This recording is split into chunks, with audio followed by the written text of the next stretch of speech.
Tantor Audio, a division of Recorded Books, presents Wishlist by Helen Harper, narrated by Ruth Urquhart. Chapter 1. Your wish is granted. The woman in front of me, who wasn't much younger than me, gave me a long look filled with distrust and skepticism. Yeah. I smiled at her. It's true. The job is going to be yours. They won't hire me. No chance. Not after the way I fluffed that interview. I wouldn't worry about that. Although she really had messed up. Tripping over your own feet and crashing into a fire alarm so that it's inadvertently set off and the entire building is evacuated in the middle of the most important negotiations the company has had in years is one thing. When the fire brigade arrives and you have a stand-up argument with one of the firefighters because he cheated on your best friend last week, well, that's something else. Especially when that argument leads you to fling out your arm in a dramatic gesture and knock off the wig of the company director, who's recently decided that being bald isn't a fact he wishes to share with the world. Fortunately, I'd waved my wand and used my magic to persuade him that he had a sense of humour. I was an unstoppable force of fairy godmother magnificence. I tried to be anyway, and everyone loves a trier. Keep your phone handy, I advised. They'll be calling soon. I glanced towards the television and the flickering images of the grey-haired politician who was bemoaning the state of the national press. We need to be able to trust journalism in this country, he railed. Morgan Ferguson and that rag he calls the Daily Sentinel need to uphold truth instead of making up lies. I picked up the remote control and muted it. The young woman smiled slightly. Yeah, she said. I think Art Adwell is a wanker too. It's his policies that have made it so difficult for me to find a decent job. Just because I can't afford to be an unpaid intern shouldn't mean I can't get a shot at the career I want. Well, I told her, you'll have that shot now, I promise. Her hands twisted in her lap. I know that I'll be brilliant if I get the chance, but I need the chance first to prove what I can do. This is the job I've always wanted. I know exactly how you feel, I said. I tucked away my wand. You'll get the job, I promise you that. Whether you're brilliant at it or not will be up to you. I stepped back. The atmosphere around me was already beginning to change, my surroundings blurring as the metaphor of magic deemed that my work was done. Within moments I'd be transported back to the office for fairy godmothers. Memory magic meant that the woman would forget who I was and what I'd done for her as soon as I'd gone. There would be no thank you cards or bouquets to tell me what a fabulous job I'd done. It was the way things went. I could live with it, mostly because I had indeed done a fabulous job and I didn't need a box of chocolates to tell me that. I smiled one last time and dipped into a curtsy. Her phone started to chime and I was tugged away. Billy was waiting for me when I arrived at the office, his weathered face set in a scowl. You've been out visiting a client? I beamed. I have indeed. We have another satisfied customer and it's all thanks to me. I made someone's dreams come true. I sighed happily. It's the best feeling in the world. His expression didn't alter a jot. You weren't wearing your cloak. When you go out, you're supposed to wear your pink cloak. It's the rules. I stuck out my tongue. Billy had carved out an essential position for himself. He didn't have clients or grant wishes like us fairy godmothers, and he lived in fear of having his office dog's body job snatched away from him.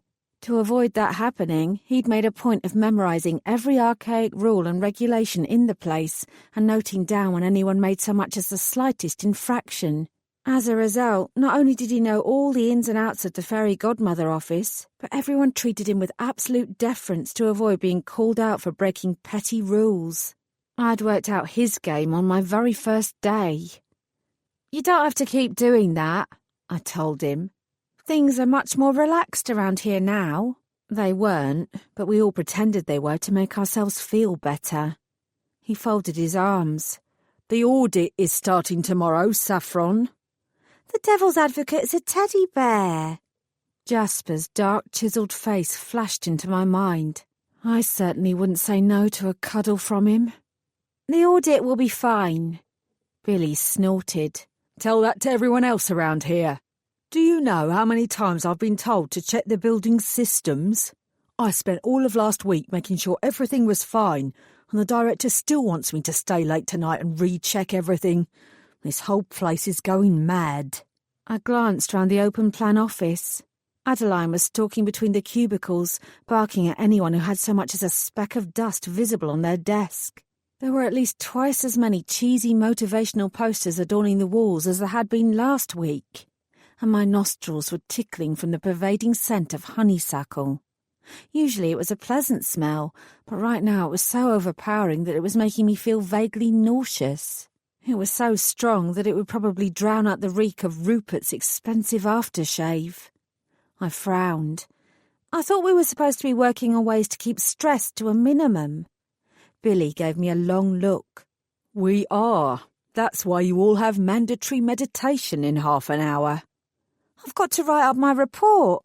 I don't have time for meditation. You'll have to make time. Everyone's got to be there. I registered the amused twinkle in his eyes. You're enjoying this, aren't you? He brought his hands together as if in prayer. Meditation is better than sneaking out to procure illegal drugs to deal with stress and getting yourself kidnapped by vengeful trolls.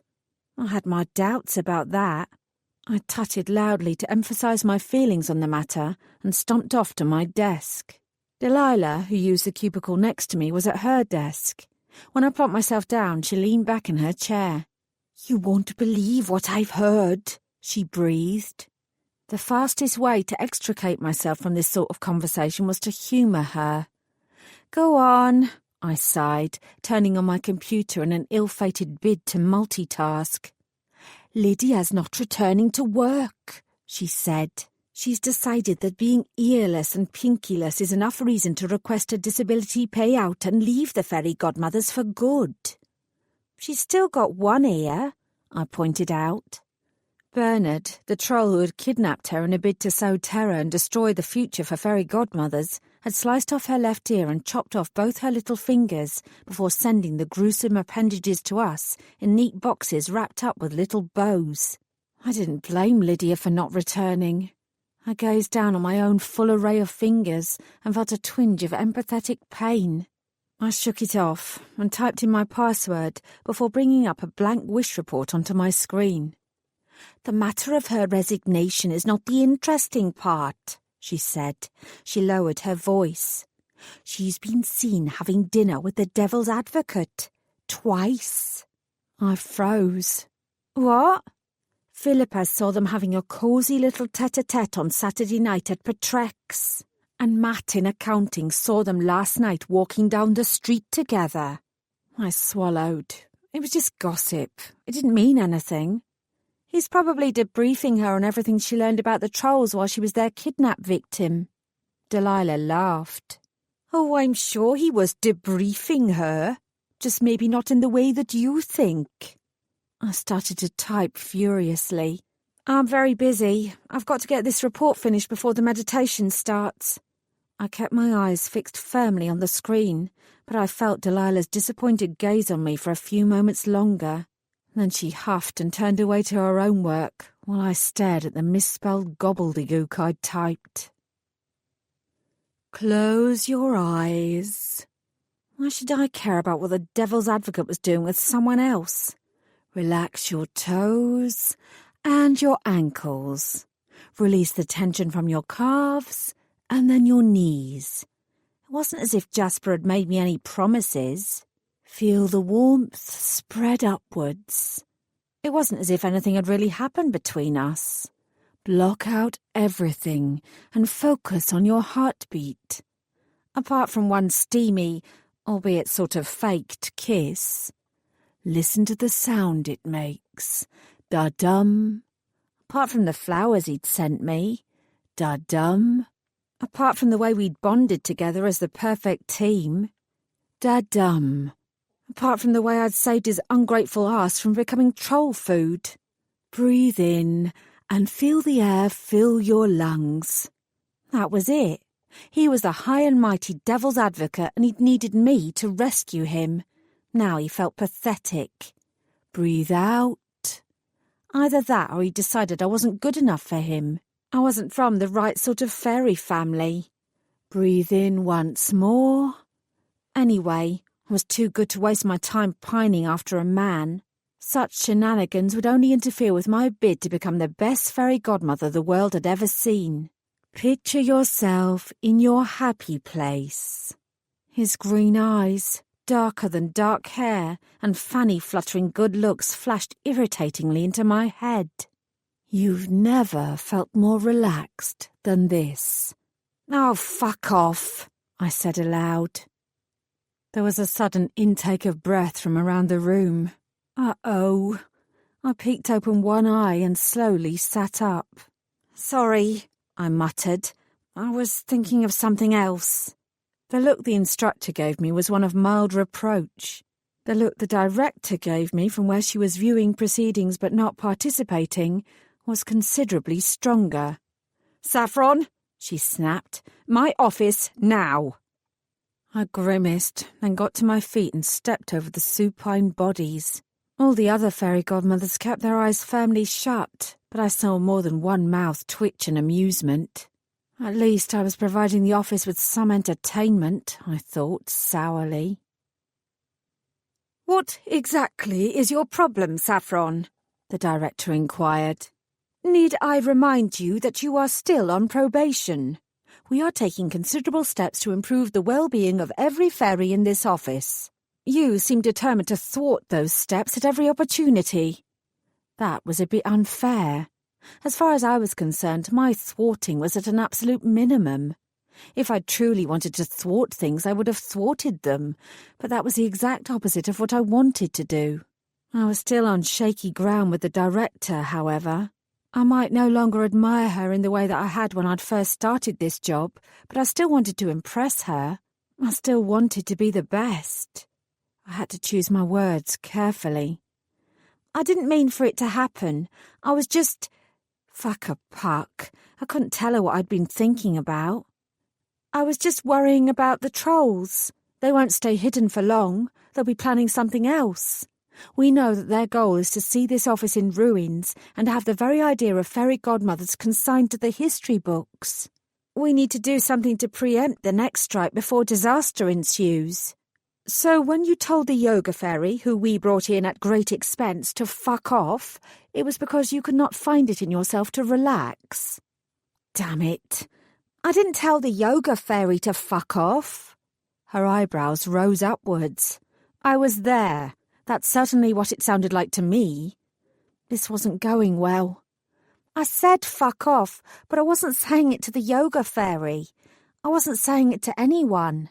I grimaced, feeling my cheeks grow warmer. Well, apart from the imaginary trolls in my head, I didn't mean to say it aloud. Right, she said slowly. Well, if the thought of the trolls bothers you that much, I can arrange for occupational health to have a chat with you. Some therapy might help. I don't need therapy. Not for this, anyway. The director regarded me for a moment. I set my chin. I refused to squirm. I forced my body to remain as still as possible and simply returned her gaze with what I hoped looked like calm confidence. No, she said eventually. I don't think you do. She tapped her pen on her desk.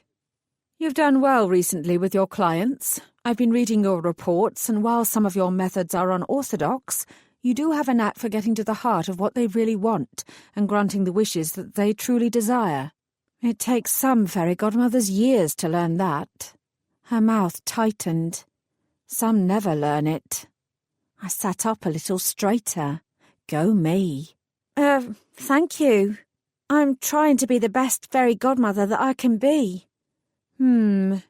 She tapped her desk some more. I trust that you're more settled than before, and that you have better working relationships with your colleagues. Things are better, yes, I said. Not great, but better. And, she asked, how do the others feel about the threat posed by the trolls? Are they as disturbed as you are?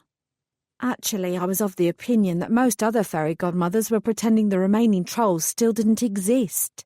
But that was the problem. It was how we got into this mess in the first place. Decades ago, a rogue fairy godmother wish had inadvertently caused the death of the majority of trolls.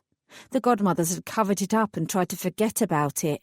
Unsurprisingly, the few surviving trolls weren't impressed. I can't speak for other fairy godmothers. Yes, you can. I sighed.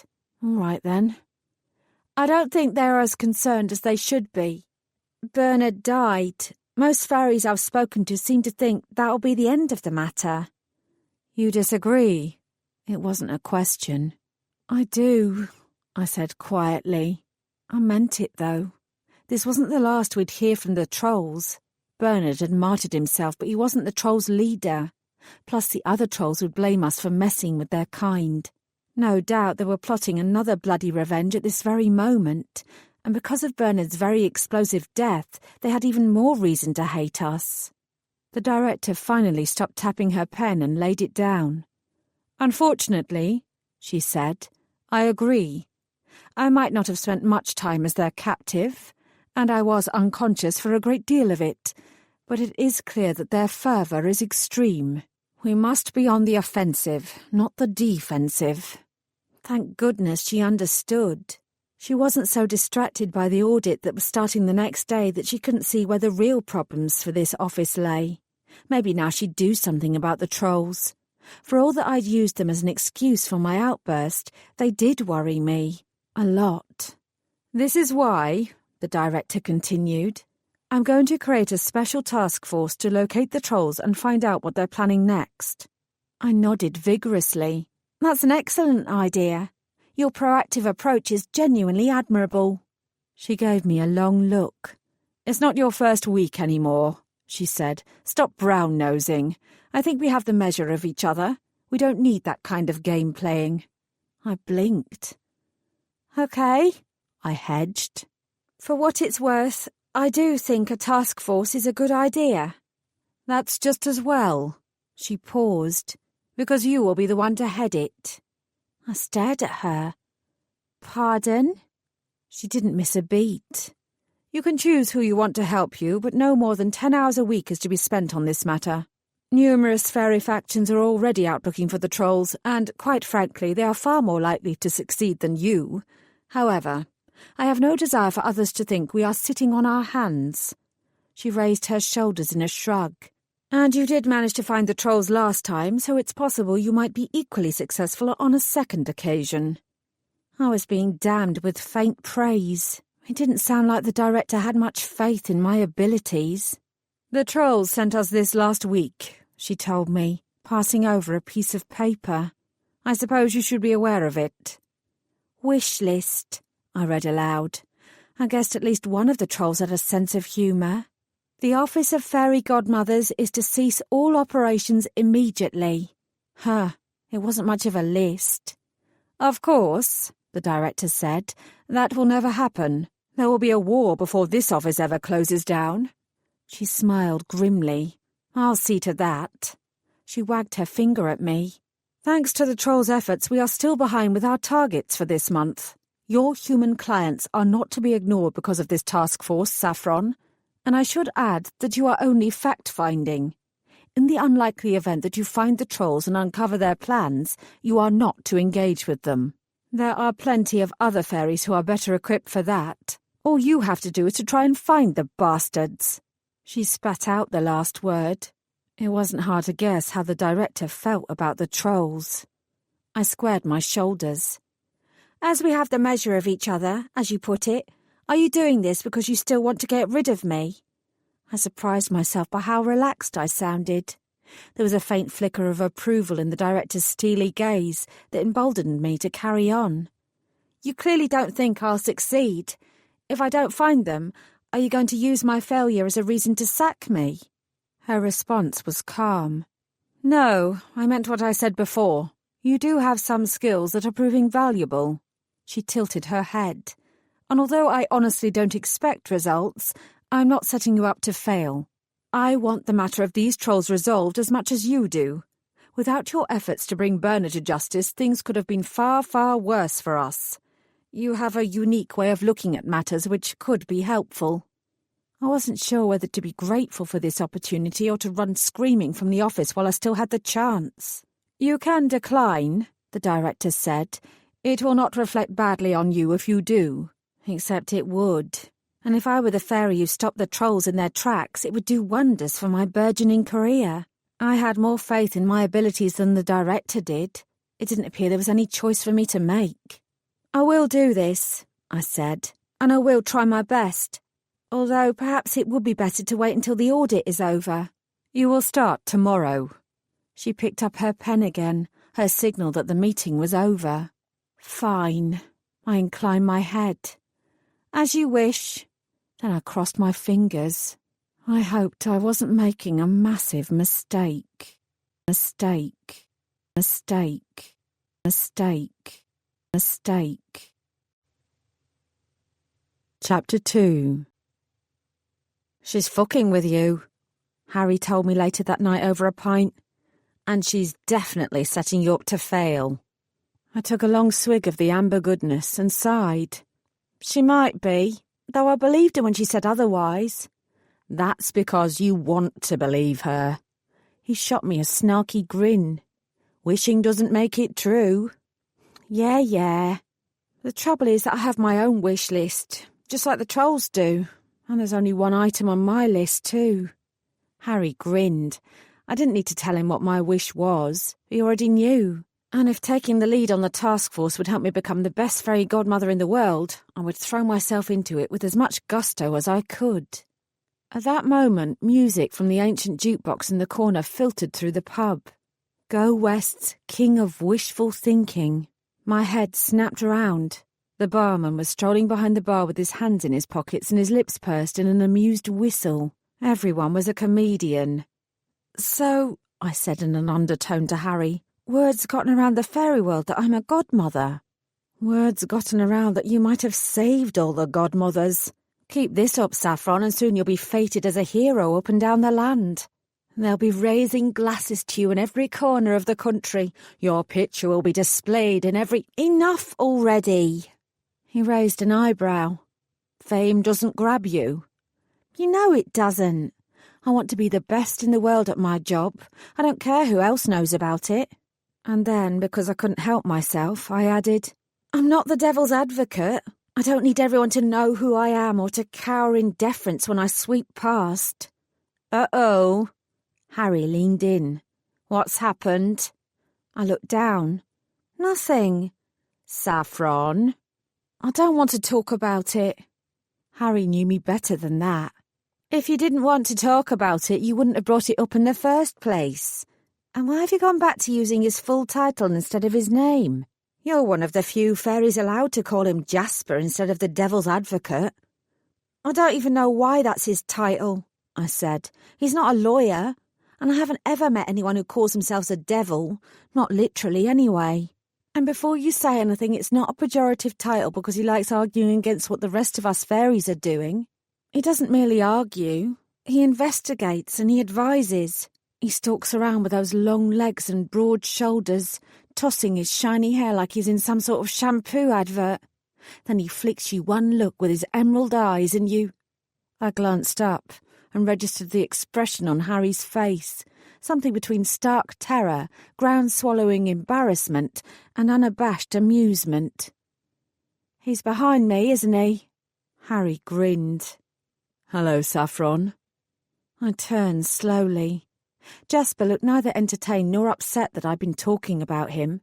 Instead, his eyes were hooded and his jaw was set. It was as if he were deliberately trying to hide his thoughts from me.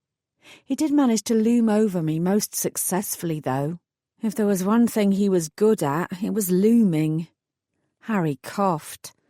"I'm going to get another round of drinks." "You've barely touched that one," I pointed out. He wagged his finger.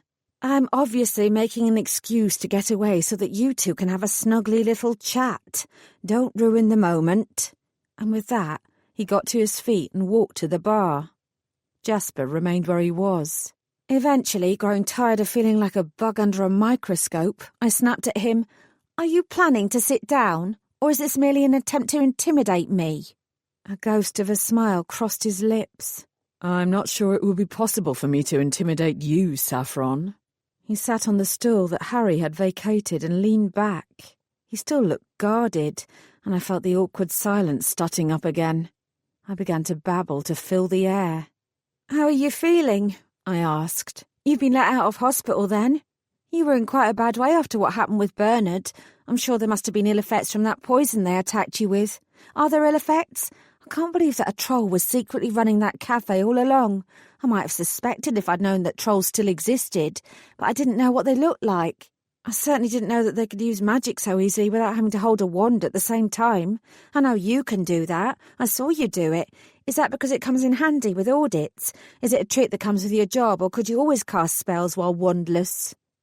Jasper leaned forward, steepling his fingers under his chin. Which question would you like me to answer first? He asked softly. I told myself to slow down and act like the calm, rational fairy I knew I really was, or had the potential to be. I took a deep breath. How are you feeling? All better, he answered. Thanks to you. It took a week or so for the troll's poison to work its way out of my body, but there don't appear to be any long-lasting ill effects. That's just as well. I don't want to delay the audit unless I have to. A delay might be a good thing, I said, folding my arms. The fairies in our office have been through a great deal. I know there are a lot of problems and a lot of questions over what sort of things have gone on in the past, but I think the director appreciates that. She's instituting all sorts of great new initiatives. Today we had group meditation. Sounds horrific, Jasper murmured. I sniffed and lied through my teeth. I found it very relaxing. Then I'm pleased, he said. But the audit is definitely going ahead from tomorrow. A delay will only add to everyone's stress. I appreciate that changes are being made, but things need to alter at an institutional level. The Office of Fairy Godmothers has been allowed to go unchecked for far too long. Whose fault is that? I sniped. It should have been audited long before now. I won't disagree with that, he returned mildly. Sometimes the wheels of bureaucracy move far too slowly.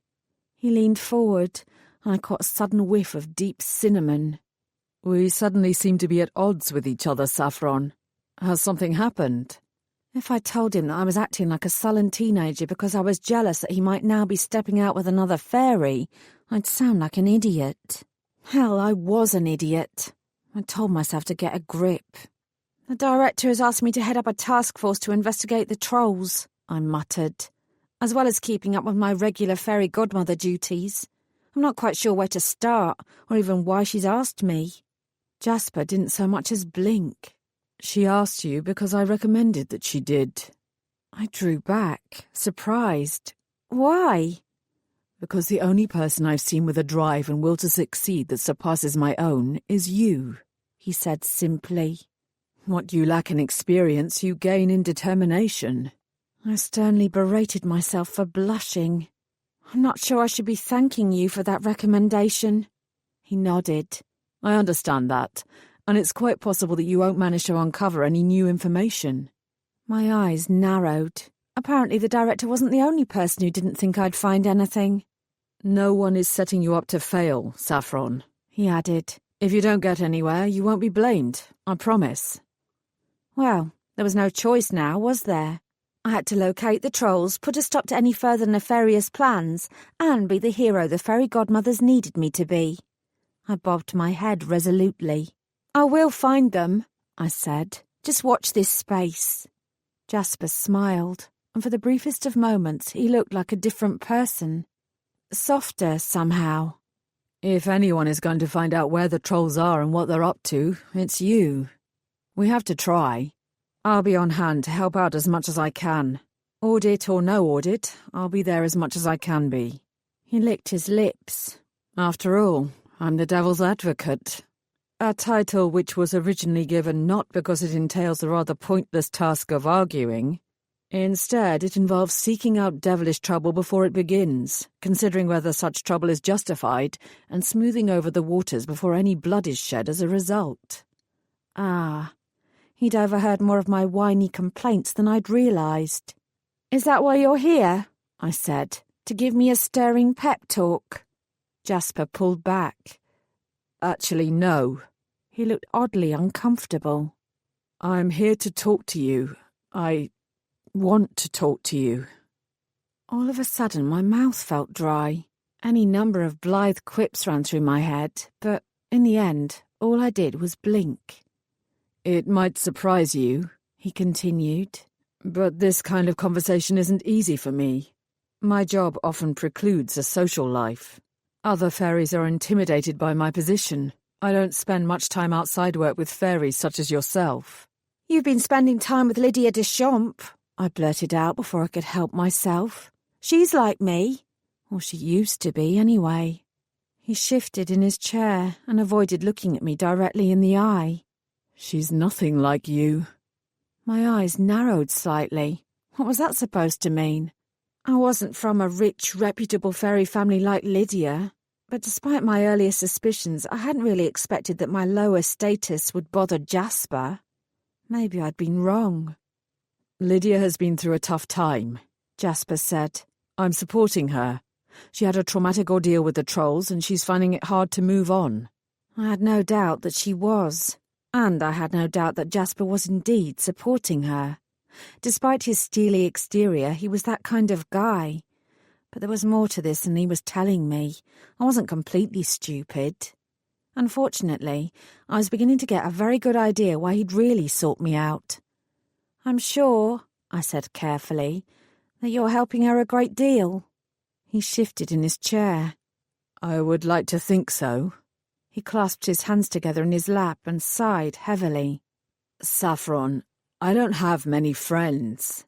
And, I interrupted, ignoring the brief stab of disappointment that attacked my chest.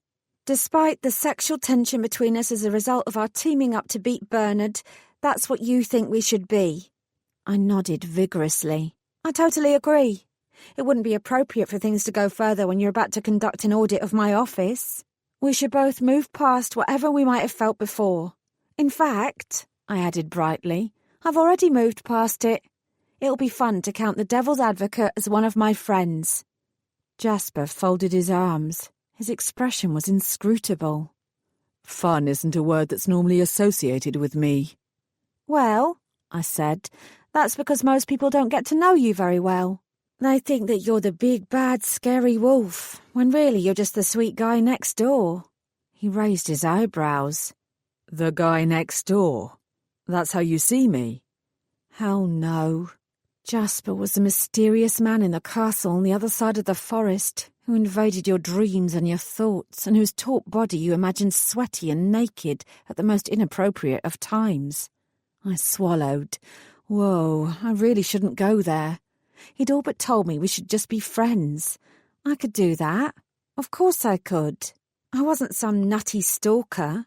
I didn't lust after the man that much. Honest. Yep, I managed a smile. I bet that if I ran out of sugar, you'd be the perfect person to lend me a cup. I don't have any sugar in my house. I don't use it. That's because, I said with a straight face, you're already sweet enough. Sweet? You sent me a bunch of dandelions. That was super sweet. Uh-huh. A muscle throbbed in his jaw. And the kiss we shared in the park? Was that sweet? Fuck a puck. I couldn't lie convincingly about that. I just didn't have it in me. No, I admitted. It was steamy and sexy and it made my toes curl. For the first time since we started down this line of questioning, a tiny smile curled the corners of Jasper's mouth. Of course it did. I frowned. Hang on a minute. He was here to tell me that we should just be mates, but he was still smugly satisfied that I'd confessed that he'd turned me on. Maybe he was more like other men than I'd realised. You do realise how arrogant that sounds, right? It's not arrogant if it's true. He smiled wolfishly. I've never had any complaints. It takes two to tango, Buster. Our kiss was good because I was the other party. Funnily enough, I've never had any complaints either. The smile snapped off his face. You've had a lot of experience then. Apparently, so have you. A series of conflicting emotions flitted across his green eyes. I think, he said stiffly, we are at cross purposes here. I don't want to argue with you, Saffron. You want us to be friends? A beat passed. When he spoke, his response was quiet. I do. I sniffed. That was that then. It's just as well that we both take our jobs seriously so that we can act like adults and ignore what happened between us. We won't let it affect our work. Nothing really happened between us. I guess not. I scanned his face, but he wasn't giving much away. Well, I said, in the interests of friendship, can I get you a drink? Jasper got to his feet. No, I'd better go. I've still got a lot of preparation to do before the audit starts. I can't wait, I said dryly. He frowned at me. It's a serious undertaking, Saffron. As if I didn't know that already. You'd better get a good night's sleep then, I said. And not, I added silently, spend the night having rampant, tumultuous sex with Lydia Deschamps. I held up my hand awkwardly. Friends. He hesitated a moment, then took it, gripping harder than I'd expected. Sure. Friends. He abruptly released my hand and walked away, and walked away, and walked away, and walked away. Chapter 3. First thing the following morning, I put on my best suit, the one that clung to my curves in all the right places. I wanted Jasper to see what he was missing. Then I took it off. I wasn't going to dress up just for him. I no longer cared what he thought. Except it was important that he thought well of me professionally, so I should make an effort to look my best. I put the suit back on again, and took it off once more. In the end, I compromised by dressing in neither my best nor my worst work outfit, and tried to stop thinking about it. I would concentrate all my efforts on my job. That would make me happy. Besides, I had a lot to do. I was a busy, important fairy godmother, not to mention the Troll Task Force leader. At this rate, I'd need to arrange my own theme tune. I hopped off the bus at the end of the street and walked the last few 100 metres to the office. I made a deliberate point of strutting because it helped me feel more confident. If I could walk like I owned my life and was in full control of every little detail, maybe sooner or later it would be true. Unfortunately, I was so enamoured of my own swagger that I collided with a shuffling bloke who veered without warning into my path. I blinked. Sorry, I said. I immediately regretted the apology. I'd been the one maintaining a straight line. I gazed at him, registering his unkempt appearance and general air of dishevelment. My skin tingled oddly. Don't worry about it, he muttered, before continuing on his way. I stared after him, something prickling at the back of my mind. Then I shrugged. He probably reminded me of one of my old dope fairy clients. He looked the type. I gave myself a shake and continued on my way. The office of Fairy Godmothers was located in the middle of a street that was an odd mix of office buildings and residential dwellings. Truthfully, it wouldn't have mattered if there was a great big flashing neon sign above the door. The magic surrounding the building meant that it barely pinged on the consciousness of any passing humans. It was safer that way. Fairy Godmothers were supposed to be incognito after all. Unsurprisingly, Mrs. Jardine was already at the front desk by the time I strolled in the entrance. She was sitting bolt upright in her chair, without her usual glossy magazine in front of her. The reception area was always gleaming and fresh, but today it looked even cleaner than usual. I felt guilty that I was daring to walk across the floor, in case the soles of my shoes left a smudge. Clearly, all stops were going to be pulled out for Jasper's imminent arrival. I checked my watch. He'd be here soon, and the last thing I wanted was to get trapped in the lift with him again. I picked up my pace. "Good morning," I chirped. "Good morning? What's good about it?" Mrs. Jardine looked past me as if she expected Jasper to appear at any moment. Given that's exactly what he'd done the first time I'd met him, I shouldn't have been surprised if he'd materialised out of thin air. I gave her a sympathetic glance. "The audit will be over before you know it. I'm sure there's nothing to worry about." She rolled her eyes. There's everything to worry about. Why are you so late? I checked my watch. It was barely gone 7. I was almost 2 whole hours early. Everyone else is here, she informed me. Just because you're on good relations with the devil's advocate and you saved him from the trolls doesn't mean that you can give the office a bad name. Enough already. First of all, I said, my relations with him probably aren't as good as you think they are.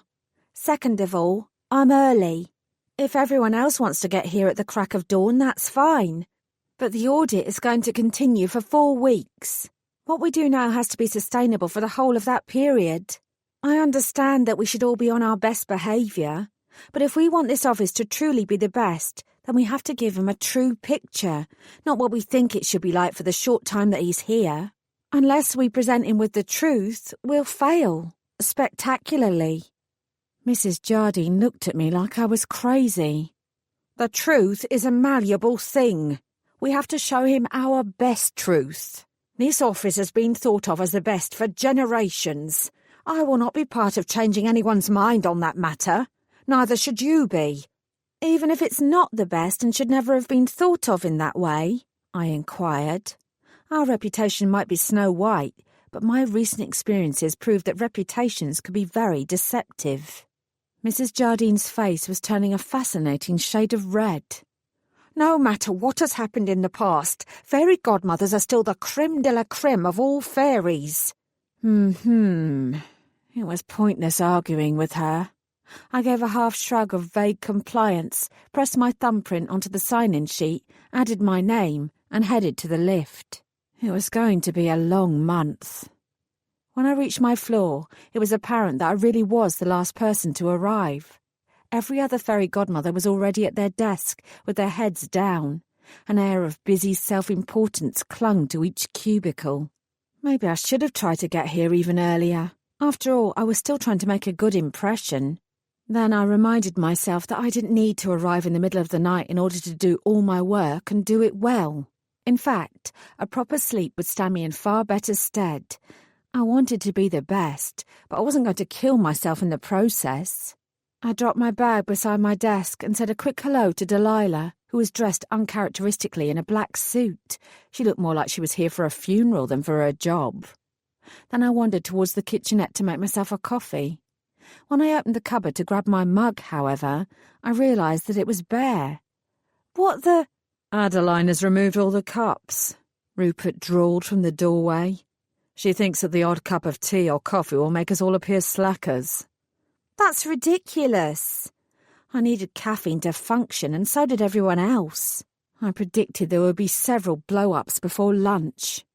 I've got some contraband Red Bull in my drawer, my sex-obsessed colleague told me with a wink. His eyes travelled up and down my body. Or there are other ways I could give you the energy boost you need.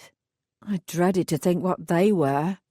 I appreciate the thought, I said stiffly, but I'll manage. Fair enough. He continued to smile at me. You look beautiful today, Saffron. He nodded downwards. And you have the best legs in the office. I tapped my mouth thoughtfully. You know, I said, that sort of remark is clearly designed to make me feel uncomfortable. He gave me a hurt puppy dog look. I'm being nice, he protested. It's a compliment. It's sleazy. I leaned back and spotted Billy walking across the other side of the office. Hey, I shouted. Bill, what's the sexual harassment policy for this place? Rupert began to splutter. What are you doing? You can't do that. I folded my arms and regarded him calmly. Of course I can. Or are you trying to intimidate me so I don't stand up for myself? Adeline appeared out of nowhere. That woman had a canny knack of showing up without warning whenever she was least wanted. Saffron, she said. A word? I gave Rupert a small smile. Of course, Adeline, but only if it means you'll give me back my mug. She glared at me and stalked away without answering. Clearly I was supposed to follow. I sighed and wandered after her, leaving Rupert to huff and puff behind my back. Adeline's office was far smaller than the director's, and it had a somewhat Spartan feel. I glanced round. It was the first time I'd been granted access, so I supposed I should feel special rather than be concerned that I was about to receive a stern bollocking for some as yet unnamed misdemeanour. I wondered whether she'd removed all evidence of her personality from the room because of the audit, or if it always looked this way. I hoped it was the latter. I didn't want to think of Adeline changing her behaviour dramatically for no other reason than Jasper's impending arrival. If the hard-as-nails assistant director felt she had to put on a show, there was no hope for the rest of us. I understand that you might feel you have special dispensation to act in any way that you please, she said icily. But please remember that you are not the only fairy in this office. We are all under considerable pressure to perform well, and there will be consequences if you upset the apple cart. Your loyalty should be to us. I tilted my head. My loyalty is always to this office, I said. Regardless of the audit, I'm always going to do the very best that I can. Maybe you should work on getting everyone to relax and tell fairies like Rupert to wind in their necks rather than creating problems. Adeline stared. Belatedly, it occurred to me that she might not want my suggestions. I know that Rupert can be annoying, she said, but he comes from an important family, and his place here is assured. There are some things we cannot change. You've already parked him in the Adventist room so he doesn't cause problems for clients, I pointed out. Maybe this sort of nepotism is the sort of thing the devil's advocate is going to pick up on. She stiffened in alarm. Did you see that? Is that what he's planning to focus on? I have no idea what he's planning. I'm just stating a possibility. You are close to the devil's advocate. He must have said something about where he will focus his energies in these first few days. I took a step back. I'm not close to him. Saffron. I exhaled. I'm not trying to tell you how to do your job, Adeline. For what it's worth, I think you usually do it very well.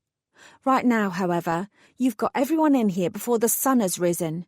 You've taken away the coffee, and you're adding to the overall stress. I have no idea what the devil's advocate is focusing on. But I do know that this office has suffered enough pressure recently. The way everyone is acting at the moment will only make that worse in the long run. And the devil's advocate is not stupid. He will see through any attempts to play act in a heartbeat. I know everyone is still stressed, Adeline snapped. Why do you think we had mandatory meditation yesterday? I sighed. You do realise that forcing everyone to meditate is more likely to annoy them and cause more stress. You're a fairy godmother, Adeline. You're better than this. We are fairy godmothers, she whispered. I nodded. We are. You're right. We should all act normally. Not act normally, I said. Be normal. Good point. She looked at me. Thank you for your candour, Saffron. I should have known I could count on you. Adeline had barely realised what she'd said, but the implied compliment made my heart sing. I smiled to myself. Things were going to be all right after all. By the time the morning briefing rolled around, the office atmosphere felt far more relaxed. Much to everyone's relief, Adeline had returned the mugs. A few ties had been loosened, and there was a murmur of office chatter. Things weren't quite as chilled as they could be, but it was definitely an improvement. I resisted the temptation to tell everyone that it was thanks to my intervention that we were all now feeling better, but it was a close-run thing as we gathered in the centre of the room for the director's pronouncements. I reminded myself that no one liked to show off. Figgy and Alicia were in front of me. Even on a normal day, they both gave off an immaculate, glamorous sheen. Today they were so primped and perfect that it almost hurt my eyes to look at them.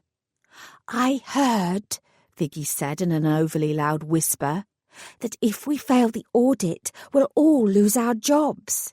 Alicia tossed her head, adding a mild snort for emphasis. You may lose your job, but I certainly won't.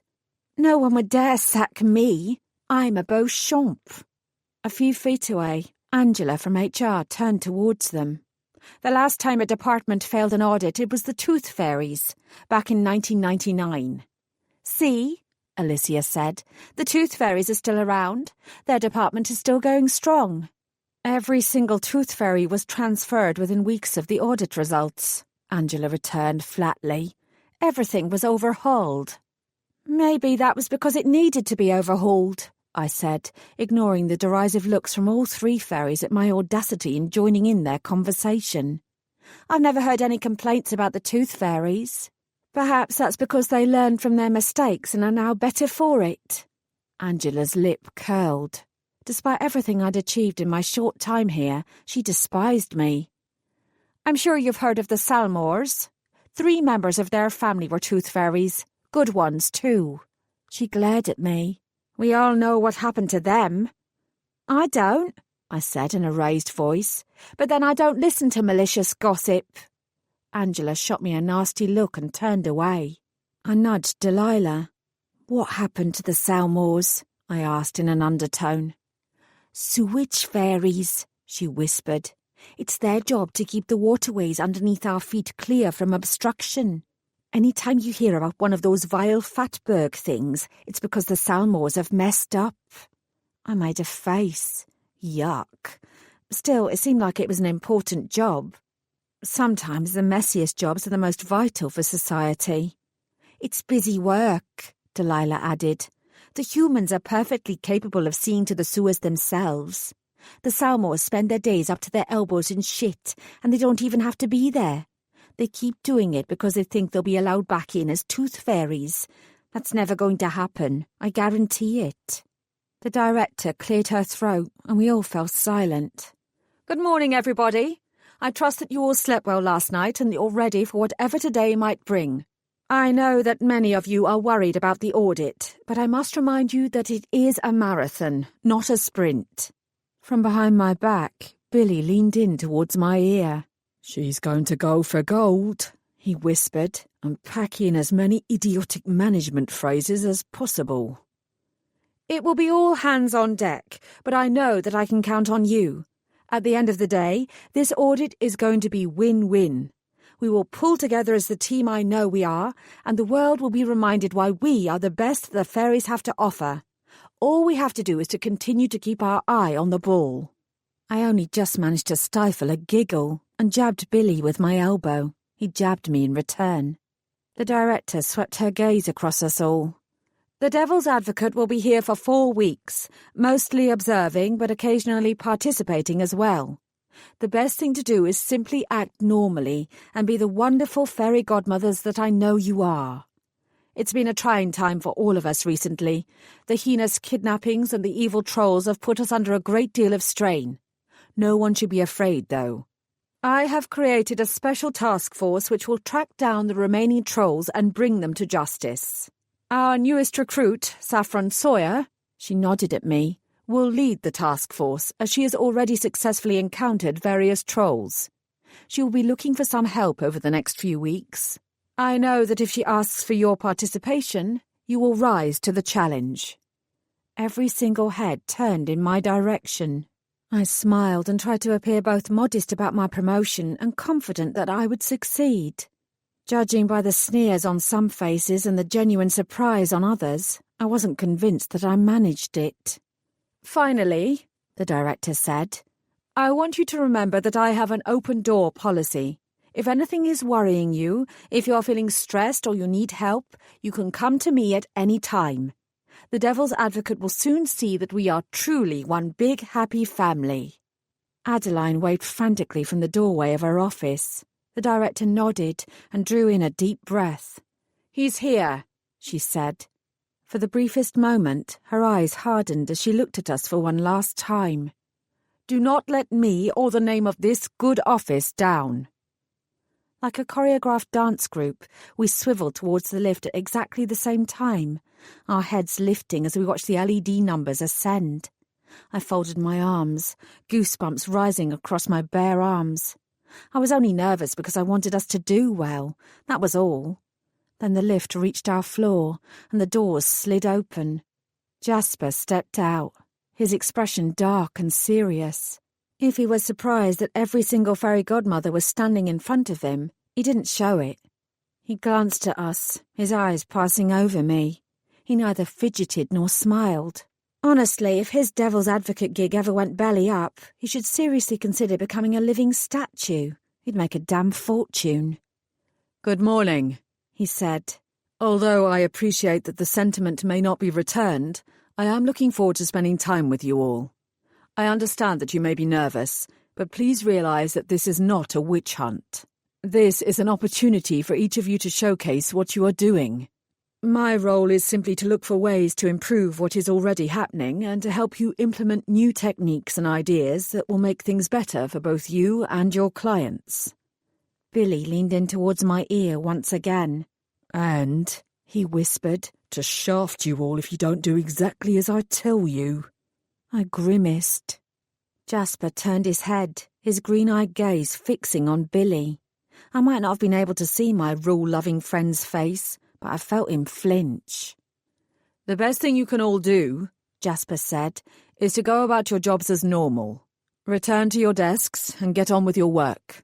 At some point over the next month, when the time is right, I will speak to you individually and introduce myself properly. For now, I don't want to get in your way." For the first time, he looked directly at me. "Rest assured that I take my role here as seriously as you take yours. I will make every effort to be both fair and balanced. I'm on your side." He looked away from me and gestured to indicate that we could leave. No one moved. I almost laughed aloud. The director coughed awkwardly. "We are fairy godmothers," she said with somewhat less gusto than normal. As one, we all recited back in unison. "We are fairy godmothers. We are fairy godmothers. We are fairy godmothers." Jasper turned to her, his expression baffled. "Is that supposed to mean something?" he asked. I smirked. Then I joined in with everyone else and strolled to my cubicle. My cubicle. My cubicle. My cubicle. My cubicle. Chapter 4. I didn't spend long at my desk. Despite my best efforts to stay calm, Jasper's presence was making me antsy, and that was without the tense atmosphere caused by my colleagues' nerves. In any case, I wouldn't become the most brilliant fairy godmother the world had ever seen by being a dab hand at record-keeping. After less than 20 minutes, I grabbed the file relating to my next client and headed out to meet her via the sparkly Metaphora room. The transportation magic was available to all working fairies, regardless of which department they were in. It most definitely beat taking the bus. Hopefully the time I'd save would also allow me some space to focus on my new task force. My client was a 79-year-old woman called Rose Blairmont, who lived in the Lake District. I was aware that it was a rural location, but nothing had prepared me for the sight that greeted me once the Metaphora magic had worked its wonders, and I found myself standing in front of her cottage. There was a single-track lane. Apart from a ramshackle stone farmhouse further down the road that didn't look as if it had been lived in since the 19th century, there were no other buildings nearby. Still, the landscape was stunning. The blue waters of Buttermere glimmered in the distance, their rippling colours incongruous against the many shades of green, from the dark leaves on some of the trees to the lighter chartreuse of the nearby fields. I inhaled the fresh air and admired the view. Despite the lonely setting and how difficult it must be to get a pint of milk, I could understand why someone would choose to live here. It was breathtaking. Since starting this job, I quickly learned that the information in my clients' files was next to useless. To discover anything that I could use in granting wishes, I had to spend time tracking and investigating. Unfortunately, hanging around Rose Blairmont's house and following her when she eventually left it wouldn't work here. It was far too rural. Unless I learned how to use my wand to disguise myself as a sheep, I would stand out like a sore thumb. There was little choice but to knock on her door and face her. That wouldn't be a problem. The memory magic, which worked automatically whenever I was on the clock, meant that she wouldn't remember me from visit to visit, so I could come and speak to her on any number of occasions to retrieve the information I needed. All the same, I reminded myself not to blurt out anything daft. I'd done that with my very first client when I'd granted his wish for a coffee before thinking about what I was doing. I raised my hand and rapped sharply on her door. Nobody answered. I frowned and knocked harder. I knew she was in. The Metaphora magic wouldn't have transported me here if she were not. Maybe she was a late riser and was still in bed, or maybe she was an early riser and had already gone for a mid-morning nap. Either way, I wasn't leaving before I'd spoken to her in person and got a good first impression of the lady. Once I had some basic details, I could return to the office and do some further investigating from my desk. When Rose still didn't answer the door, I decided to save the skin on my knuckles from further abuse and go round to the other side of the cottage. I stepped through various thorny weeds, narrowly avoided squelching a few fat slugs, and peered into the windows as I went. I couldn't see any signs of life, but the cottage's interior looked well kept. It was tidy but had a lived-in appearance, helped by the fresh flowers I spied on one small table and the few opened letters I glimpsed on another. Nibbling my bottom lip, I glanced round the corner to the back garden. Rose was a green-fingered lady. Some vines, unidentifiable to my untrained eye, had been tied up neatly against a bamboo trellis. In front of them was an array of different herbs, each one carefully labelled in spidery handwriting. Bright flowers, planted with care along the back wall, offered a stunning kaleidoscope of colour. Like the landscape around it, the garden was beautiful. I reached across, my fingers brushing against a single delicate pink rose, a late survivor at the end of the season. That was when I heard a thump from indoors and straightened up. I moved to the back door. "Rose?" I called. "Rose Blairmont?" No answer. I tried again. "Rose?" Maybe she'd fallen and hurt herself. 79 wasn't ancient in human terms, but she might be fragile. I reached down and twisted the doorknob. It rattled but didn't budge. Despite the audit, I still had my targets to achieve. Throwing caution to the wind, I drew out my wand and spun it towards the door. There was an audible click. Satisfied, I nodded to myself and tried the doorknob again. This time it turned easily. I opened the door a few inches and called once more. "Rose? Are you okay?" There was nothing but silence. This was growing stranger by the second. I pushed the door fully open and stepped into the warm kitchen. The pleasant smell of beeswax tickled my nostrils as I glanced around. A few dirty dishes lay in the old chipped sink by the garden window. I edged over to the Aga and reached out to touch the striped mug that sat next to it. The half-drunk tea inside was still hot. She had probably panicked, thinking that I was some sort of crazed intruder. She wasn't entirely wrong. "Rose," I said loudly, "my name is Saffron Sawyer. I'm with the police. I'm here to make sure you're all right. There's been a spate of burglaries in the area, so we're speaking to all our local residents to find out if they've been affected or if they've noticed anything strange going on lately." I paused. "Hello? Are you there?" She still didn't answer. Terrifying an elderly woman out of her wits wasn't in my remit, so I wouldn't push it. It would be best to head to the nearest village and speak to the residents to see if I could glean any insights from them. I started to back out. There was more than one way to skin a cat. "I'm going to leave you now, Rose," I said. "I'll pop by another time. You don't have to worry." I turned, just as a small white shape came barrelling towards me. I barely reacted in time, thrusting my wand forward and halting it in its tracks, holding it frozen in mid-pounce. I'd only had time to register that it was a Jack Russell Terrier, its teeth bared and its dark eyes glistening pure hatred, when there was an unmistakable sound of a gun cocking. I looked up slowly. There, standing in the doorway and brandishing a shotgun at me, was a white-haired woman wearing a pristine Barber jacket, green wellies and a full face of makeup. "Who are you?" she spat. "And what the hell have you done to my pumpkin?" I raised my hand again to try the same wand trick on Rose. She immediately pulled the trigger on the shotgun. The bullet flew past my ear and took out her kitchen window. Clearly, Rose Blairmont meant business. "Drop the stick," she snarled. I decided that playing along with her wishes would be the smart move. I could still conjure magic without using my wand, but it was much harder, and it would leave me with a terrible headache. I was also liable to collapse in a useless heap. All of that was better than tempting fate, though. I let the wand drop from my fingers and fall to the kitchen flagstones with a clatter. "My name is Saffron Sawyer," I said, as carefully and calmly as I could. "I'm with the police. I'm checking to see that you're all right because there have been some burglaries recently. A few nearby houses have been ransacked. If you could just put the shotgun down, then... You must think I was born yesterday. I'm 79, Angel, not 7. I know who you are. No, she didn't. Oh, yes? I asked anyway. Who am I? You're one of them. Her voice dripped with loathing. You work for him. Don't try to deny it. I had no idea how to play this. I could pretend to agree with her and find out as many details as I could, but I risked ending up with gut shot if I did that. Or I could disagree and try to find out what on earth was going on. But in that scenario, I also ran the risk of being shot.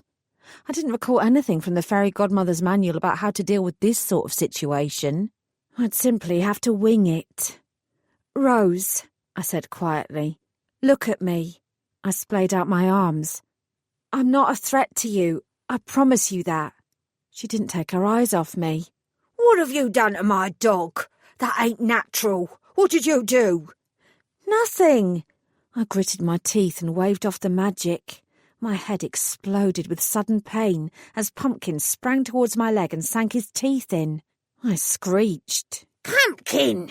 Rose yelled. Get off! The animal released me immediately and backed away. He was still growling. I could feel warm blood trickling down my calf. Fuck a puck. This was not how my morning was supposed to go. I'm going to get my stick, I said faintly, and I'm going to leave. Rose waved the gun. You're not going anywhere. You're going to... She stopped in mid-sentence, her face twisting. You didn't come alone. For a moment I had no idea what she was talking about. Then I heard the engine outside just before it was turned off. Someone else had arrived. I'm alone, I protested. I don't know who's out there. Say another word, Rose hissed, and you're a dead woman. I snapped my mouth closed. She motioned towards me with the gun. Doing as she commanded, I bent down, wincing at the wound in my leg. Pumpkin didn't take his eyes off me for a second. There was a loud thump at the front door. Rose, boomed a loud male voice. We know you're in there. This will go easier if you come out of your own accord. I don't know why you all seem to think I'm so stupid, Rose muttered. Don't make this any harder than it has to be, the man shouted. You're too old to run. I'll make it quick if you just come outside. My mouth dropped open. Is he here to kill you? I whispered, aghast. What the hell sort of situation had I walked into?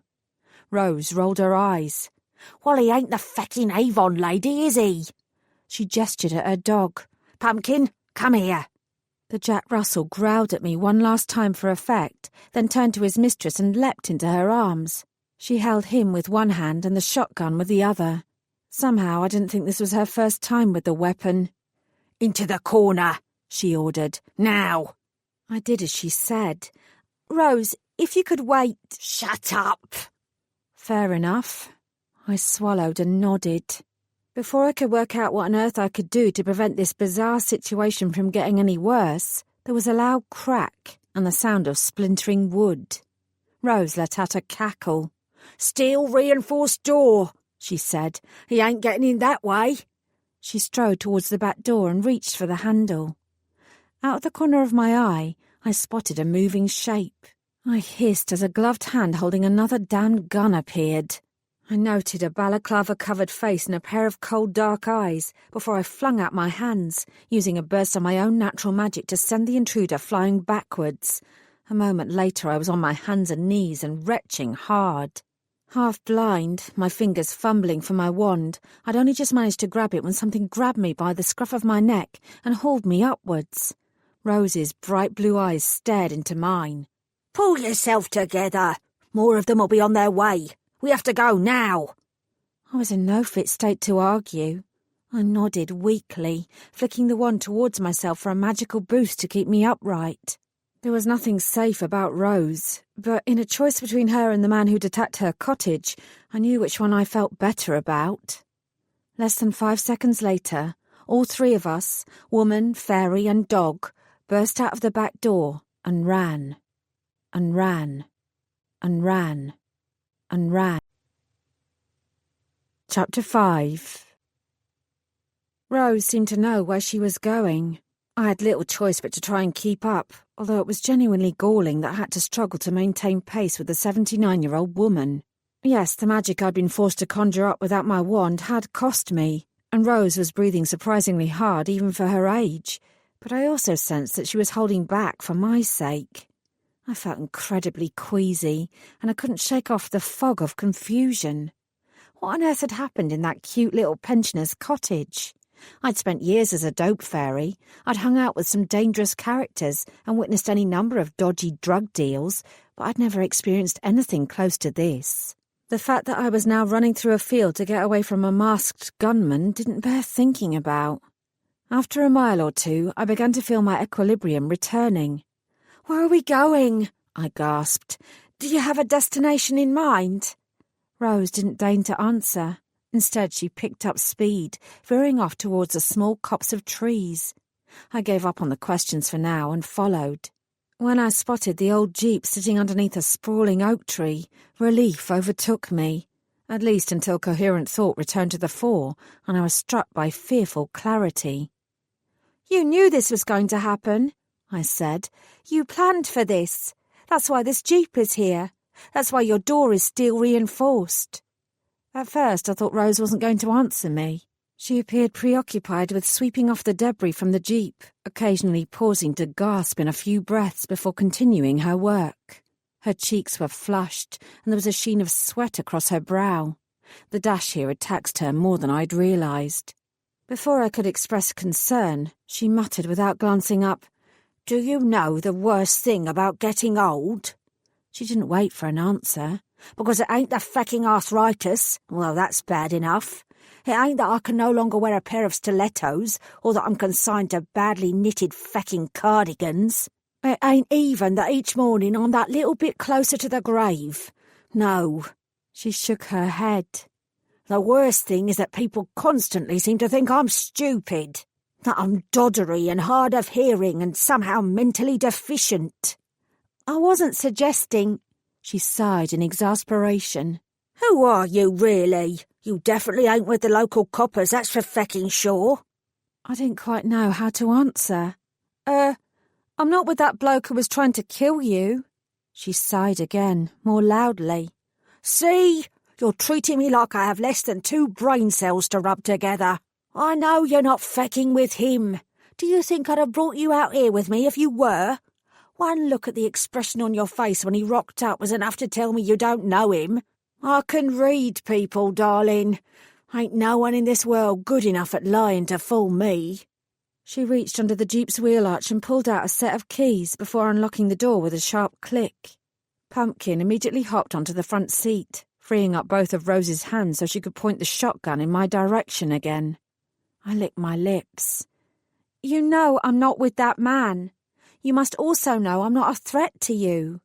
She raised the barrel an inch or two higher and squinted, preparing to aim. "Give me the fecking truth." "You won't believe it." Her expression didn't change. "You don't know that." I did. Then I shrugged. "In for a penny." "I'm your fairy godmother." She stared at me, then threw back her head and cackled. "Well," she said, "it turns out one of us is mentally deficient after all." I'd learned a lot since my first client. The file I had on Rose hadn't offered much information beyond her name, address, lack of existing family members, and her date of birth. One thing it did tell me, however, was how her name had ended up on my list.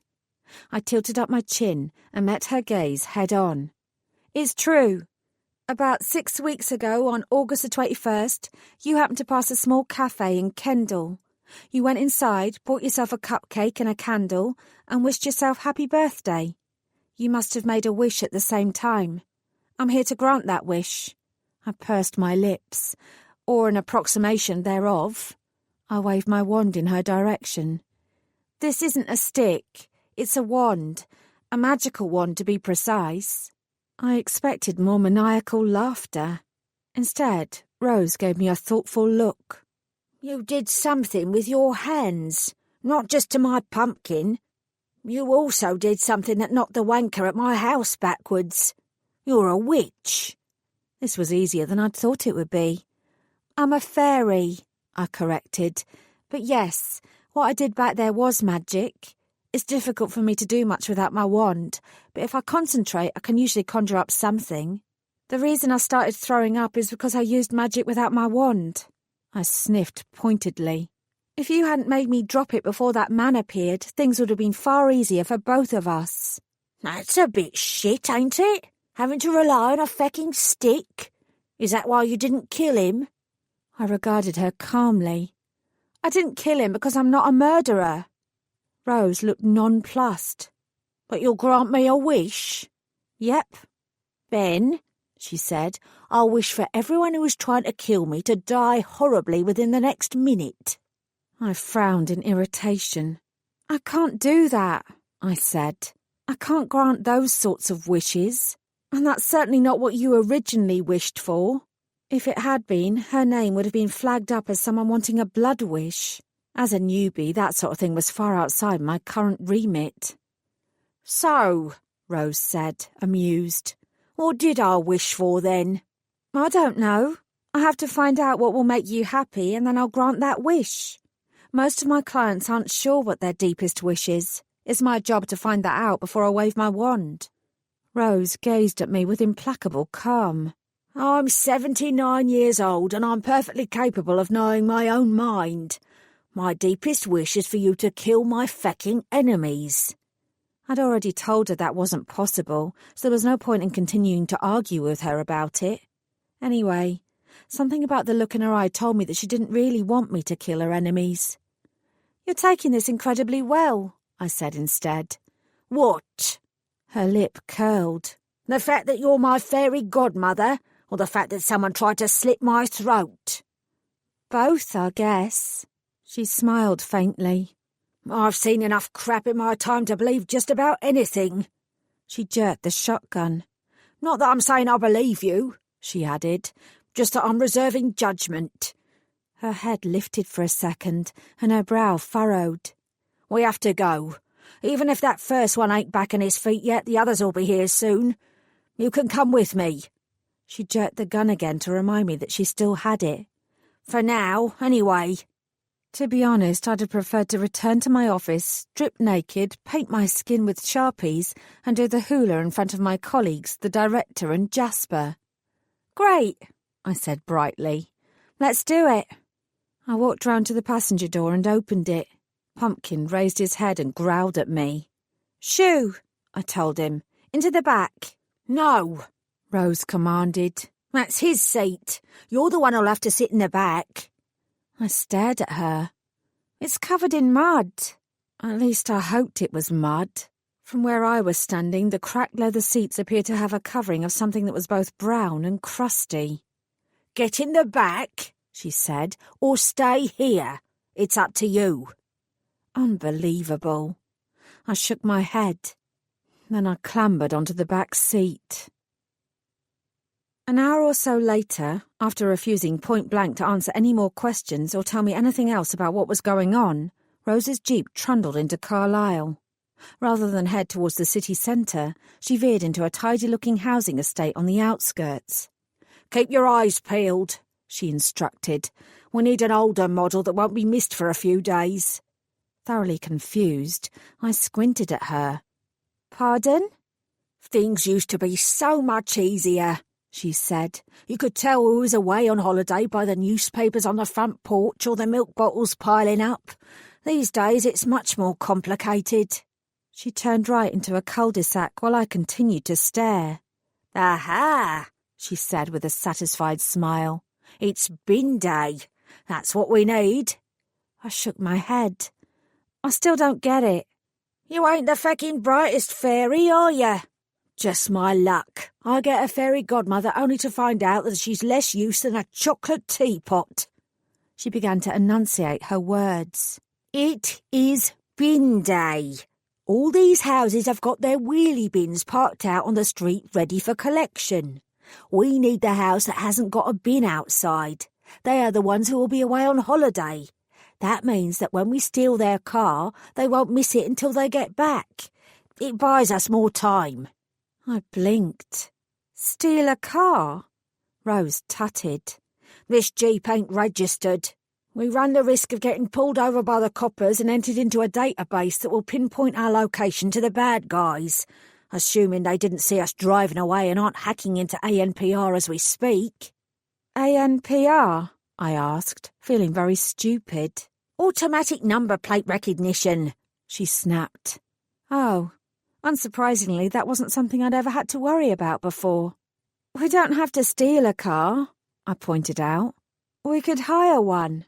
"For feck's sake, you need ID to do that, and credit cards. We might as well just hand ourselves in now and prepare for imminent death." I wasn't sure that I was particularly happy that Rose kept talking about us in the plural. I wasn't the potential criminal on the run. "You need to fess up," I said sternly. "Who exactly is after you and why?" "There!" she exclaimed. "That house there." She swung the car to the right, mounting the pavement and almost knocking over several saplings in the process. Then she jumped out with Pumpkin right behind her. The dratted Jack Russell was wagging his tail as if we were out for nothing more than fun walkies. I unbuckled my seatbelt and squeezed through the gap to join her. She was already striding up the driveway toward the holidaymaker's garage. "Rose!" I yelled. "We are not stealing a damn car. Stop being so prissy. It's not as difficult as you think." I cursed. "My name isn't on anyone's database, and I can use magic to hire a car and ensure that it's not tracked.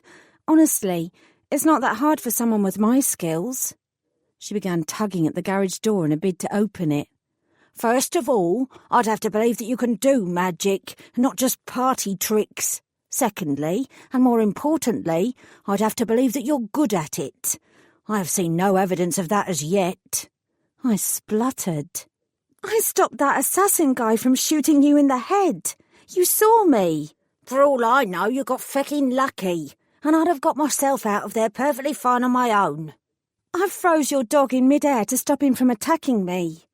"Pumpkin would never attack anyone," she returned, acting like she'd forgotten what had happened less than an hour or two ago. The garage door gave way and rose upwards.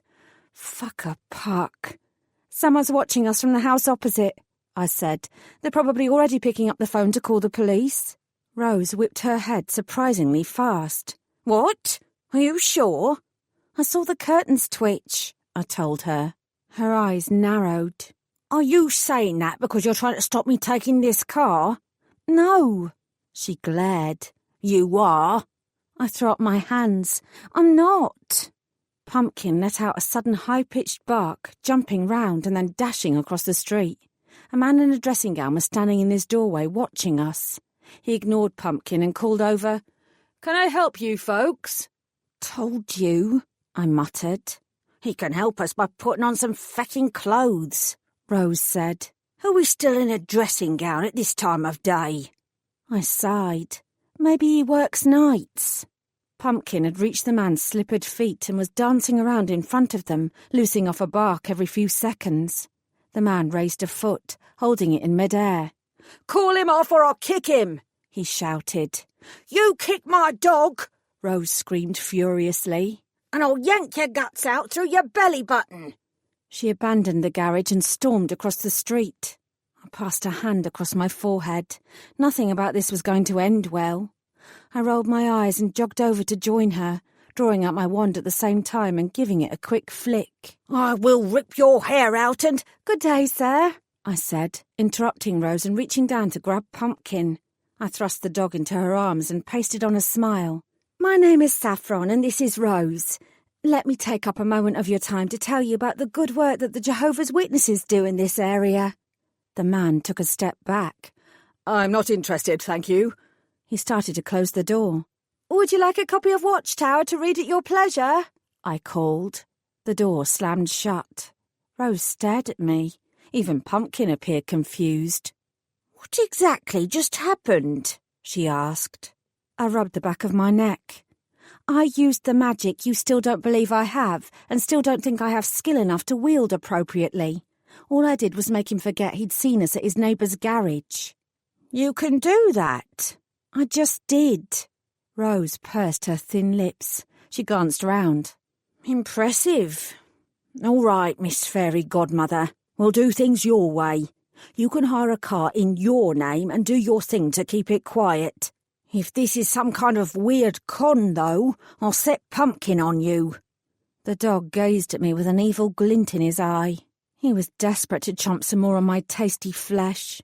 I knew it in the same way that I knew my own name was both beautifully alliterative and lyrically pleasing to the ear. It's not a con, I answered shortly.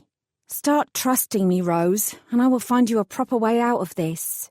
She dipped her head, her white hair ruffling in the gentle breeze. Go on, then, she said. Lead the way. She paused. What the hell kind of name is Saffron, though? I sighed.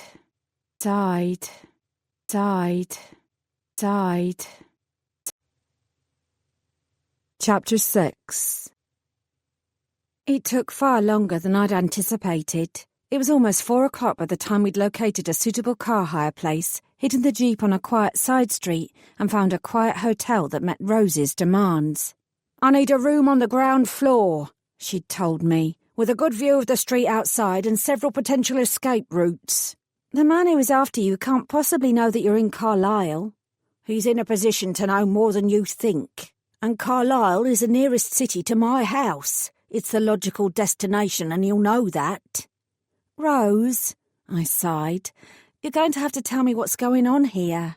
You're the one with magic at your fingertips. You should be able to work it out. I'm not omniscient. What's the point of your magic stick if it can't tell you what you need to know? I didn't manage to come up with a good answer to that. No matter what I said or how hard I tried, she refused to give me any more details about who was after her or why. In the end, I gave up and told her I'd be back the following day to help her out some more. She'd balked slightly at the revelation that I was leaving her on her own, but had brazened it out by telling me in no uncertain terms that she was perfectly capable of coping without me. In an ideal world, I'd have stayed with her. As soon as I left, she'd forget I'd even existed, and I'd have to begin this rigmarole all over again. Unfortunately, however, Rose wasn't my only client, not to mention that I still had to do something about setting up my troll task force before everyone left the office for the day. I'd been gone for so long that people were probably starting to ask questions. It was rare to spend this long out with one client on the very first visit. The best I could do for now was to set up a brief containment spell to keep Rose on the hotel premises unless her life was genuinely in danger. I added a flourish, creating a complicated alert system that would also tell me if anyone came to the hotel looking for her.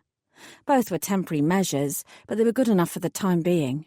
I wasn't prepared to use my magic for anything else, not until I knew more about this strange old woman. For all I knew, she could be a stone-cold killer.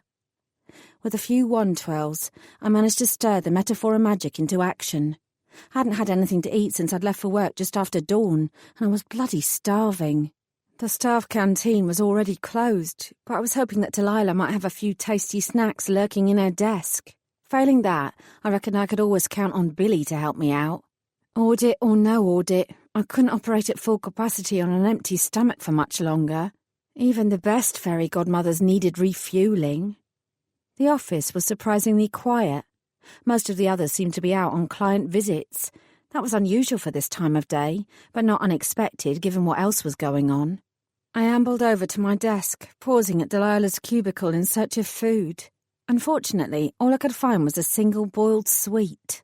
I popped it into my mouth, before nearly choking on it when Adeline bellowed at me from the other side of the room, and I accidentally swallowed it whole.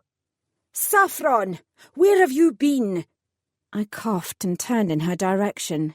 "Working," I said. "I was in the Lake District with a new client. I think I need some help with her because there's an important meeting going on in the rec room and your absence has been noted. You're already 10 minutes late." "Can't I miss it?" I asked. "I have to—" I didn't finish my sentence. The expression on Adeline's face was enough to make me falter. I cursed myself for not checking the calendar. The last thing I wanted was to gain a name for myself as a person who walked in late to meetings, as if I didn't care about everyone else's time. I reminded myself that, despite everything else that was happening, my mission to become both indispensable and outstandingly dedicated to all things fairy godmother was ongoing. When I entered the rec room, every head turned in my direction, and there was a few audible tuts. I coughed and mumbled an apology. Unfortunately, it appeared that Angela was chairing the meeting. She shot me an icy stare. "Nice of you to join us, Saffron." It was her tone that really irked me. I'd not been skiving off. Quite the contrary. I'd been out doing my damn job and almost getting myself killed in the process. I'd apologised once. That was quite enough. I lifted my head and gave the HR manager my best smile. "That's no problem, Angela. Thank you for inviting me to join you." Her glare only intensified. "Try and be a good girl and avoid interrupting this vital meeting any longer than necessary. There's a spare seat at the back." There was indeed, but unfortunately for her, I'd already spotted a free spot up at the front. Most people don't like being at the front, but I relish it. I strolled up, sat down, and folded my hands neatly in my lap. "Please continue," I said, noting Jasper's presence across the table. He was frowning darkly. There was no choice now. I had to push aside my concerns about Rose, my plans for the task force, and all my other thoughts, and concentrate on acting like the smartest person in this room. Jasper aside, I still had a lot of ground to make up if I was going to impress my colleagues.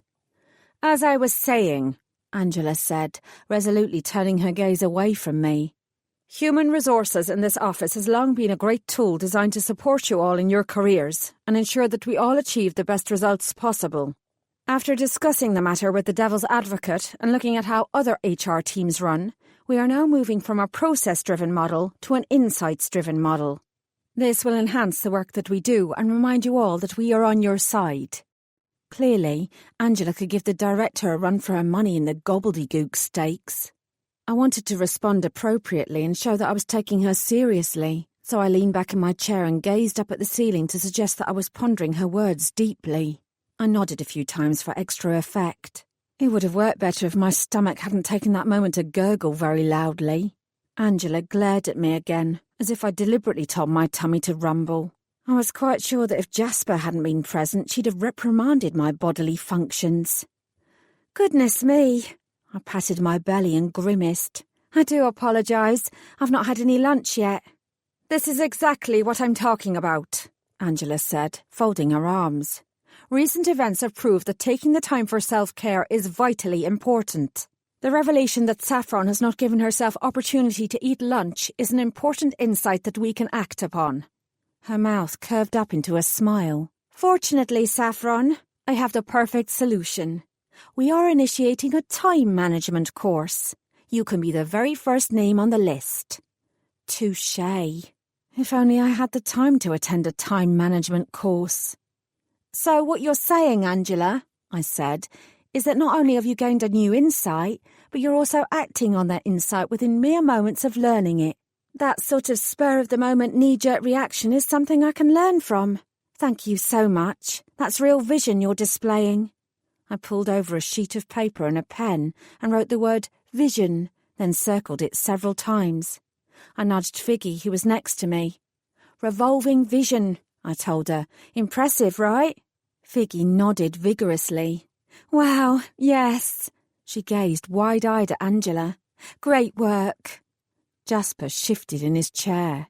He couldn't complain. He'd volunteered to sit in on this daft meeting after all. The rest of us had no choice. Angela picked up the remote control in front of her before turning to the screen and switching it on. PowerPoint. Wonderful. I sat up straighter and did my best to show that this was the best thing that had happened to me all day. Unfortunately, apart from Adeline's earlier compliment, it probably was. Thankfully, Angela ignored further opportunities to throw the spotlight on me.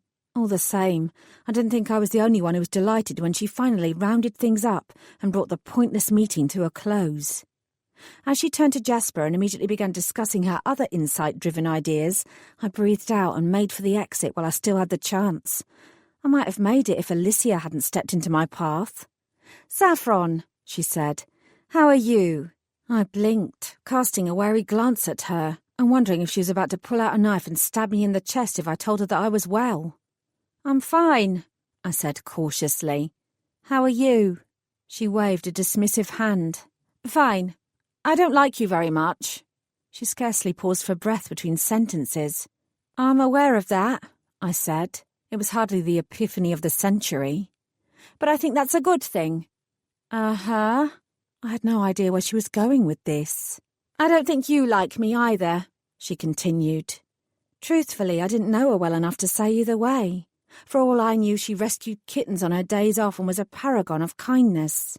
She was definitely a bully, but often bullies are victims themselves and simply need a little nudge to correct their misguided ways.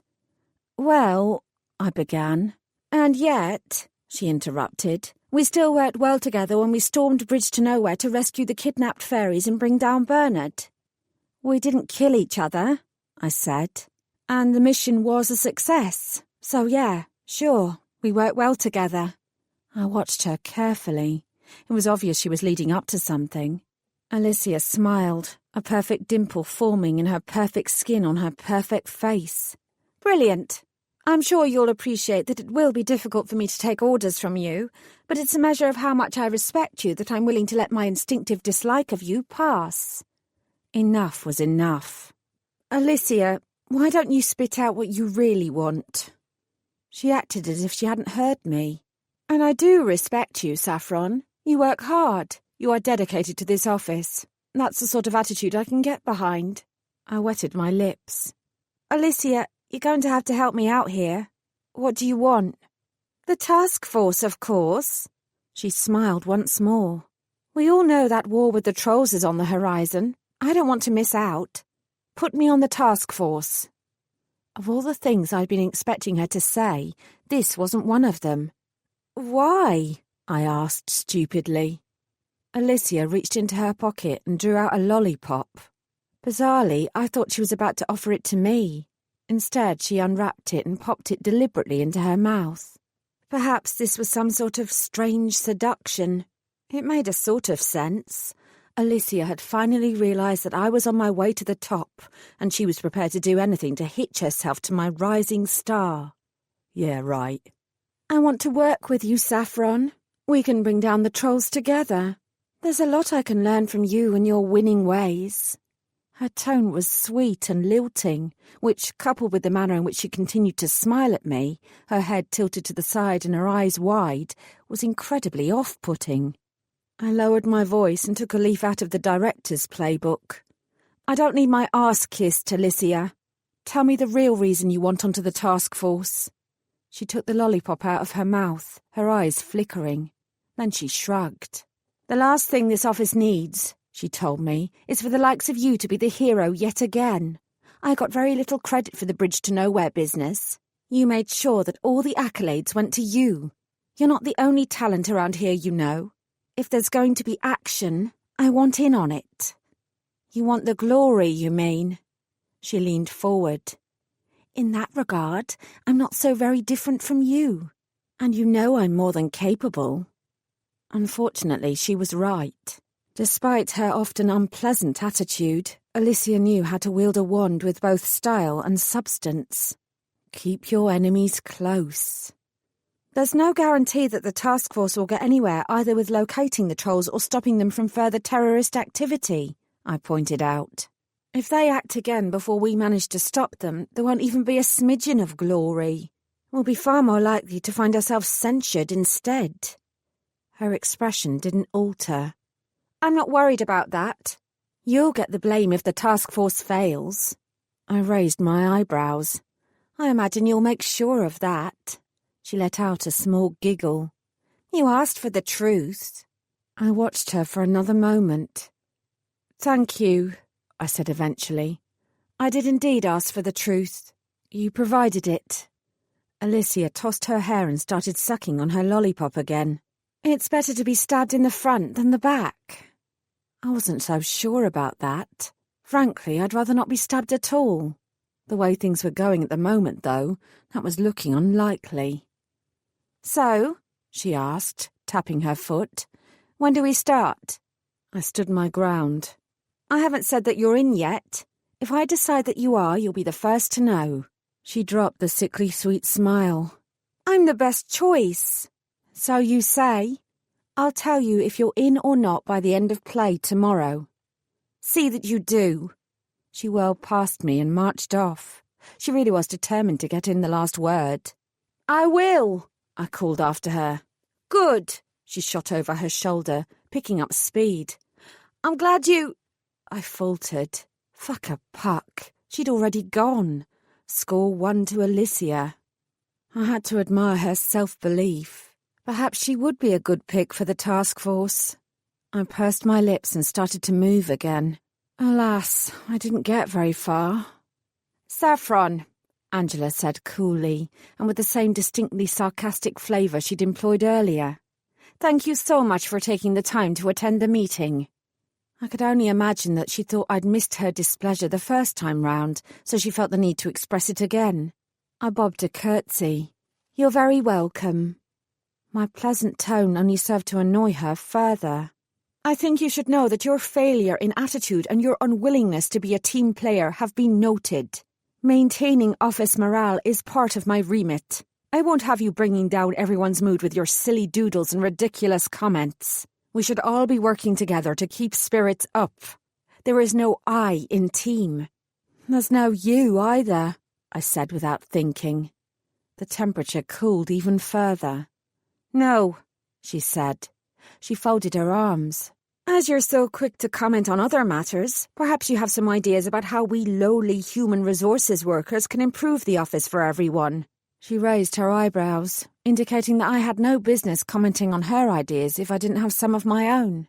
I was about to tell her that she was doing a wonderful job and that I wouldn't dream of interfering in her good work, when Jasper murmured a polite apology and stepped past us. I stared after him, briefly noting the way his hair curled at the nape of his neck and brushed against the broad expanse of his shoulders. His expensive black suit was reminiscent of midnight in the deepest, darkest cave. Maybe dressing in sombre, depressing clothing was a prerequisite of his job. Maybe Lydia preferred him in black. I glanced at Angela. She was also dressed in sober colours, which did little for her complexion. As someone who loved garish ornaments of all shapes and sizes, I'd have expected to see more colour in her day-to-day attire. Delilah also appeared to have dressed for a funeral today. More colour would do all the fairy godmothers the world of good. This was supposed to be a happy job. Dark grey, dull black and blacker than black didn't suit the granting of wishes or the changing of lives. No wonder the powers that be kept trying to push those daft cloaks on us all the time. Unbecoming as they were, at least they provided some colour. "Rainbow Friday," I said suddenly. Angela blinked at me. "Pardon?" "Rainbow Friday," I repeated. "Every Friday you nominate a colour of the rainbow, and everyone in the office has to dress in that colour. It'll raise everyone's spirits and remind us all that we're responsible for spreading joy across the country. So this week everyone has to wear red, next week we all have to wear orange, and so on." "That's a terrible idea," she sneered. At least I'd tried. "Well, that's all I've got. It's probably for the best that I don't work in HR. You can say that again." She grimaced. "Make sure you're not late for the time management training, Saffron," she snapped, and spun away, leaving me to realise that yet again I'd failed to get in the last word. I would definitely have to try harder from now on. As I walked to my desk, I ran the conversation again in my head. I imagined several scenarios where I obtained the upper hand. Imaginary Angela cooed at my magnificence and apologised for ever doubting me. I was just picturing her confronting the director and demanding a pay rise for me when a strange sound lit through the air. Initially it didn't seem that bad, but within a few seconds it was ear-piercingly shrill. My steps faltered. Rupert whizzed past me. "Evacuate!" he bellowed. "Everyone out, now!" The others were already on their feet and heading for the stairwell. I scratched my head. "What is it? Why do we have to get out?" "Fire, of course," Figgy tossed out over her shoulder as she strode briskly ahead. I frowned and looked around. There was no smoke, no rise in temperature, no flames. Then I caught sight of Jasper standing to one side and watching the evacuation. Oh, This was a test, then. I rolled my eyes and tutted. Yes, it was important to ensure that all our procedures were up to date and that everyone knew what to do in the event of an emergency. But couldn't this have waited? I wanted to get back to work. I didn't want to spend up to an hour shivering outside. I was tempted to ignore the evacuation order in favour of doing something more useful with my time, but I felt his eyes land on me. I wasn't going to be the fairy who messed this up for everyone else, so I sighed, headed for the door and joined the orderly queue. If this was a real fire, I thought, we'd all be sprinting out at warp speed and pushing each other out of the way. Team or no team, the will to survive was too strong to let us stand politely in line. I was one of the last to exit the building. We mustered round the back and waited for the all clear. Billy marched up and down, a clipboard in his hands. His face was taut with anxiety. "Alphabetical order!" he yelled. "You're supposed to be in alphabetical order!" I shuffled into place. Anything for a quiet life. "Fabulous," I heard one of the fairy godmothers behind me say. "I do hope we get some hunky fire fairies dropping by." I rolled my eyes. Fire fairies don't waste their time showing up to drills. There was a crackle in the air. A split second later, dark smoke coalesced in front of us and 5 figures, dressed in the red hosiery of the fire fairy department, suddenly appeared. They wasted no time in jogging round to the front of the building with dowsing magic already sparking at their fingertips. I looked round. Although the director's face was expressionless, she was standing ramrod straight with her arms folded. Adeline was facing the building, her gaze flitting from window to window. I chewed on the inside of my cheek before abandoning my position in favour of sidling up to Jasper. I wasn't afraid of him. No siree. Besides, we were friends. "I thought this was a drill for the purposes of your audit," I said in a low voice. "But it's not, is it?" "You should get back in line, Saffron," he said. I didn't give up that easily. "Come on, Jasper. Is this a drill?" For a moment he didn't answer. Then he turned and gave me a long look. "Not as far as I'm aware," he said finally. He was holding himself stiffly. There were no signs of a fire. Jasper's eyes flickered. "It might be an electrical fault." "You and I both know that the alarm system is magically rigged. There's no such thing as an electrical fault, not where this building is concerned." "All right," he said with a trace of impatience. "It's a magical fault." "Right." I nodded to myself. Then I took off in the same direction as the fire fairies. It took Jasper all of 3 seconds to catch up to me. "What are you doing?" I didn't break my stride. "Taking a look." "Saffron, let the fire fairies do their job. It's what they're trained for." I ignored him and continued walking. "You're not invincible," he snapped. "You can't stride into every danger zone and expect to come out unscathed. If there's a fire..." "There's not. You know there's not." I paused. "It's not a fault either. I know how careful Billy has been over the last couple of weeks. He's checked and rechecked every system. If there was anything wrong, he'd have found it. He wouldn't risk something like this happening during your audit." "You're clutching at straws," Jasper said as we reached the front doors. "Just because you didn't see a fire doesn't mean there isn't one. It's a big building." "Not that big." "Saffron." The doors opened, and all 5 fire fairies trooped back out, putting a stop to our bickering. The nearest one swallowed at the sight of Jasper before drawing in a breath. "Sir," he said, "the building is clear. There's no fire anywhere." I gave Jasper a triumphant look. "See?" "It must be a fault in the system," the fairy continued. I frowned. "Thank you for your fast response," Jasper said. "You've done well." Out of the corner of my eye, I noted the fire fairies puffing out their chests. They no longer interested me. I crouched down, my fingers reaching out to the smoky glass at the side of the door. In the corner, barely visible, was a small round hole. My body jerked when I touched it. I drew back with a hiss. "Magic," I muttered. "Powerful magic." Jasper knelt down next to me and examined the hole. He turned round and scanned the street. Nobody was there, but it didn't matter. We both knew what had happened. Someone had sent a shot of magic into the office, which had cut through the glass and set off the alarms. There was no prizes for guessing who was responsible. Trolls, he said, gritting his teeth. Yeah.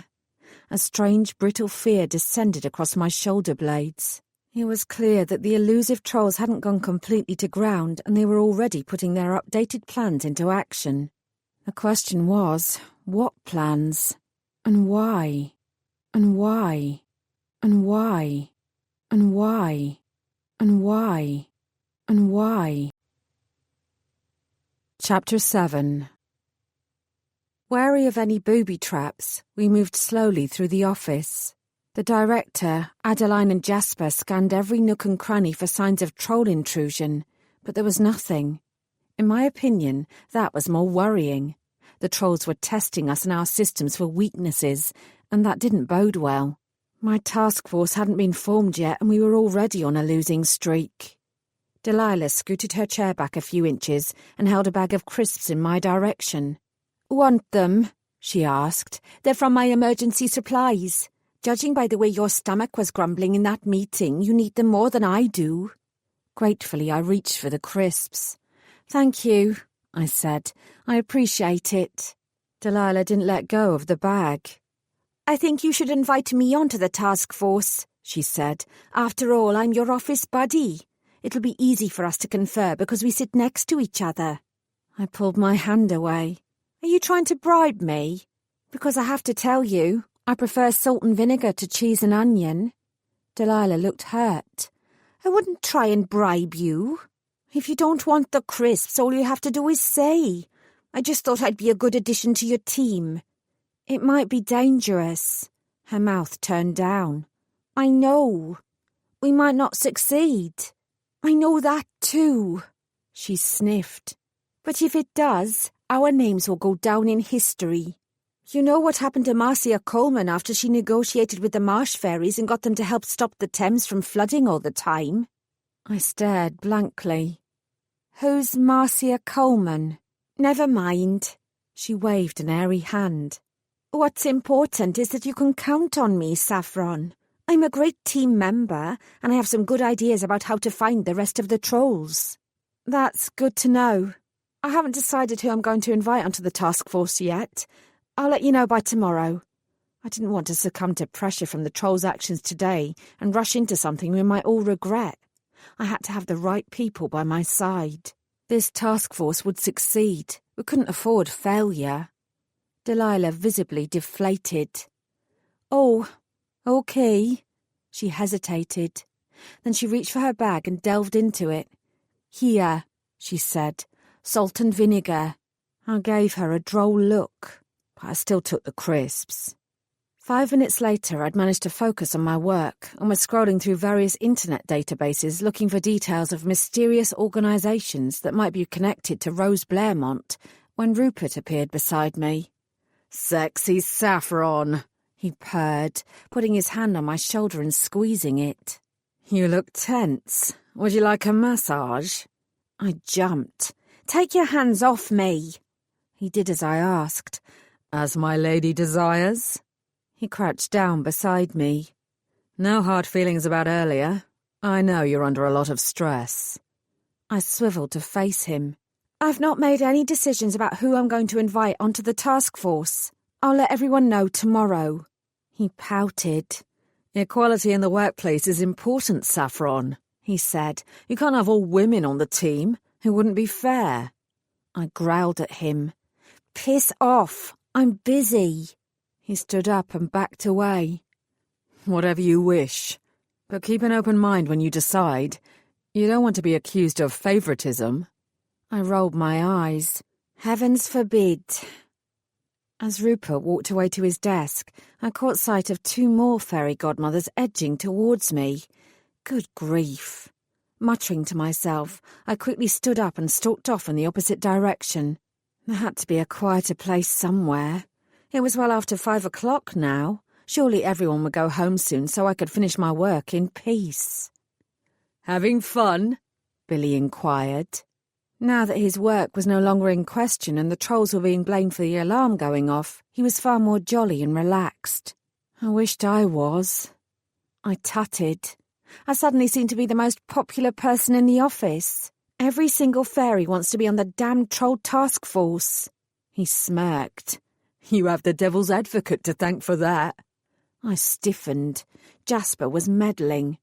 Great. That's all I need. Billy shrugged. I wouldn't blame him too much.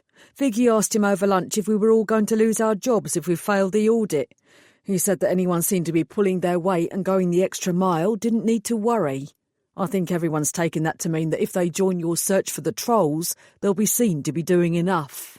Especially after that fire alarm. He waited a beat before adding, which was not my fault. Comments like that from the devil's advocate are not helpful. I grimaced. And as I keep trying to remind everyone, we're supposed to be cutting down on stress, not adding to it. Someone should tell the trolls that too. Billy raised an eyebrow. I can put you down for more meditation if you're feeling the pressure. I gave him a sideways glare. Don't you dare! Does this mean you're not about to invite me onto the task force? Do you want to be on the task force? He pursed his lips. I could do with a little excitement beyond systems checking. Besides, I don't think the devil's advocate is too impressed with my encyclopedic knowledge of fairy rule-breaking. It's quite possible that the director will take this opportunity to rid herself of me. She'll blame the audit instead of the fact that I know about the secret vodka stash in her left-hand drawer. I stared at him. He laughed as if he were joking, but I wasn't sure that he was. I've not made my mind up yet about who will be on the task force, I said for the millionth time. I'll let you know tomorrow. Thanks. He cocked his head. I'm good at sensing magic, you know. I'm more sensitive to it than most other fairies. If you'd not spotted that magical hole in the front door, then I would have. Billy wasn't boasting. He was merely stating a fact. I nodded approvingly. False modesty wasn't helpful to me in the slightest. In the meantime, I said, is there anywhere round here I can get some work done without being interrupted again? You could try the old library. It's almost never used these days. If anyone asks where you are, I'll tell them you've gone out again. I'd appreciate that. Billy chucked my arm. I'm on your side. I have the potential to be an excellent troll hunter. Yeah. I sighed. I'd have to make a decision as quickly as possible. I couldn't cope with much more of this. Putting my very real worries about the trolls to one side, I allowed myself 30 minutes to continue researching Rose. Even if her ultimate wish was to get the shady blokes who were trying to kill her off her back, I'd have to know more to ensure the wish was successful. That sort of scenario might involve a lot of people, and it could have a lot of blowback. It was considerably more complicated than sending someone off to a ball with a pretty dress and daft shoes. Cinderella's fairy godmother didn't know how easy she'd had it. I continued to come up short, finding out little about Rose other than the fact that she'd spent more than 30 years working for the postal service. In the end, I gave up. All I'd achieved was confirmation that I'd have to persuade her to tell me about the assassins. How I'd managed that, I had no idea. It was a measure of how discombobulated I was that tracking down a group of trolls who kept themselves hidden for the last few decades seemed easier. I was scratching out various unworkable ideas onto the sheet of paper in front of me when I heard the library door open. Without turning my head, I called out, "If you're here to ask if you can join the task force, you'll have to prove yourself first by getting me something to eat." There was a beat of silence, then Jasper's familiar voice filled the air. It's just as well I came prepared. Although I'm not here to join the task force. I'll be satisfied as long as you keep me appraised of your findings and involve me when the trolls are located. They are clearly growing bolder. We have to remain on our toes. I spun round, almost falling off my chair in the process. "What are you doing here?" I demanded, as if he were an intruder who'd wandered in from the street. I looked him up and down. He appeared as fresh and well turned out as he had that morning, his depressing black suit complementing his darker hair in a massively irritating manner.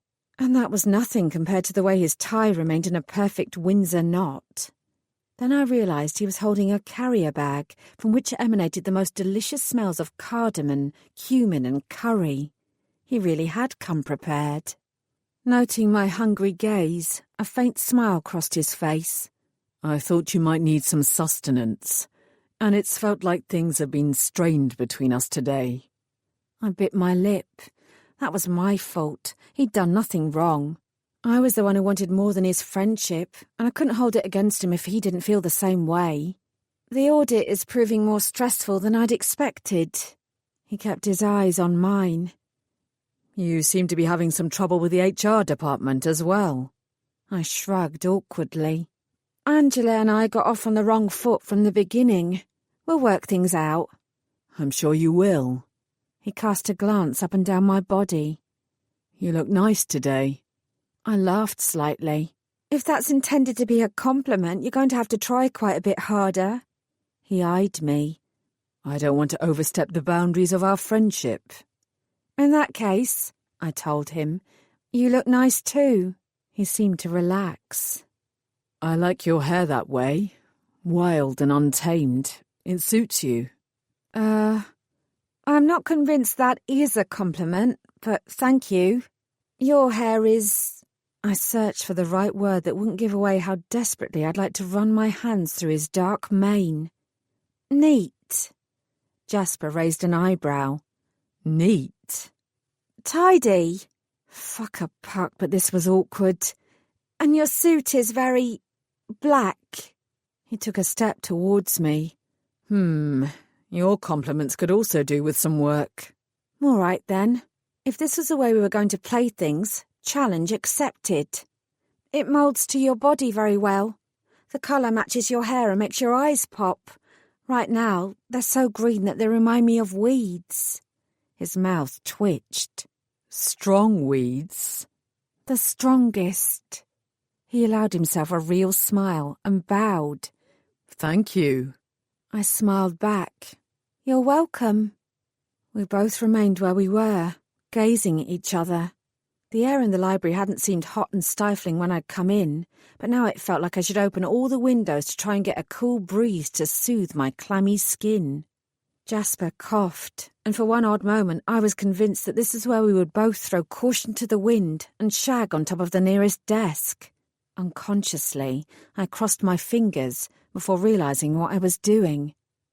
Jasper broke the spell by looking away. I think you were right. It would never work romantically between us.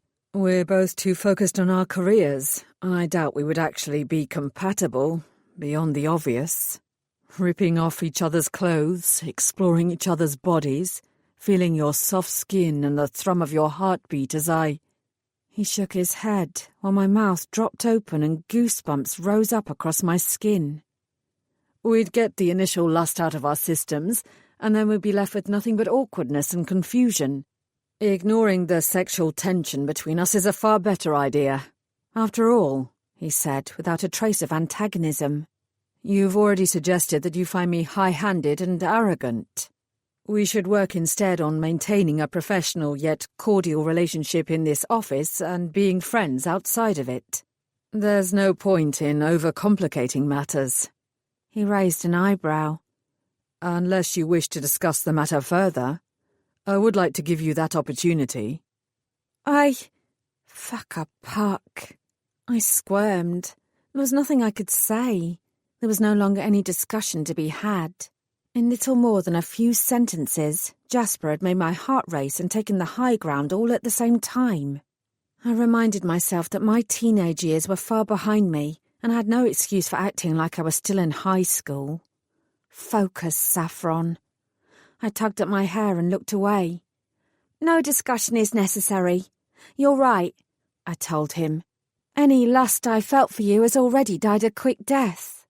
Besides, I've still got a lot to learn, and I should be focusing on my job like you are. I swallowed. There's too much on the line for all of us. I can do professional. I am professional. I have a 5-year plan to become the best damn fairy godmother in the world. Romance doesn't figure in it.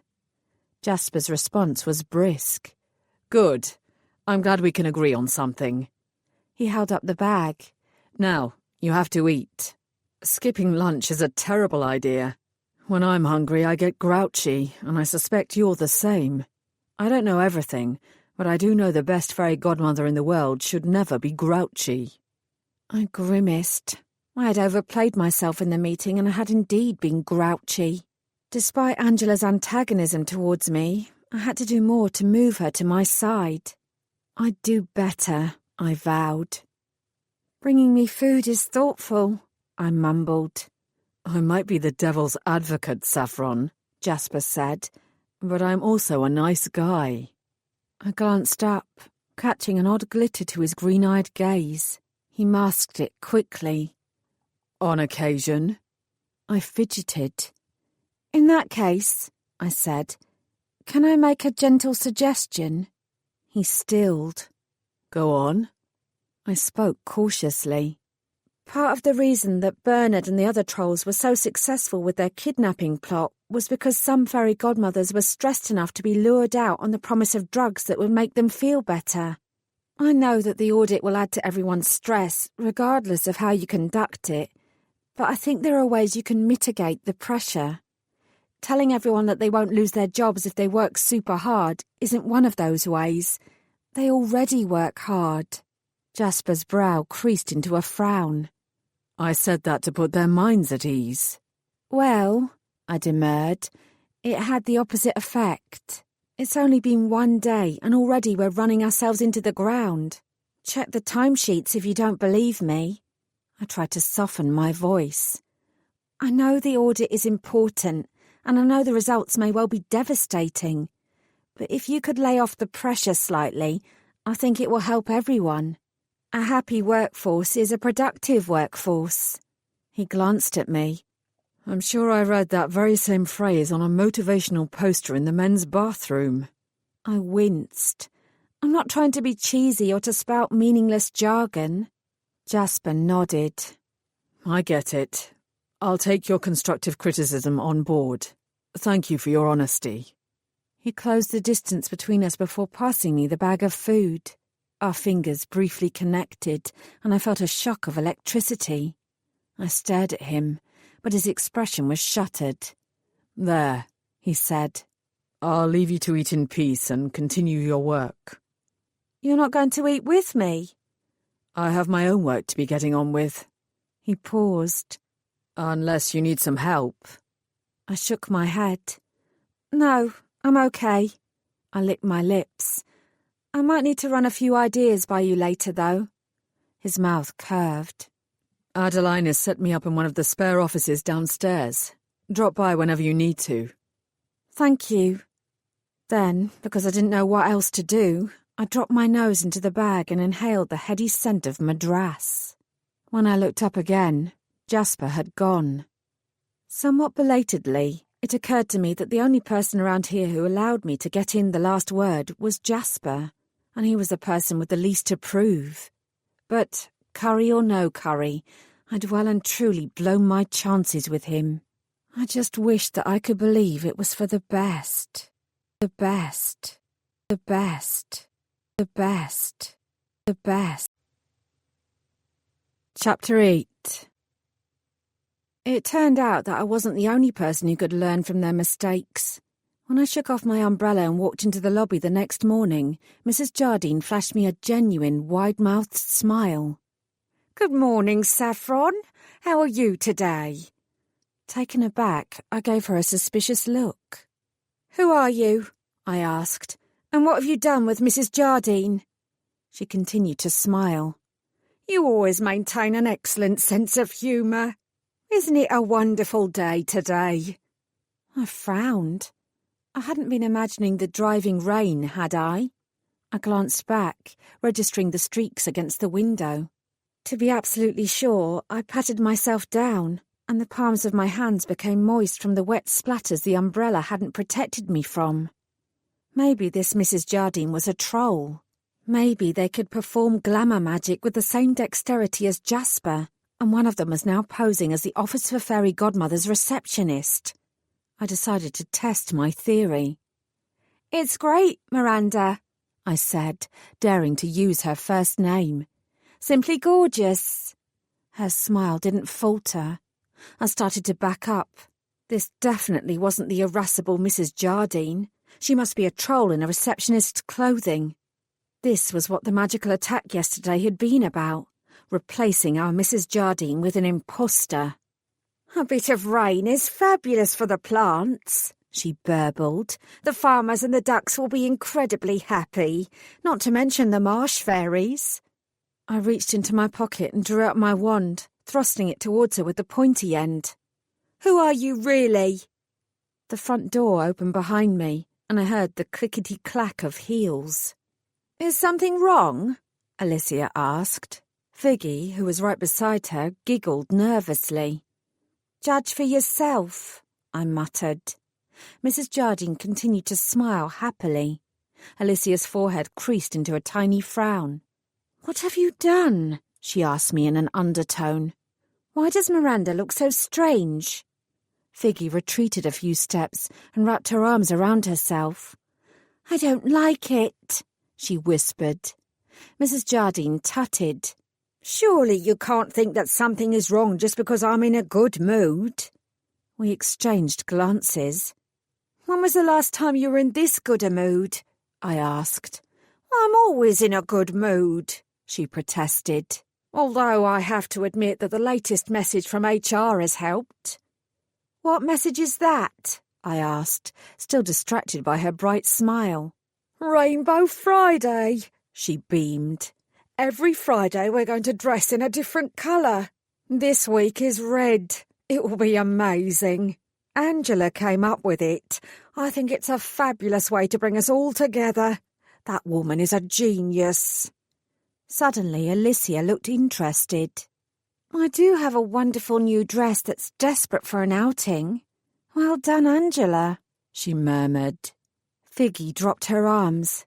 What a great idea. She's so clever. This will be enormous fun. I glowered. Mrs. Jardine beckoned us forward. That's not all. It gets even better. Come and have a look at this. I raised my wand an inch higher. Rainbow Friday or not, the receptionist was still acting very oddly. I wasn't the only one who thought so. Alicia stayed where she was, her feet firmly planted on the spot.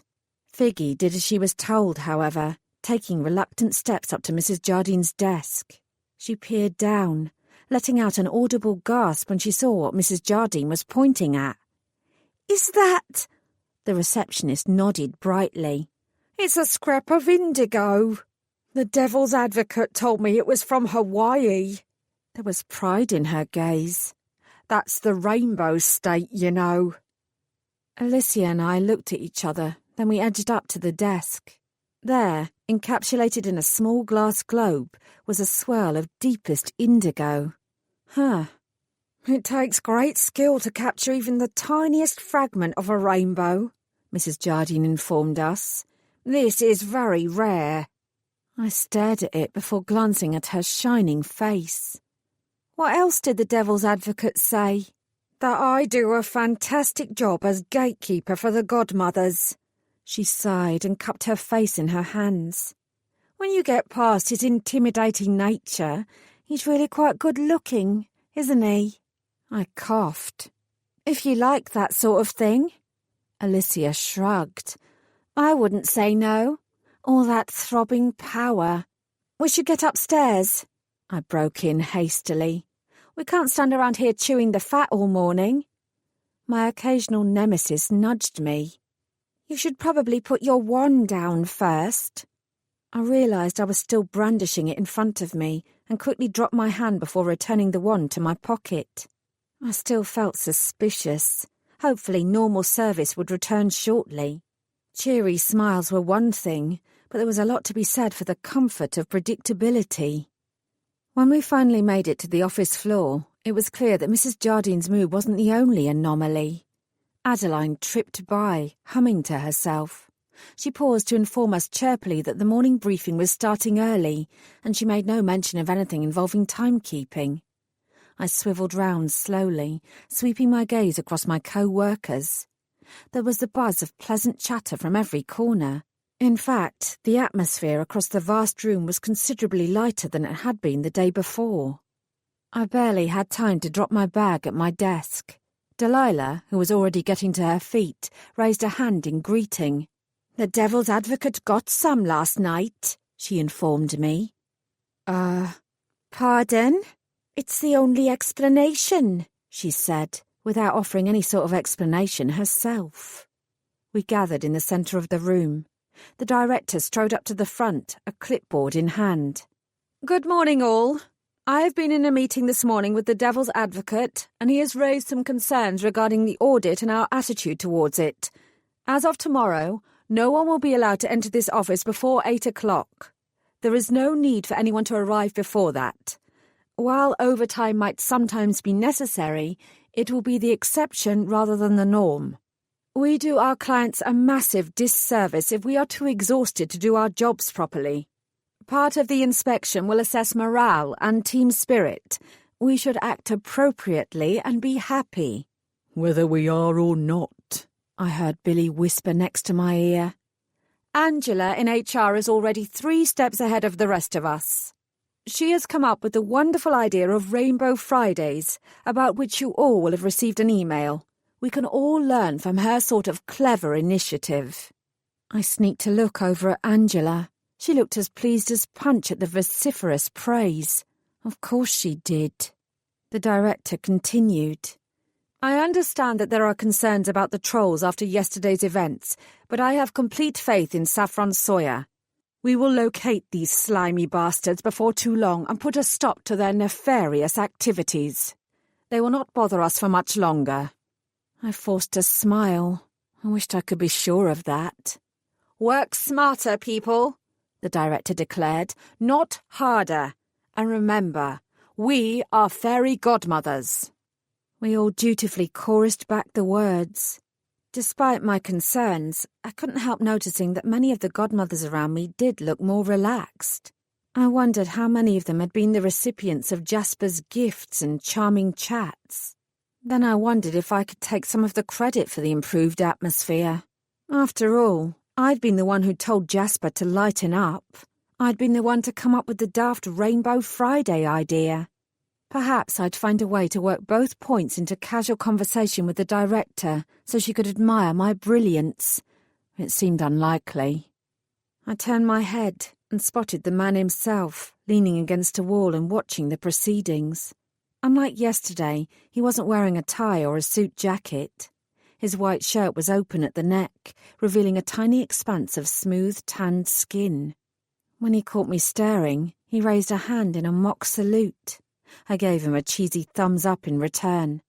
Jasper just grinned. "I've got more salt and vinegar crisps," Delilah said. She swung her bag off her shoulder and opened it. I glanced inside. "Want some? You can have as many as you like." Rupert bounced up. "Would you like a coffee, Saffron?" he asked. "I can fetch you one now if you like." It appeared that the current mood of sunny relaxation was only skin deep. They were all still worried enough about their futures to be desperate enough to join the troll hunt. "I have to go out and visit a client," I said. "But I'll sort out the task force deployment this afternoon, I promise." The sooner the better. This was all becoming far too unsettling. I was halfway to the Metaphora room when Angela cornered me. "Here," she said, thrusting a piece of paper in my direction. "Details of your time management course. It starts today. Don't be late." "I'll do my best," I promised. "You'll do better than that. You seem to think you're special because you rescued the kidnapped fairy godmothers and stopped the trolls." I pursed my lips. "What I did was pretty special. It doesn't mean you get to slack off while everyone else works their arses off." I counted to 10 in my head. "I might not have been here very long, but there's been no evidence of slacking on my part that I'm aware of." I paused. "Nice idea you had there, by the way. You know, the one about Rainbow Friday." 2 high points of colour appeared on Angela's cheeks.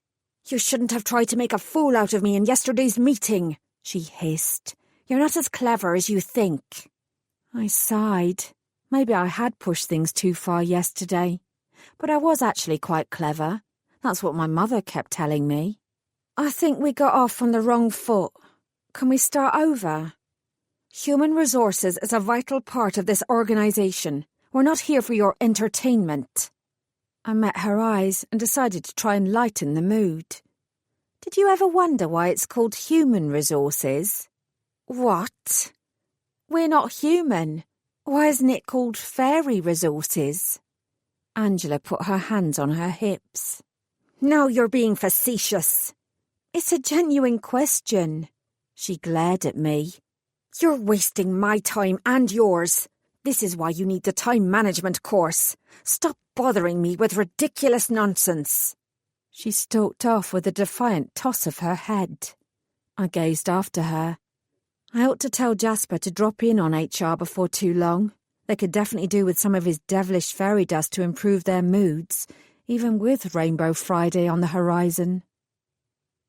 Thankfully, the Metaphora Magic deposited me directly outside the hotel room in Carlisle, where I'd left Rose the day before. That meant my containment magic had held firm and kept her safely within the walls of the building. It wouldn't help in terms of me granting her wish, but it would allow me the opportunity to find out what was going on.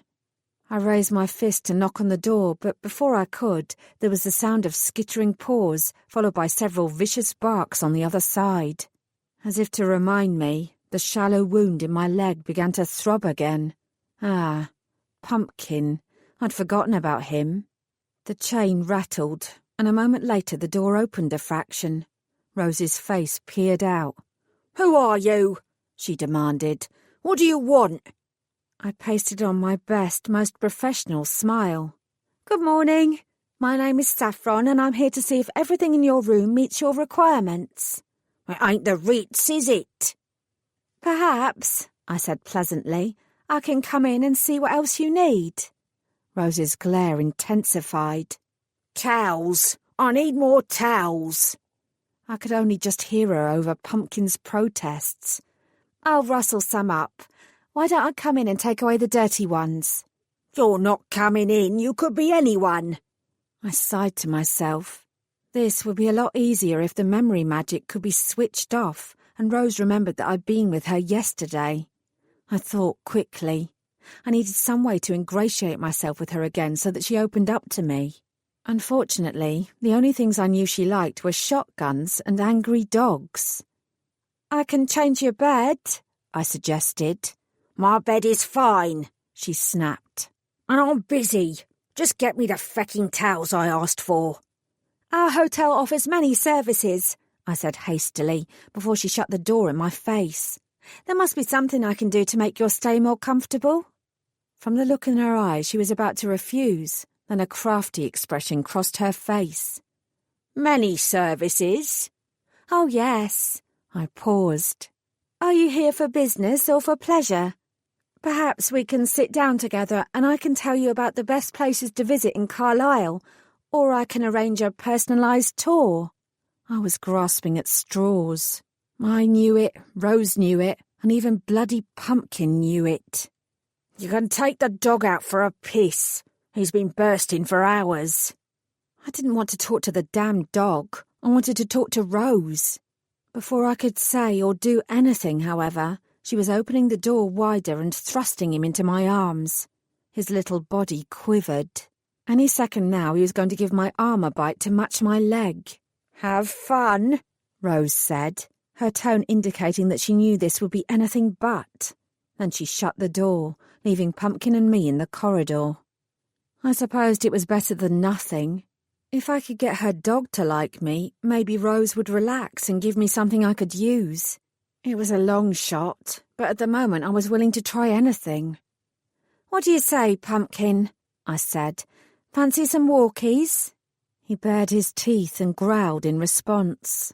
It was lucky for him that I was a dedicated fairy godmother. All the same, I had the feeling that this was going to be a very long morning. Long morning. Long morning. Long morning. Chapter 9. I took Pumpkin out to a dull patch of grass just beyond the hotel car park. Every few minutes he seemed to remember that he despised me and growled and snarled appropriately. Then he returned to liberally spraying everything in sight with urine. A young family passed by. "What a cute dog," the mother exclaimed as her son toddled up to give Pumpkin a pat. "Stay back, he's vicious," I warned.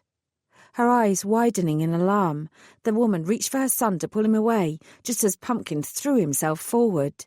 I fumbled for my wand, terrified that disaster was about to ensue and the kid would be mauled.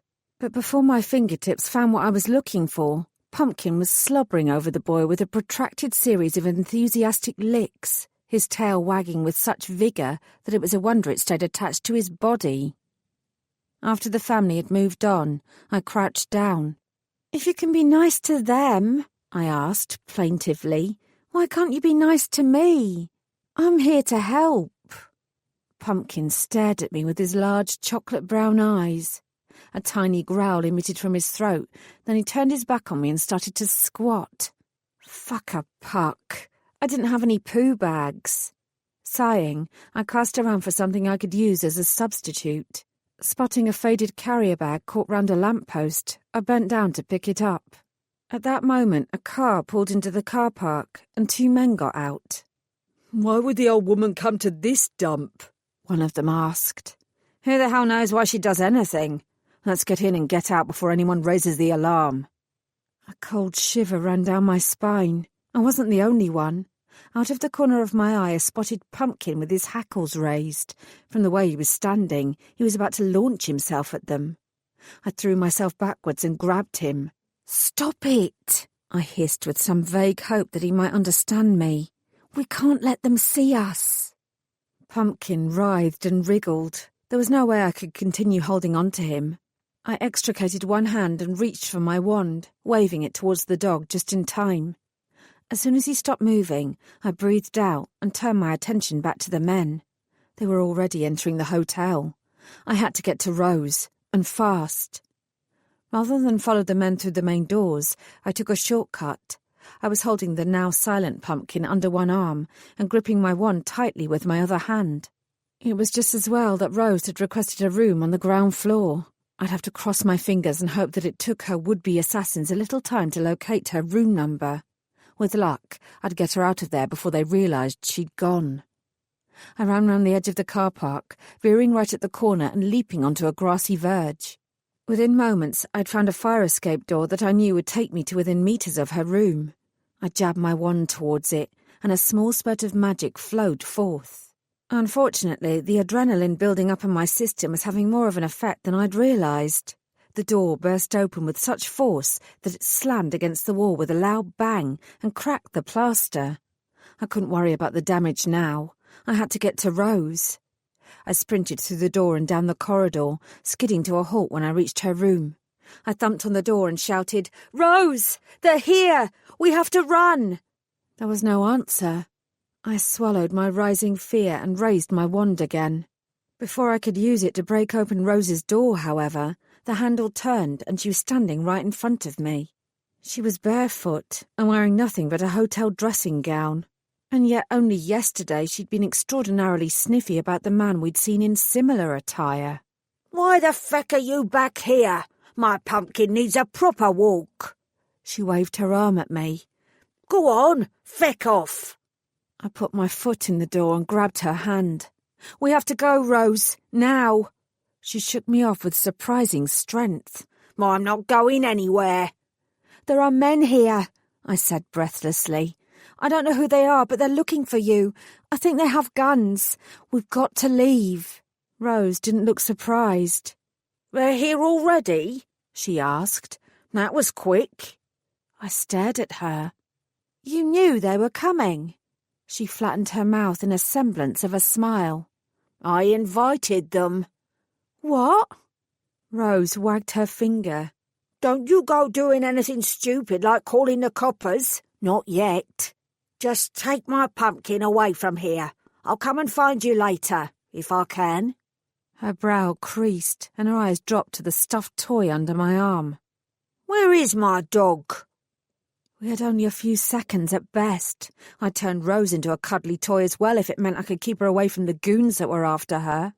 I gave up on the conversation and grabbed her once again, keeping a tight grip on her arm. She wouldn't shake me off this time. "We are leaving," I hauled her out. all but dragging her down the corridor. "What are you doing, you crazy bitch? Let me go!"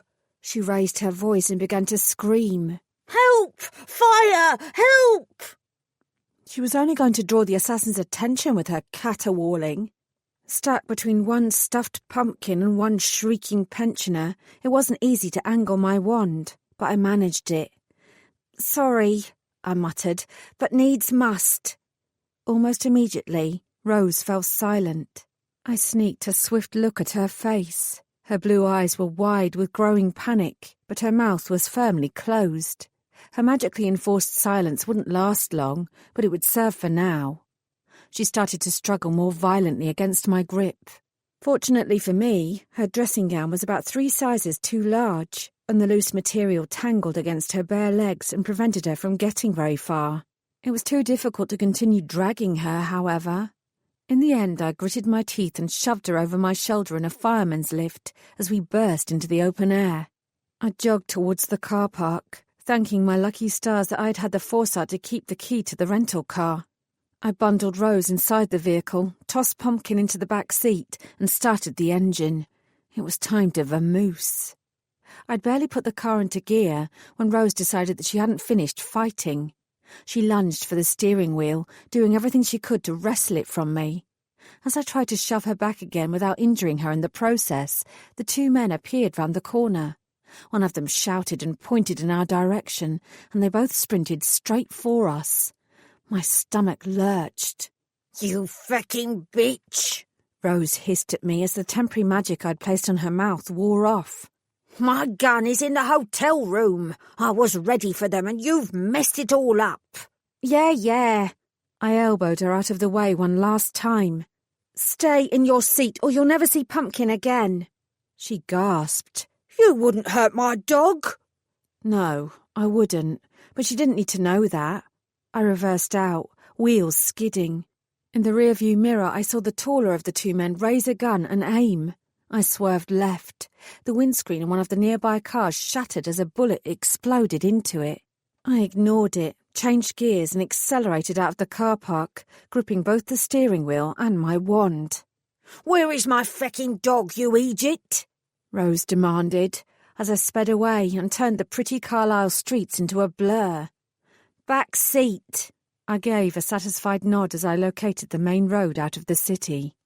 "I don't know who you really are," she spat, "but if you think I'm some stupid old woman who is willing to believe that the stuffed creature lying there is anything to do with my pumpkin, then—" I jerked the wand, transforming Pumpkin into his usual vexing self. He wasted no time in leaping up at my seat and clawing at my shoulder. "Call him off," I said through gritted teeth, "or I'll change him back again." I could feel Rose staring at me. "Are you some kind of witch?" "No." I switched my wand to my right hand in case she made a grab for it. "Call him off." "Pumpkin, down," she commanded. The little dog obeyed and planted all 4 paws down. He continued to growl, but at least he was no longer trying to flay me alive. Small mercies. I continued down the main road for a few minutes before making an executive decision to turn off into a quieter country lane. Rose huffed, seething beside me. If I'd been hoping that she'd take this opportunity to tell me what was going on, I was sadly mistaken. She pinned her mouth closed and folded her arms. She didn't need to say anything. Her glares spoke volumes. Eventually locating a small lay-by, I pulled in and switched off the engine. I turned towards her. "It's about time," I said, my voice tight and angry, "that you told me exactly what's going on." "Actually," she returned, "I think you should tell me what's going on." She banged her chest for emphasis. "Who the feck are you?" I took a deep breath. "You won't remember it, but I was with you yesterday. At least one of those men came to your house. We escaped out the back and ran to some nearby woods where you had hidden a jeep. Then we came to Carlisle." "I don't have dementia. If you were there, I'd remember. Besides," she snorted, "I don't run away. I'm a fighter." If there was one thing I'd learned about Rose Blairmont over the last day, it was that. "I know," I said, but I think my presence complicated matters and forced you to leave your house. I paused, which is a shame because it's a really pretty cottage, especially with all those fading roses climbing up the walls. Her eyes spat fire. You were not there. I was, I answered calmly. The reason you don't remember me is that I'm a fairy. In fact, I'm a fairy godmother. Your fairy godmother. There is magic tied into me that means you don't remember me from visit to visit. Rose opened her mouth to continue arguing, then she glanced at Pumpkin, who immediately switched his ongoing growl to a plaintive whine. Either you temporarily turn my dog into a toy, or I'm going crazy. I only did that because Pumpkin saw those men and was on the verge of going hell for leather and attacking them. Good boy, Rose beamed. They would have killed him. She frowned. No one hurts my dog. Well, I said, they would have, and I doubt they'd have shed a tear over it. Now, tell me, who are they and why are they after you? Rose tossed her head. I ain't telling you nothing. Her eyes flickered towards the back mirror before sliding away again. Suspicion flooded through me, and I turned round to stare behind us. There was nothing there, yet. I did my best to squash the sudden flare of red-hot fury that zipped through me. Hand it over, Rose. She blinked innocently. Hand over what? The mobile phone you're hiding in your pocket, I said. Give it to me. Rose wrinkled her nose. It's mine. You can't take it. I can do what the hell I want. You are putting my life at risk as well as your own. She raised her shoulders. I don't care. I don't know you from Adam. Fine. You're also putting Pumpkin's life at risk. Right on cue, the dog whined again. Rose's eyes shifted. Feck you. She reached into the pocket of her dressing gown and pulled out the phone. I grabbed it from her. This is how you invited them, I said. She jerked her head. You don't even have to dial a number and speak to anyone these days. All you have to do is turn on your phone and half the world can find you if they want to. She lifted her eyes heavenward and sighed. Isn't technology amazing? Wonderful, I said flatly. I wound down the window and threw out the phone. Just then another car appeared at the top of the hill behind us. I twisted my wand, aiming it to the left of the hedge that lined the narrow road. There was the sound of splintering wood, followed by a loud creak. A moment later, an oak tree crashed through the hedge and fell with a groan onto the road. That would slow those bastards down. Rose gaped. You really are a witch, she said. Fairy godmother. I restarted the engine. As I said. She shook her head. 7 decades I've been alive, and I never could have conceived of such a thing. Why haven't I heard about your existence before? Are you the only fairy godmother in the world? Why come to me? Those are all valid questions, I said, none of which I'm inclined to answer right at this moment, especially as she wouldn't remember any of the answers. Rose turned away. So, do I get a wish then? Yep. I smiled as I saw the car behind us come to an abrupt halt behind the fallen oak tree. Both men got out, and I was pleased to know that there was considerable shaking of fists. Rose wound down her window, stuck out her hand, and flipped them her middle finger. I thought you wanted them to catch you, I said. Only so I could kill them before they killed me, she answered matter-of-factly. Something which your meddling has made considerably harder. She fiddled with the gold band around her middle finger. Now, about that wish. I pulled my attention away from the still furious goons. Yes? Rose smiled. I wish for you to feck off and leave me in peace. I shook my head, pressing my foot down on the accelerator. It doesn't work like that. For an old woman, she managed an extraordinarily good example of a toddler's pout. But that's my wish. Tough. My absence is not what your heart truly desires. I'm here to give you what you really want, Rose, whether you like it or not. She set her chin at a mutinous angle. There aren't many people I despise, she said, but you're getting close to the top of my list. Lucky old me. The old me. The old me. The old me. Chapter 10.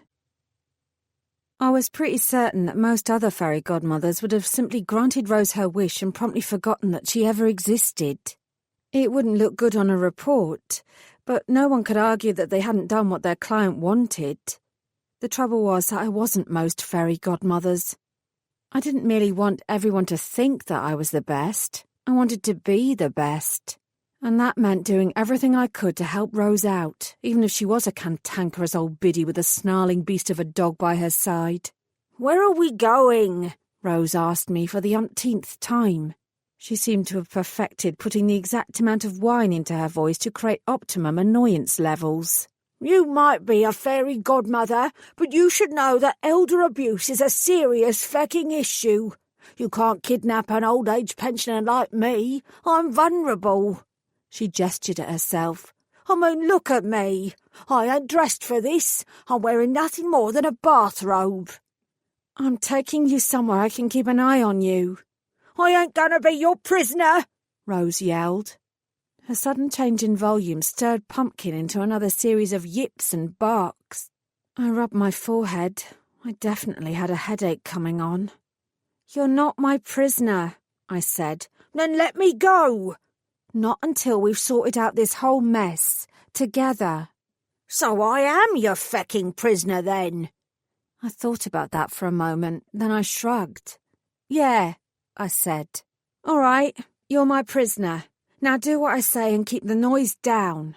She harumphed loudly and adjusted her dressing gown. I sped up. The sooner we reached Colchester, the better. The only good thing about all the hours I had to spend on the motorway instead of doing something more productive was that I had plenty of time to think and plan. Assuming that at some point Pumpkin and Rose were kind enough, or tired enough, to grant me some peace. After speeding most of the way, I finally reached my destination around mid-afternoon. Rose's head was tilted back in the same position it had been for the last 2 hours. Her white, wispy curls were flat against her forehead, and a trickle of drool snaked down from the corner of her mouth. Pumpkin hadn't moved from his curled-up position on the back seat for some time, but thanks to his incessant snoring, I'd not been able to forget his presence. My neck was stiff and sore, and I was, to coin a phrase from a certain dark-haired devil's advocate, very, very grouchy. It was just as well that I'd managed to call Vincent as I drove, and that he was already waiting on his doorstep. Leaving Rose and Pumpkin to slumber on for a few more moments, I unclipped my seatbelt and got out. Somehow the ex-drug dealer looked far older than he had the last time I'd seen him, but at least he had some colour in his cheeks, and his frame had filled out a little. Regular eating does that to a person. Miss Fairy Godmother, he bellowed. I winced. How are you? I'd be better if you didn't advertise what I am to the whole world, I told him. Fairy godmothers are supposed to be incognito. Just because I messed up last month and the memory magic that makes other humans forget what I am didn't work on you, doesn't mean that you can shout out my existence to all your neighbours. He waved a dismissive hand. Even if any of my neighbours heard me, they wouldn't believe it. And not because of what you are, but because of what I am. He gave me a wide, yellow-toothed smile. Now, tell me more about this favour that I can do for you. The obvious pleasure in his face was more than enough reason for me to frown at him. Whilst I appreciate your help in many ways and for many reasons, I'm not granting you a wish in return for this one favour, Vincent. I can give you money or help you out in some way, but you've already had one wish from me that you shouldn't have received. You're not getting another. Aw, Saffron. I folded my arms. I mean it. I appreciate your help, but there is a limit. Vincent fluttered his eyelashes. I suppose he thought it made him look adorable, but unfortunately it gave him more of a serial killer edge. Even if my wish was to help someone else? Is it? He grinned. Nah, I want to know what this week's lottery numbers will be. Not gonna happen. I dug into my pocket and pulled out some crumpled notes. 80 quid. Take it or leave it. Vincent swiftly snatched the money out of my hand. Cheers, love. Before he took my money, he should have asked me what I wanted him to do. It wouldn't have taken him long to work out that I'd nabbed myself a fabulous bargain. You're welcome. All you have to do is look after a sweet old lady and her cuddly pet pooch for a couple of days. She's in a spot of danger, and I need her kept safe and out of sight. Vincent nodded. I can do that. Except what? He pointed down the street. Do you mean that old lady? He inquired. The one that just got out of your car and is legging it that way? Fuck a puck. I swung my head to the left and immediately spotted Rose about 30 metres away, her dressing gown flapping around her calves as she ran. I muttered a curse and pulled out my wand, twisting it in her direction with an irritated flourish. A moment later, the cotton belt around her waist came loose. She tripped on it, splaying out her arms as the pavement rushed up to meet her. For a split second, I was tempted to let her deal with the consequences, but then I flicked my wand again and cushioned her fall. Pumpkin, who'd been cradled in her arms, squeezed out from underneath her and turned his rotund body towards me. Did that dog just give you a dirty look? Vincent inquired curiously. Nothing would surprise me any more. I rolled my eyes and stomped towards the hapless pair. Rose, I said, running away from me isn't going to help matters. I'm here to help you. I don't want your help. She was still lying face down on the pavement, so her words were somewhat muffled. Pumpkin whined and nosed her arm before returning to glare ferociously at me. Your life is in danger, Rose. I can do something about that if you want me to. From her supine position, she huffed. Because you're my fecking fairy godmother? I smiled. Exactly. People like me don't get fairy godmothers. Life ain't like that. Life is like that. I reached down to help her to her feet. Pumpkin growled and bared his teeth, so I changed my mind and stepped away. I can't kill anyone for you, Rose, but I can get those assassins to stop harassing you if that's what you want. She sniffed and waved her arm. Give me a hand. I tried again. This time, Pumpkin retreated and allowed me to pull her up. She brushed herself down and tightened the belt on her dressing gown. I don't want them to back off, she said, avoiding my eyes. I want them to come at me so I can kill them myself. I can take care of my own dirty work. She glanced over my shoulder. Who's that shifty-looking fella who's staring at us? I grimaced.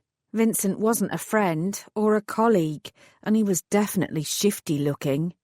My acquaintance, I finished feebly. He'll look after you until I return. She snapped her head towards me. Why? Where are you going? I sighed.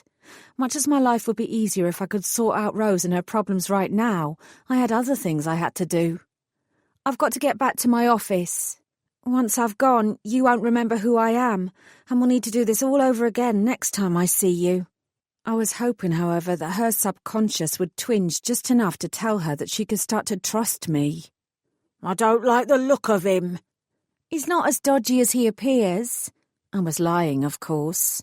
It didn't help when Vincent marched up, his arms swinging and a maniacal grin plastered all over his face. Hello, dear, he cooed. My name is Vincent, and I'm going to look after you for a while. I'm not a fecking child, Rose snapped. You don't have to talk to me like I've just managed to go pee-pee on my own for the first time. Vincent's smile only grew. I like her, he beamed. That was something, I supposed. Try not to get her killed. I'll be back tomorrow morning and we'll sort this all out once and for all. I paused. And try not to kill her yourself. Saffron, darling, you don't have to worry. We'll get on like a house on fire. He hooked his arm round Rose's. Now, tell me, dear, do you have any children, grandchildren, valuable antiques that you're looking to bequeath to someone in the near future? I rolled my eyes. I already knew this was a very bad idea. But right now, it was the best bad idea I could think of. I felt grubby and tired when I walked through the Metaphora room and into the office. What I wanted was at least 5 minutes peace and quiet with a hot cup of tea and something chocolatey. Unfortunately, it appeared that was the last thing I was going to get. Angela, who must have been watching the door like a hawk for the moment I returned, sprang towards me and barred my path. "Where have you been?" "Working," I said tiredly. "I've been out with a client all day." Her mouth puckered into a tight bud. "My office, now." I was tempted to refuse. Angela, and indeed anyone in the Human Resources office, was the bottom of my list of things to care about. Then I caught sight of Jasper out of the corner of my eye.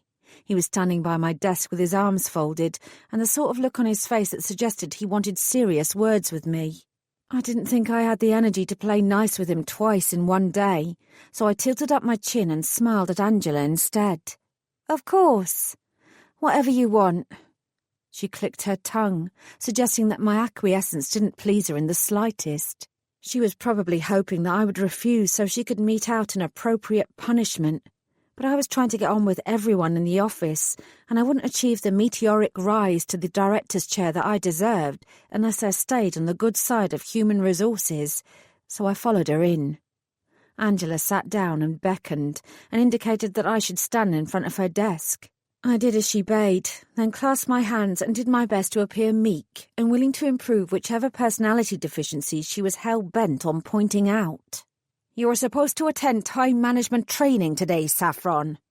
"I'm sorry, I didn't have time." Angela's eyes hardened. "Are you trying to be funny?" "It just comes naturally." The words were out of my mouth before I could stop them. I winced. "I mean, no, Angela, I'm not trying to be funny. I have a particularly difficult client at the moment. I could do with some guidance, to be honest. You see, there are some "I don't like being made a fool of," Angela hissed. "I put you on that course at great personal risk. The devil's advocate heard me do it. He was in the fucking room. If you're trying to make me look bad, then congratulations. You've achieved your goal."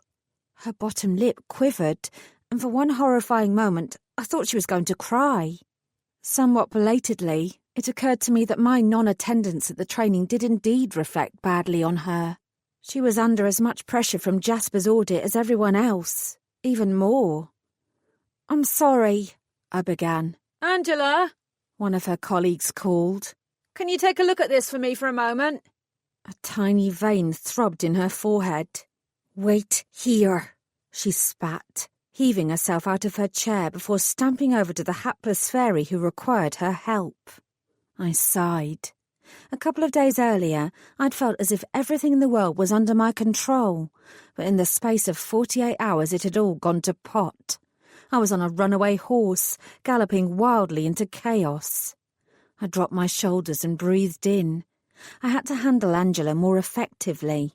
I didn't want to antagonize her every time we spoke, but somehow my mouth ran away with itself whenever she faced me, and I ended up doing just that. I had to handle myself more effectively. In a bid to distract myself, I focused on the objects on Angela's desk. Her vast array of kitsch collectibles, which both baffled and amused me, were as garish as ever. I reached for a snow globe, unable to resist the temptation to shake it. I watched the white glitter float around what appeared to be a tiny facsimile of Buckingham Palace. I sighed, then returned the globe to Angela's desk and put my hands in my pockets. "I'll have you know," Billy said in my ear, making me jump like a skittish kitten, "that decorating your desk in this fashion is against the rules. So don't go getting any ideas. You are permitted one small family photograph, and that is it." I turned to look at him. If I hadn't known better, I'd have assumed that the grim sincerity on his round face was a dire warning. "Oh, yeah?" I smirked. "If it's so against the rules, how come Angela gets away with it?" He leaned forward, shifting his weight onto the balls of his feet. "Because she's the only fairy in this office who's scary and intimidating enough to get away with it. If I say anything to her, I'm afraid the look I get in return will scare all the hair off my head." You're already as bald as a coot, Billy. His face grew dramatically fearful. And why do you think that is? I grinned. Billy's banter wouldn't help me get Angela on side, but it was an entertaining diversion. While you're here, I said, I wanted to ask you what you know about memory magic. His smile vanished. Oh, no. This isn't about that human, is it? The one who remembers both who and what you are? He shook his head ominously. It won't go well for him if he's causing problems. It won't go well for you either. You mean Vincent? And no, it's nothing to do with him. It's my current client. Guarded and wary now, Billy folded his arms and straightened up slightly. Let me guess, he said. You're finding it difficult to work out what her wish is. You want to remove the memory magic so that she'll remember who you are, and it'll be easier for you to grant her heart's desire. I beamed. Yes. How did you know? Billy sighed and tutted. This is something every newbie goes through. They settle in and then they think they can make their jobs more efficient if they fiddle with the system. I don't know why I thought you'd be any different. I frowned. But it would be more efficient. It'd make the whole process much easier. Saffron, did you ever try to put a stop to the memory magic when you were a dope fairy? I folded my arms. No, but there was no need to in that job. In this one, if I could get my clients to remember me temporarily, I could get them to trust me more and... And nothing. Billy's voice was flat. I know my focus on the rules is usually overbaked and ridiculous. You know my reasons for that. But you also have to appreciate that some rules should not be broken.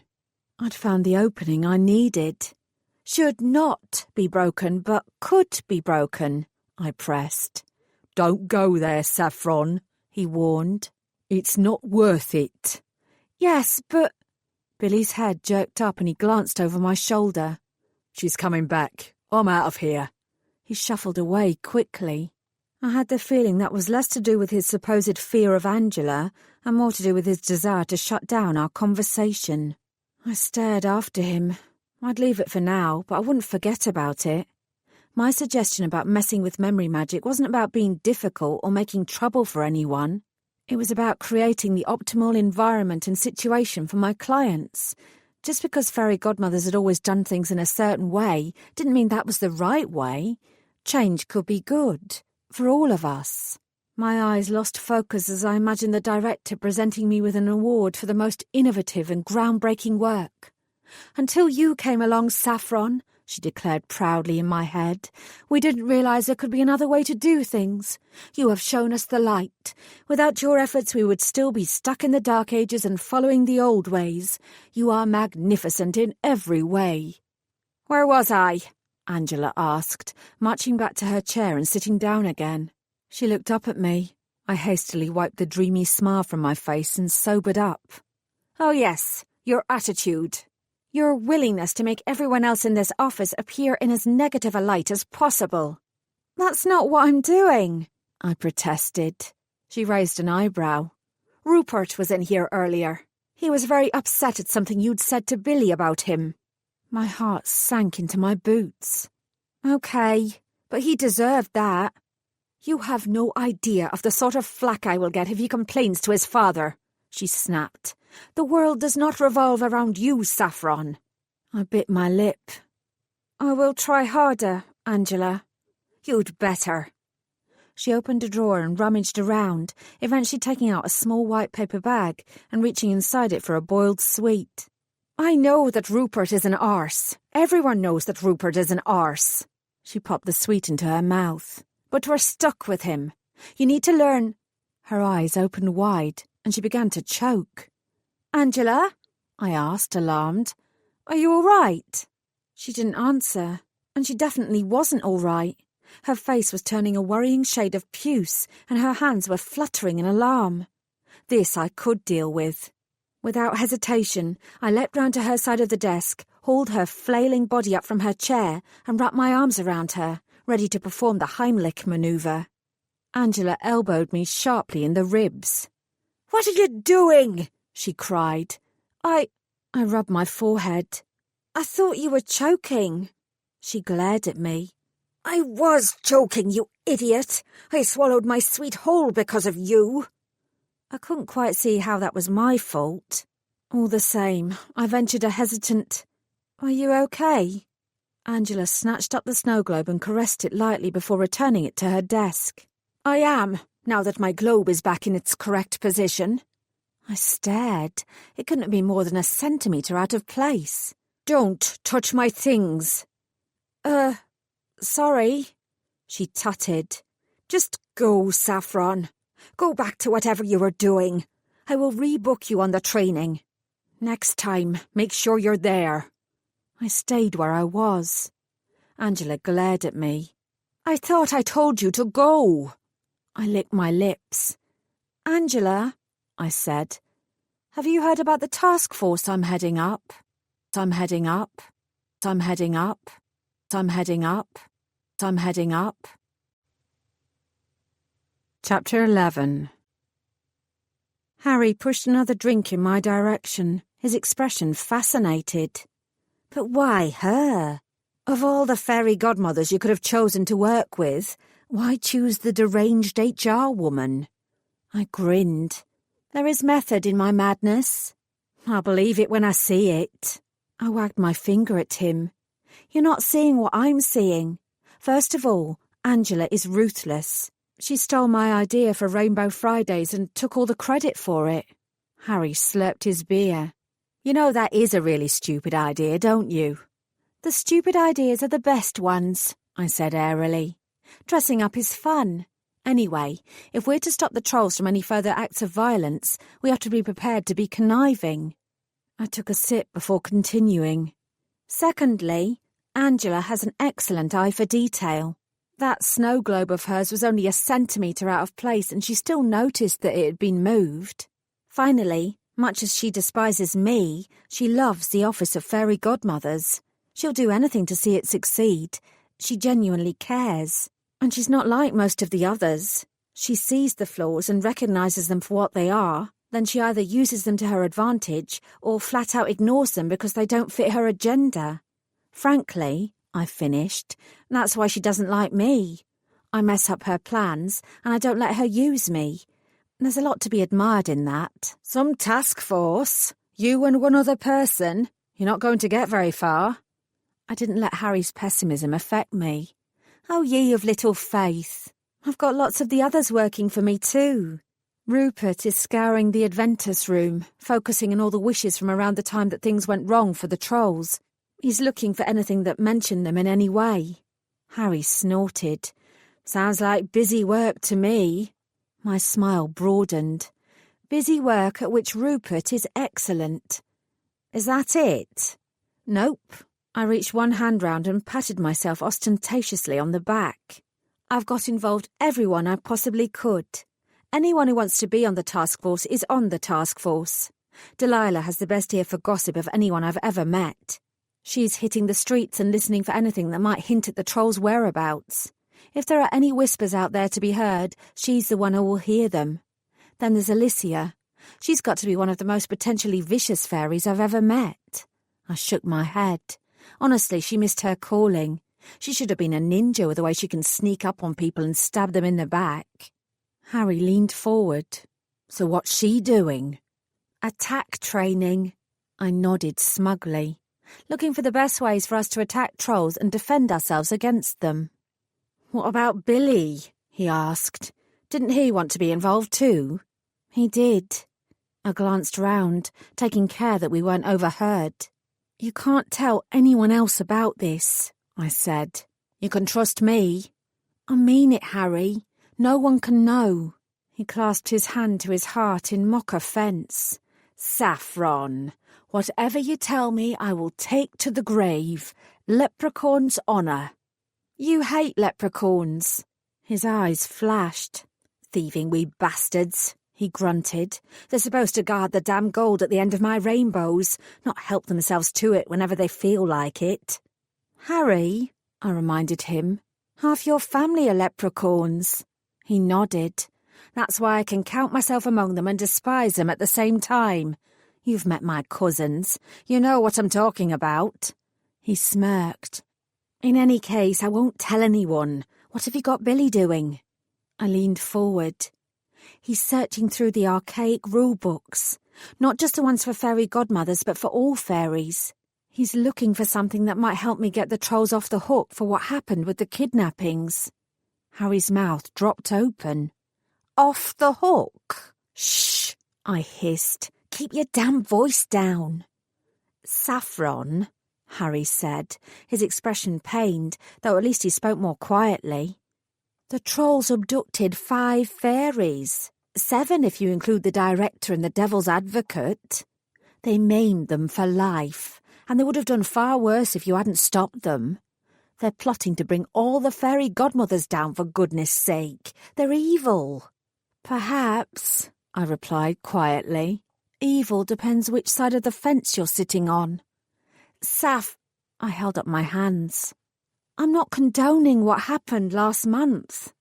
Those kidnappings were brutal and despicable acts, but not only were they orchestrated by one troll who is no longer with us, they occurred because of what we did to them.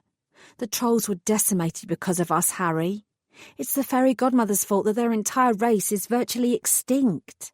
You told me that was an accident. I swallowed, and I believe it was. But if most of us fairies were killed in one fell swoop, wouldn't you want to see the culprits punished? Harry shifted in his seat, clearly uncomfortable with my argument. Perhaps, he said, but what you're talking about was an accident and its ancient history. We weren't alive when the trolls were almost all wiped out. It's not our fault it happened. Hell, until last month we didn't even know that it had happened. Yes, I agreed, because at the time the fairy godmothers covered it up. They did that because they knew what they'd done was shameful, wrong, and, quite frankly, utterly horrific. Don't forget, I added, that you only know about it because I told you. Even now we're still covering up what happened. He sighed heavily, conceding the point but not quite giving in. What about what the trolls did yesterday? No one was hurt, I pointed out. We merely evacuated the building for a short while. That was all about making us more nervous. They want us to think that they have all the power. Harry shook his head in dismay. And what if they do have all the power? They have to be stopped somehow, Saffron. Are you suggesting that the trolls should be allowed to retaliate? That we should let them continue to terrorise the fairy godmothers until your entire office is closed down for good? Of course I'm not saying that. I tried to find the right words to explain. But what's the end game here, Harry? Do we kill all the remaining trolls so there's no longer a threat? Complete the genocide that we started, whether accidentally or otherwise? No, but what? Either we find a way to bring the remaining trolls onto our side, see things from their point of view and prevent any further atrocities from happening, or sooner or later there won't be a choice and we'll have to kill them all. Otherwise, it will never stop. The only way forward is to broker some kind of lasting peace, one where we atone for the past, and they do too. An eye for an eye is never going to do anything other than make us all blind. Harry folded his arms, shadowing his emotions in an uncharacteristic fashion. I watched him nervously. For the first time since I'd known him, I was unsure about what he was thinking. Then he raised his eyes to mine. I take back what I said last time, he said finally. You're not being set up to fail. You're absolutely the best person who could be in charge of this task force. I breathed out, relieved that he could acknowledge my viewpoint. If I couldn't convince my best friend to see things from the troll's perspective, I wouldn't be able to convince anyone else. Unfortunately, I said in a half-whisper, persuading the trolls to stop their vendetta won't be easy. It might not even be possible. We have to try, though. It's the only way we'll survive this. If Billy can find some old rules that will help me to appeal to the troll's better nature, everyone might walk away from this situation with some degree of satisfaction. I don't have a plan yet. I need to focus on finding the trolls and stopping them from doing anything else that will turn us fairies against them. I'm making all this shit up as I go along. Harry flashed me a quick smile. Honestly, Saf, if anyone can do this, you can. He clinked his glass against mine. I took a sip and matched his smile, but I saw the shadows on my old friend's face. Despite his words of encouragement, I knew that deep down he didn't think I had a cat in hell's chance of succeeding. Unfortunately, I secretly agreed with him. Troll task force or no troll task force, I still had my other fairy godmother duties to contend with. The next morning, I set my alarm for ridiculous o'clock and stumbled out of bed with protesting limbs and bleary eyes. I didn't feel awake enough to waste time worrying about my wardrobe. I simply pulled on the first clothes I yanked out of my chest of drawers, downed a strong cup of coffee, and headed straight out to check on Rose and Vincent before I made an appearance in the office. Now that the old woman was in Colchester, I didn't have to use the metaphor of magic to transport myself to her. As long as she and Vincent hadn't killed each other, I could congratulate myself on such excellent forethought. The streets were quiet, with only the odd early morning jogger and street cleaner to be seen. While I doubted that Vincent was a particularly early riser, I reckoned that Rose probably got up at the crack of dawn. It was with this thought in mind that I knocked confidently on Vincent's door before the local postman would have left the sorting office. When the door opened after mere seconds, I knew my instincts had been bang on. Vincent didn't look like he'd slept at all. Wearing a threadbare dressing gown in a most unusual shade of pink, he blinked at me.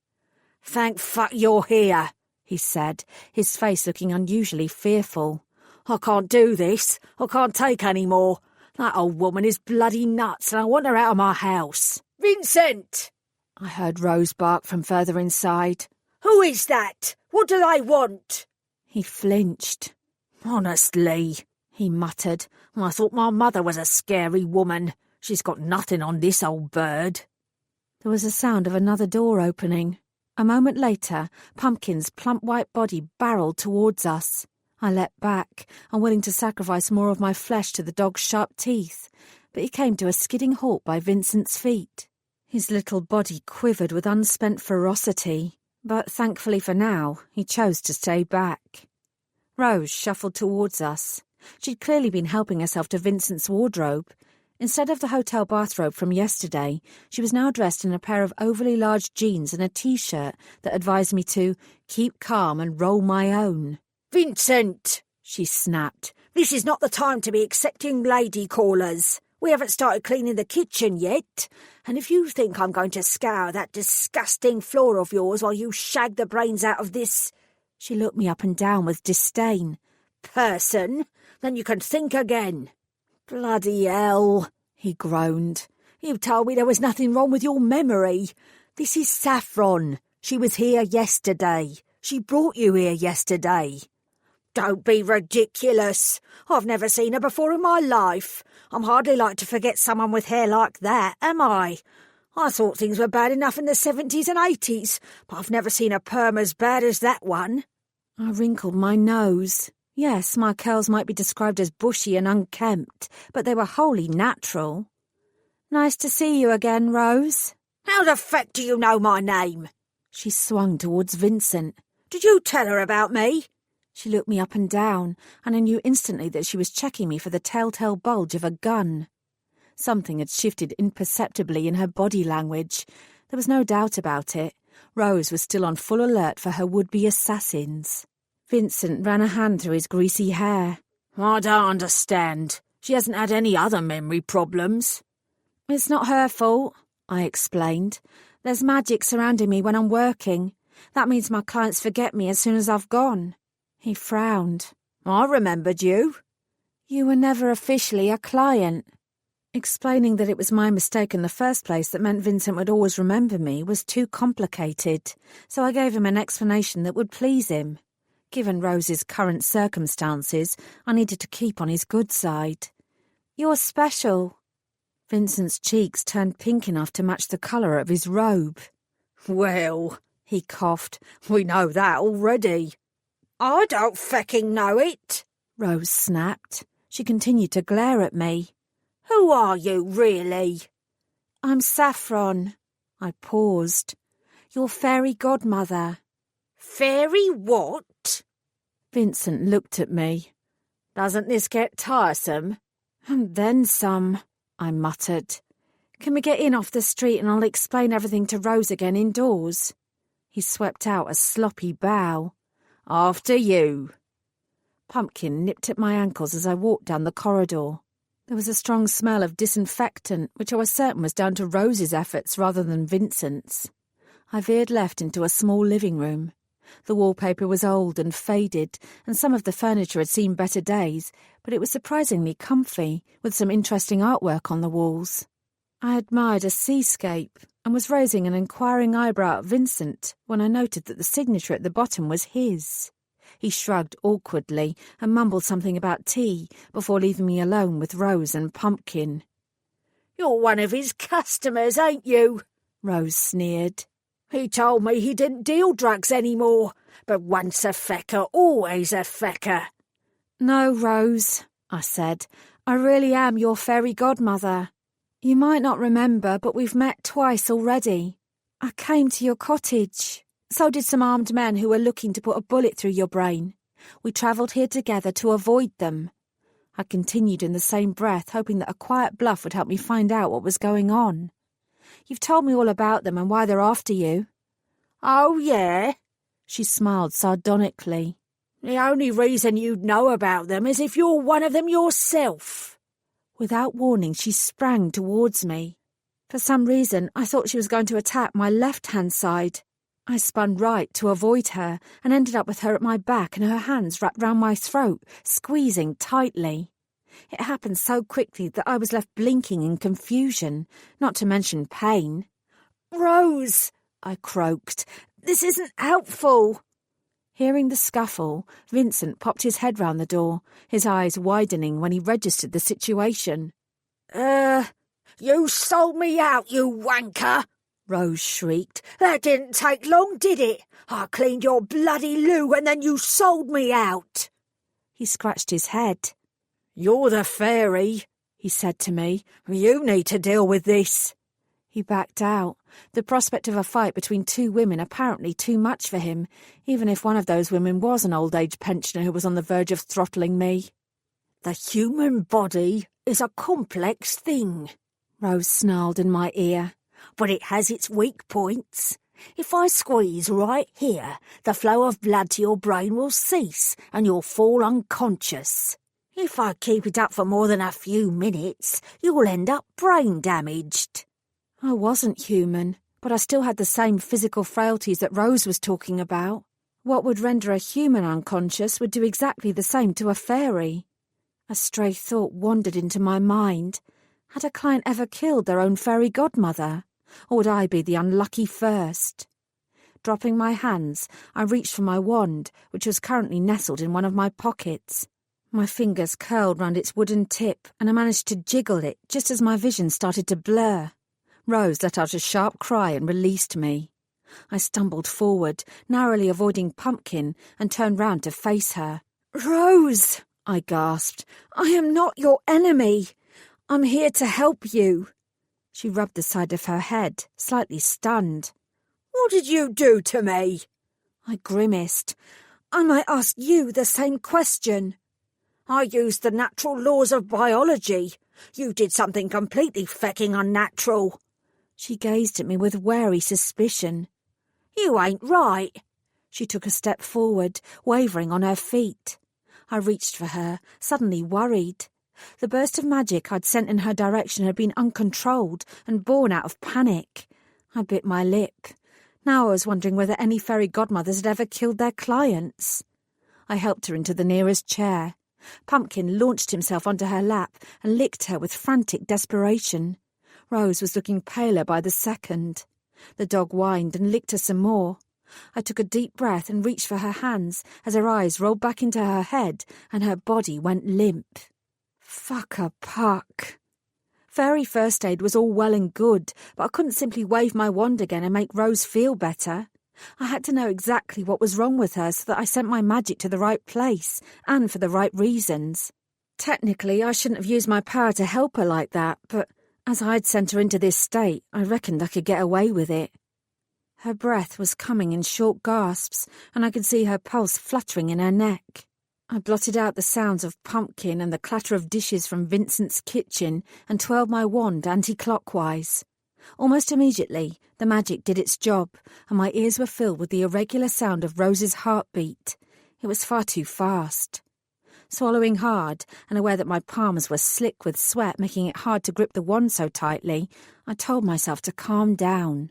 I couldn't release another burst of uncontrolled magic. If I did, it might kill her outright.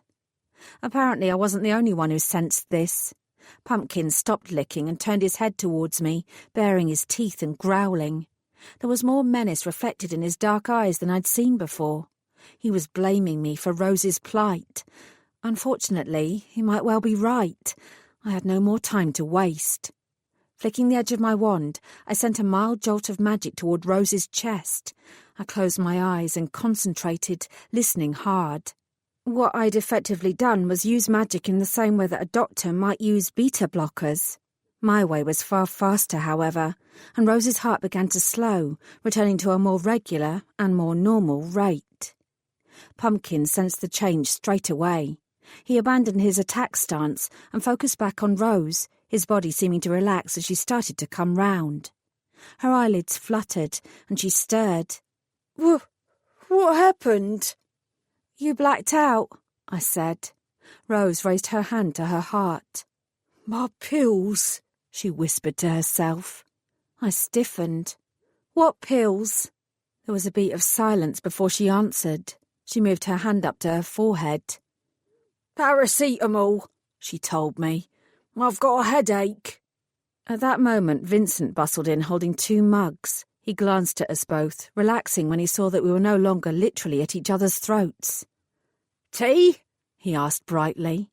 I nodded just as my phone rang. I took it out and glanced at the screen. It was the office. Of course it bloody was. I held it to my ear.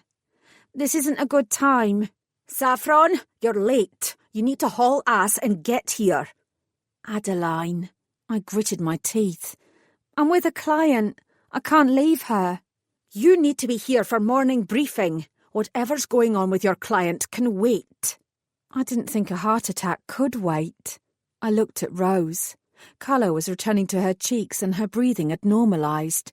She was no longer in any immediate danger, but that didn't mean I could waltz out of here. Instead of tea, I said to Vincent, I think we should go with Rose to casualty and get her checked out. Feck off, Rose spat. I ain't going to no hospital. Just for a check-up. I tried to smile reassuringly. It won't take long. She pushed herself up before moving Pumpkin to one side and clambering unsteadily to her feet to glare at me face to face. No doctors. Whoever the feck you are, you can't make me go to a doctor. I'm fine. She whirled round on her toes. See? Adeline's voice was continuing to echo tinnily from the phone. You have to be here, Saffron. It's non-negotiable. The Devil's Advocate has already registered your absence. How long will it take you to get here? Whoever that woman is, Rose said to Vincent, her voice quavering only slightly. Get her the feck out of here. Vincent swallowed and looked at me. Maybe you should leave, he said. You can come back and try again later. I'll keep an eye on her. Don't worry. She's annoying as hell, but I'm not in the business of letting little old ladies die on me. Not in my own house, anyway. If I think she needs to go to casualty, I'll make sure she goes. He paused before adding gruffly, She's not that terrifying, really. Secretly, I like her a little bit. There was an honest earnestness in the ex-drug dealer's eyes that I didn't think I'd seen before. I noted the faint stain of embarrassment on his cheeks and smiled slightly. I reckoned he was telling the truth and he liked Rose rather a lot. It's not even been a day, I said, and she already seems to trust you. We're on the same wavelengths, he grinned. I'm still here, you know, Rose snapped. You don't have to talk about me like I'm dead. She glared. Go on, missy, get the feck out of here. Even without Adeline's order, leaving seemed the best option. Let me know if you take her to hospital, I said to Vincent. Otherwise, don't go anywhere. I'll be back in a couple of hours at the latest. Rose was getting more agitated, a state which wouldn't do anything for her heart.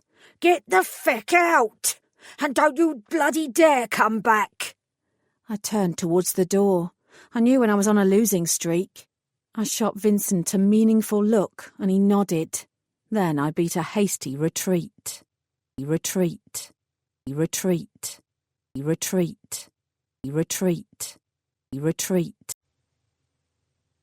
Chapter 12. I sprinted all the way back to the office of fairy godmothers, arriving less than 20 minutes later with sweat dripping down my face. I burst through the glass doors, causing Mrs. Jardine in her usual spot behind the receptionist's desk to look up sharply. "You're late, Saffron." "I was with a client," I said, out of breath and panting. She pursed her lips. "You're supposed to check in with us first. What are you doing out with a client this early in the morning?" I didn't get a chance to answer her. At that very moment the lift dinged open and Jasper strode out, his hands in his pockets. His head swung sharply towards me, then his green eyes seemed to soften. "You weren't at the morning briefing," he said quietly. "Good morning to you too," I muttered, as a sweat droplet found its way down my forehead and into my eye, making it sting. I blinked furiously. Jasper was by my side in a second. "Are you all right?" he asked. "You don't look very well." "I'm fine." I rubbed at my eye and squinted up at him. "And technically, I'm not late at all. I've been with a client."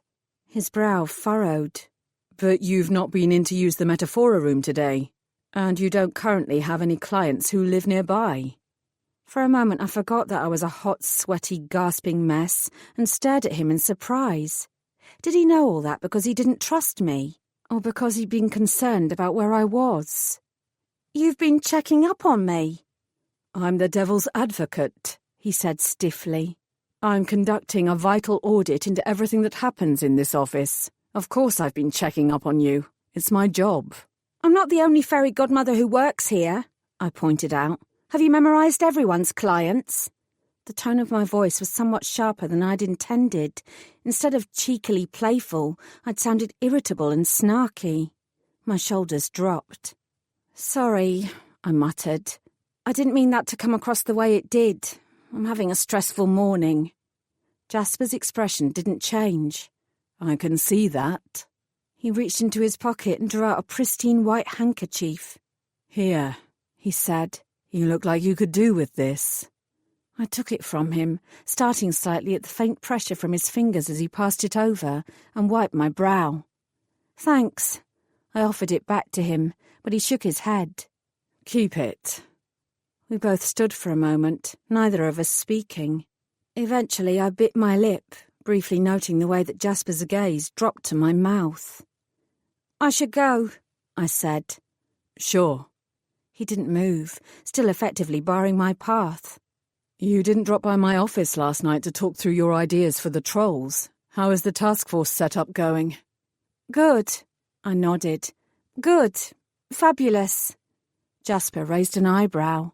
I shrugged. "Well, we've made a start, anyway." And have you considered what the end goal is? Did the director give you any guidance?" His eyes bored into me. Aware of Mrs. Jardine watching us with interest, not to mention Harry's reaction to my plans when I told him last night, I chose my words carefully. "Just that our aim is to locate the trolls and find out what they're up to." "Indeed." He watched me for another moment. "Come and find me later and we can discuss it. I'll be in my office for most of the day." Confined myself in a small room with Jasper and explained to him why I thought we should cut the trolls some slack. I could hardly wait. "I'll do that," I said, "if I find the time." Something sparked in Jasper's expression. "I can order in more curry if you like. We can talk about the best plan of action. And if you do find any trolls, make sure you don't approach them yourself. I'll make the initial overtures." He still didn't trust me to manage the trolls on my own. Good to know, I thought sourly. "As the devil's advocate commands," I said aloud. His eyes narrowed slightly. "Saffron." "Thank you for the curry last night. It was delicious. You don't need to order any more for me, though. I can get something from the canteen before it closes." I managed to smile. Go me. "And thank you for the handkerchief, too." I nodded briskly. "I'd better get upstairs before Adeline freaks out completely." Jasper stepped to the side. "Have a good day," he murmured. I looked down. "You too." I sighed as he walked away. What the hell was wrong with me? Talking to the director didn't make me feel this uncomfortable. And I'd felt the sting of romantic rejection before and coped admirably, so it couldn't be that. I reminded myself that Jasper was the devil's advocate and was only doing his job, while I was still a newbie fairy godmother making shit up as I went along. I shook my head. The sooner this audit was over, the better. Deciding that the only way to preempt her dressing down from Adeline was to confront her, I made a beeline for her little office as soon as I stepped out of the lift. She was arm-deep in a pile of reports, huffing away to herself as she ticked off various items, but she beckoned me in regardless. "I understand that you're unhappy that I wasn't at the briefing," I said, "but I was with a client. There was something of an emergency." "How could you be with a client?" Adeline asked. "You didn't use the Metaphora room, and none of your clients live in Colchester. The nearest one you have at the moment is in Manchester." I stared at her and she shrugged, although there was a sharp look in her eyes. "I would add that it was the devil's advocate who pointed that out to me. He's keeping close tabs on you, Saffron. I hope that's not because you've been giving him any cause for concern." At first, I was surprisingly relieved that any gossip about my relationship with Jasper, or lack of one, hadn't reached her ears. Then I felt a ripple of irritation. Neither did I want to look bad. I would still be here long after Jasper had gone, and I had a reputation to develop if I was going to continue down my path to success. "It's because I'm taking on the Troll Task Force as well," I said hastily. "He's aware that I have a lot on my plate and obviously wants to stay appraised of what I'm up to. We can't forget the trolls." "Indeed, we cannot." She tapped her fingernails on her desk. "We cannot be late, either. I expect to see you at every morning briefing from now on. Consider yourself chastened." I bowed my head. "It won't happen again." For one hopeful moment, I thought she was going to let me leave and get back to work. Instead, she indicated the chair in front of her. Reluctantly, I sat myself down. "Tell me what the problem is with this client and why they are suddenly in Colchester." I drew in a breath. Thank goodness, I could do with some advice. "She's an old woman. I think she might be sick. There are some assassins after her, so I've taken her from her home and put her with Vincent, the human drug dealer who knows that fairy godmothers exist. He's looking after her. I'm trying to get her to tell me what she wants to wish for, but it's easier said than done. Yesterday she reckoned that she was my prisoner. The day before she nearly shot my head off with a gun. Today I think she came close to a heart attack. I need some help because—" "Saffron," Adeline said faintly. "Please be quiet." "Huh?" She stared at me, her face pale. "An old woman who is your client tried to shoot you. She has assassins. You made her your prisoner. She had a heart attack." "Almost had a heart attack. I think she's all right now." Adeline shook her head in dismay. "Do not tell me any more. But plausible deniability, Saffron." She waved her hands in the air. "If the devil's advocate comes to talk to me again about your clients, the last thing I want is to tell him what you've just told me. I will pretend I never heard any of that. Remember that we're in the business of helping humans, not killing them or imprisoning them." "I'm helping her," I protested. "Or at least I'm trying to. It's easier said than done because she doesn't give much away." Adeline's gaze hardened. "Do not say another word. I don't want to know. Sort out this client as quickly as possible and we will say no more on the matter. And if the devil's advocate inquires, make something up. We can't have him thinking that we're hooligans." She looked at me. "Even if you are." "You want me to lie to him?" "I want you to avoid telling him that you've abducted a little old lady and given her a heart attack.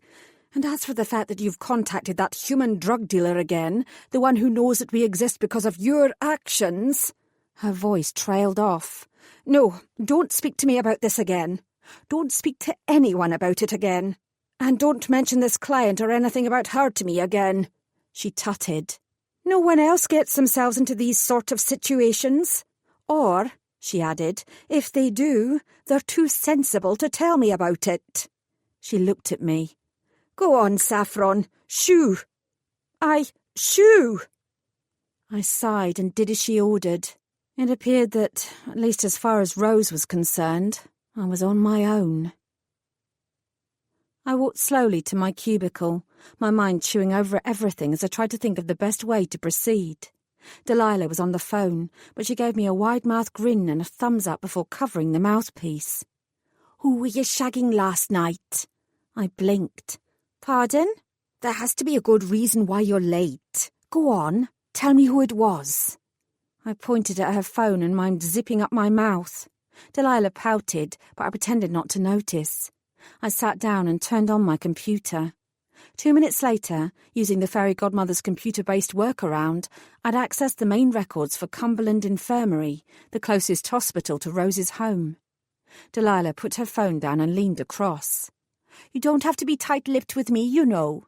Now that we're friends and I'm effectively working for you because you're leading up the troll task force, you must know that you can trust me. I'll keep your secrets. What were you up to last night? Distracted, I scarcely glanced at her. You can't tell anyone, I said. I won't, she breathed. I mean it, Delilah. I promise. I sighed. Okay. I was late this morning and missed briefing not because I was in bed, but because I was at the doctor's. No, Delilah gasped. Are you sick? What's wrong? I shook my head. Not that sort of doctor.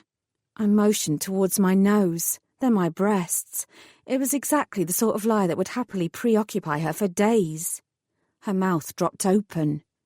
You're having work done. I'm a fairy godmother now, Delilah. The rest of you are all so glamorous that I need to do something to fit in. But you look great. I smiled. Thank you. I won't tell a soul, she promised.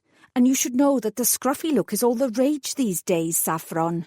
I saw someone with that exact same haircut at the weekend. She was really cute, too. Only about 6 years old and with chocolate smeared all over her face and... Okay, enough of that. I zoned out Delilah and brought up Rose's personal medical file. It didn't take long to find the information I needed. The pertinent details weren't hard to find. Rose's liver was on its way out and she had chronic heart failure. Even with a complicated cocktail of strong medication, none of which I'd seen Rose take because she'd probably had to abandon it back at her cottage, she had barely months to live. What had happened this morning with her heart was my fault in more ways than one. My shoulders sank.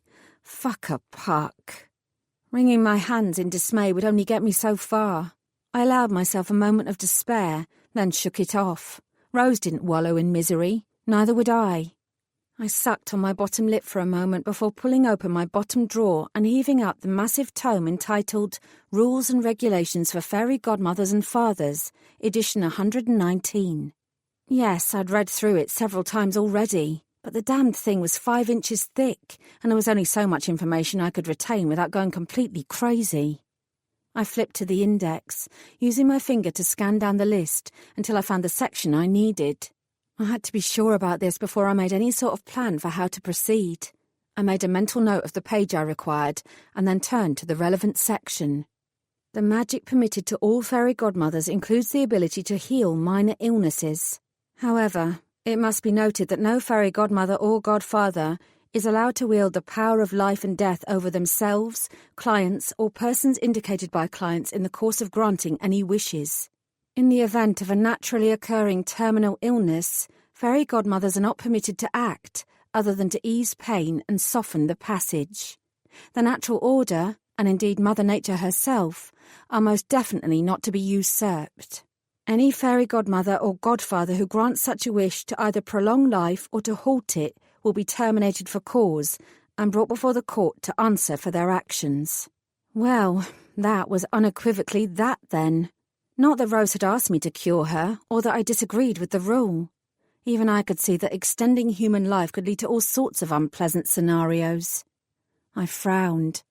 Rose hadn't implied that she was ill on any of the 3 occasions that we'd met, not deliberately anyway. Obviously I couldn't be sure, but I didn't think that she wished for her health to be improved. She was too pragmatic and straightforward to mess around with avoiding the inevitability of death.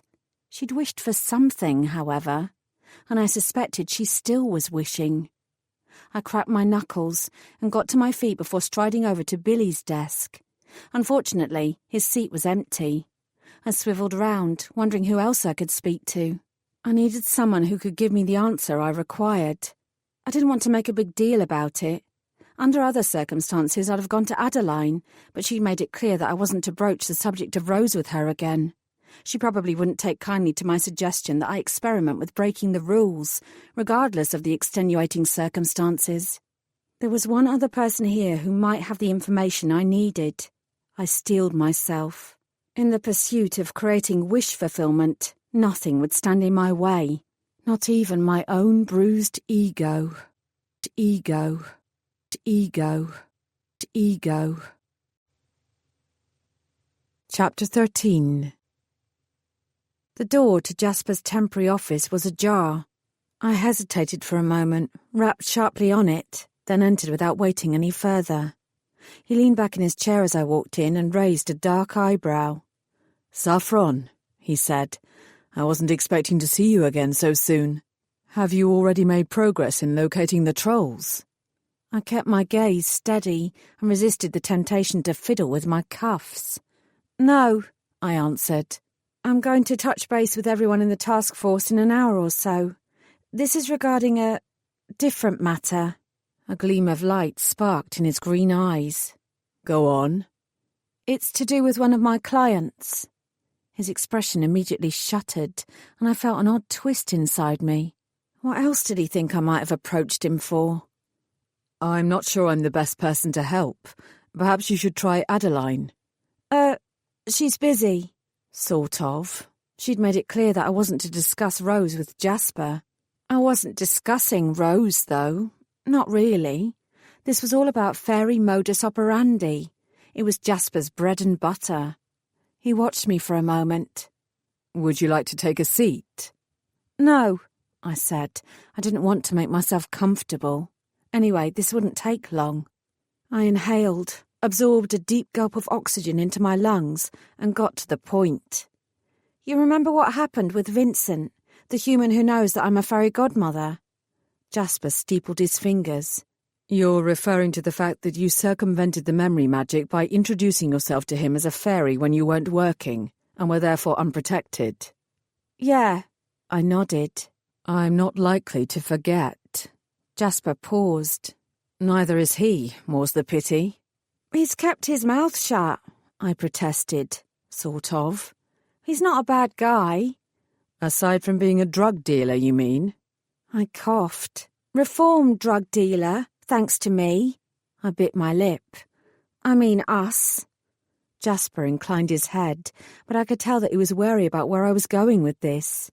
"If this is where you tell me that he's about to blackmail you into granting him more wishes—" "No." I shook my head vehemently. "It's nothing like that. It's just that I have another client whose time is limited. It's quite difficult to get her to open up to me, and it doesn't help that every time I see her, she doesn't remember who I am. I have to begin from scratch." Jasper's jaw tightened. "You're hardly unique in that. Every fairy godmother has the same issue." Perhaps. But not every fairy godmother had elderly clients who were being hunted by both humans and their own health. Rose's time was running out, and unless she told me what she wanted before too long, she'd be 6 feet under before I could do anything. I wouldn't let a simple thing like death prevent me from doing my job. "The memory magic is there for a reason, Saffron," Jasper said gently. "I appreciate that it can be frustrating, but it's a necessary evil. Fairies need these sort of safeguards." I persisted. "Yes, but there must be a way to temporarily turn off the memory magic. If Vincent Hamilton can remember me, there must be a way to get my client to remember me too. There are exceptions to every rule. She isn't like other clients. If I can get her to remember who I am from visit to visit, then I can get her to trust me. And if she trusts me, I might be able to grant her wish before she dies." "I'm assuming that you're talking about the client who you were with first thing this morning, the one who is now in Colchester."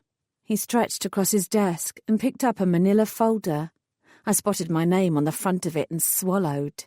Jasper flipped it open and glanced at my assigned list. "It's clearly a woman. Michaela Spring, Patricia Jones, Rose Blairmont. Which one is it?" Adeline would have kittens if I told him. "Her name isn't important," I said hastily. "I only want to know if it's possible to block the memory magic. It would only be for a short while." It's not possible. The health and safety rules regarding humans are sacrosanct. He raised his head and looked at me. And if she is dying, we all know what her wish will be. We're not in the business of messing with the natural order, Saffron. She's dying and you have to let her die. Anything else and... I'm not going to grant any life extension wishes, Jasper. His jaw tightened. I certainly hope not. He folded his arms. The memory magic cannot be put on pause. I licked my lips. From the way Billy had spoken, I was sure that wasn't true. It wasn't a ploy I'd seek to use with every client, but I was convinced that halting the memory magic would allow me to help Rose more appropriately before either she killed me or dropped dead herself. Where there was a will, there was a way. Just because Jasper wasn't willing to tell me what that way was didn't mean I couldn't seek it out by other means. If I could have told him the full story, I was sure he'd agree I was doing the right thing. That's all I needed to know, I said, as if his tight-lipped answer wasn't a problem in the slightest. Thank you for your time. His mouth flickered into a small smile. I'm here to help. His eyes travelled across my face. I'm pleased that you felt you could come ask me for advice, he said quietly. And as far as the trolls go, I do trust you to lead the task force. I would never have recommended you otherwise, but I want to make sure that you're not about to get hurt in the process or do anything foolhardy without backup. If we've learned anything, it's that trolls are both dangerous and unpredictable. I tilted my head and examined him. Can you read minds? I blurted out. You often seem to know exactly what I'm thinking. Jasper let out a brief, humourless chuckle. Saffron, the last thing I'm capable of is knowing what you're thinking. You're surprisingly good at guarding your thoughts. He stood up and walked round his desk, stopping less than a foot from me. His expression was intent and purposeful, and, for reasons that didn't take a genius to work out, I shivered. You see, he murmured, this is working out well.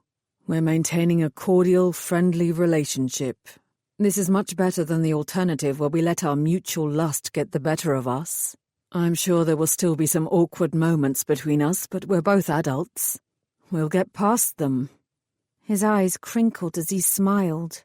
I couldn't help noting, however, that he was taking care not to touch me, despite his proximity. The expanse of brown skin at his neck was tantalizing smooth in comparison to the line of stubble round his jaw. Man. We will, I said brightly. Go us. Thank you for your help, Jasper. I'd better get to work. I won't interrupt you again. Come back and interrupt me this afternoon, he said. You promised to keep me informed about your progress with the trolls. If I'd actually made any progress. I nodded anyway. Yep. See you later. I escaped into the relative safety of the main office. I knew my cheeks were flushed and my pulse was raised. Fuck a puck. Jasper had moved on, while I could barely hold it together in his presence. Focus on your job, Saffron. That was what was important. Rose needed me, and no matter what Jasper had said, I was still convinced there was a way to put a temporary stop to the memory magic. I just had to find it. Billy still wasn't at his desk, so I made a beeline for the Adventus room. Technically, I wasn't allowed inside, but I reckoned that in my position as task force leader, I could get away with it. I strode up to the door and yelled through it. Hey, Rupert, it's Saffron. I need to talk to you. There was no answer. I pursed my lips and considered. I knew from recent experience that Rupert enjoyed selective hearing, but I was pretty sure I could get his attention if I used the right words. I cleared my throat and raised my voice, hoping that it would carry through the door. Hey! I yelled again. Sexy Rupert! With any luck, that would be enough. I couldn't bring myself to go any further. When there was a thump, the door opened and Rupert grinned out at me. I knew I'd succeeded. I didn't feel proud of myself, but needs must. Hi, darling, he drawled. I knew you'd come to your senses sooner or later. He raised one hand to the doorframe, leaning against it to give me the very best view of his toned muscles. When you invited me onto the task force, I knew that your moans about harassment were only because you were playing hard to get. His manicured eyebrows waggled upwards, and he lowered his voice to what I supposed was meant to be a sex-imbued husk. I should tell you that I do enjoy a bit of a chase. He added a leer for good effect. But it's better when the girl is doing the chasing. I gave him a blank look. I have no idea what you're talking about. Rupert offered me a self-satisfied grin. You called for me, he purred. And you called me sexy. No, I didn't. I did my best example of baffled fairy and frowned. Why would I do that? Rupert's smile dropped. You did. I heard you. I waved a hand in the air, indicating that he was so wrong it wasn't worth arguing about. Whatever you say. Anyway, I'm here because I wanted to remind you that we're having our first task force meeting at 11. I've booked the largest meeting room. Fortunately, he seemed more confused than offended. He stuck a finger in his ear and wiggled it around before drawing it out to examine the clump of earwax he'd retrieved. He gave me an arch smirk. I'll be there. I'd like a heads up on what you've discovered first, I said briskly. Can I come in? You want to be alone with me? Oh, for goodness sake, I'm afraid we'll have to go somewhere else. I got into a lot of trouble the last time I let you in here. The Adventist room is the beating heart of this office. It's supposed to be carefully guarded, with only a minimum of intrusion allowed. Pfft. I'm leading a task force now, Roop. That gives me special dispensation. I stepped back. I couldn't be asked to argue. There were other ways to get the answer I needed. I dropped my bid to enter the Adventist room in favour of getting Rupert to give me the information I needed. It's your choice. We can stay here if you prefer. Tell me what you've discovered instead. I'd hate to get you into trouble with Adeline. His eyes narrowed. Rupert was never the brightest, but he wasn't completely naive.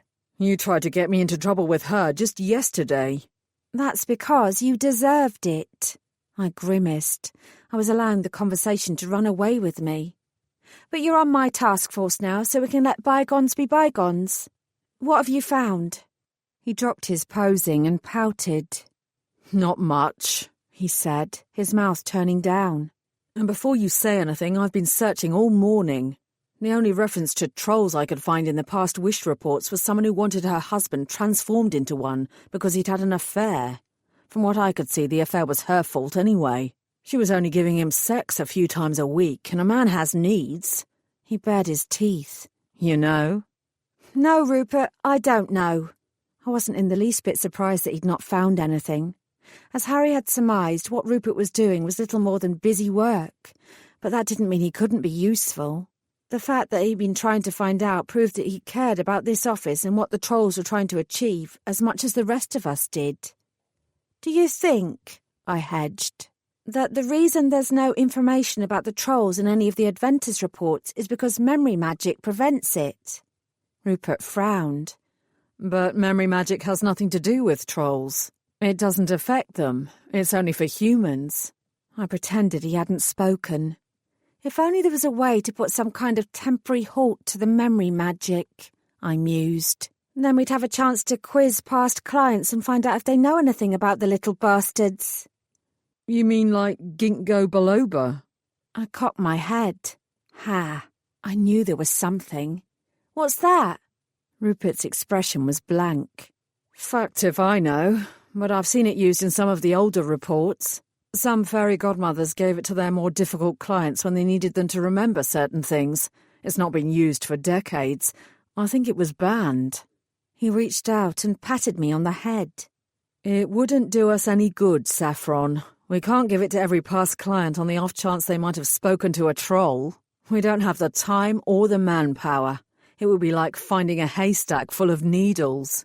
Sure, I said, or even a needle in a haystack. Now Rupert looked even more confused. Yeah.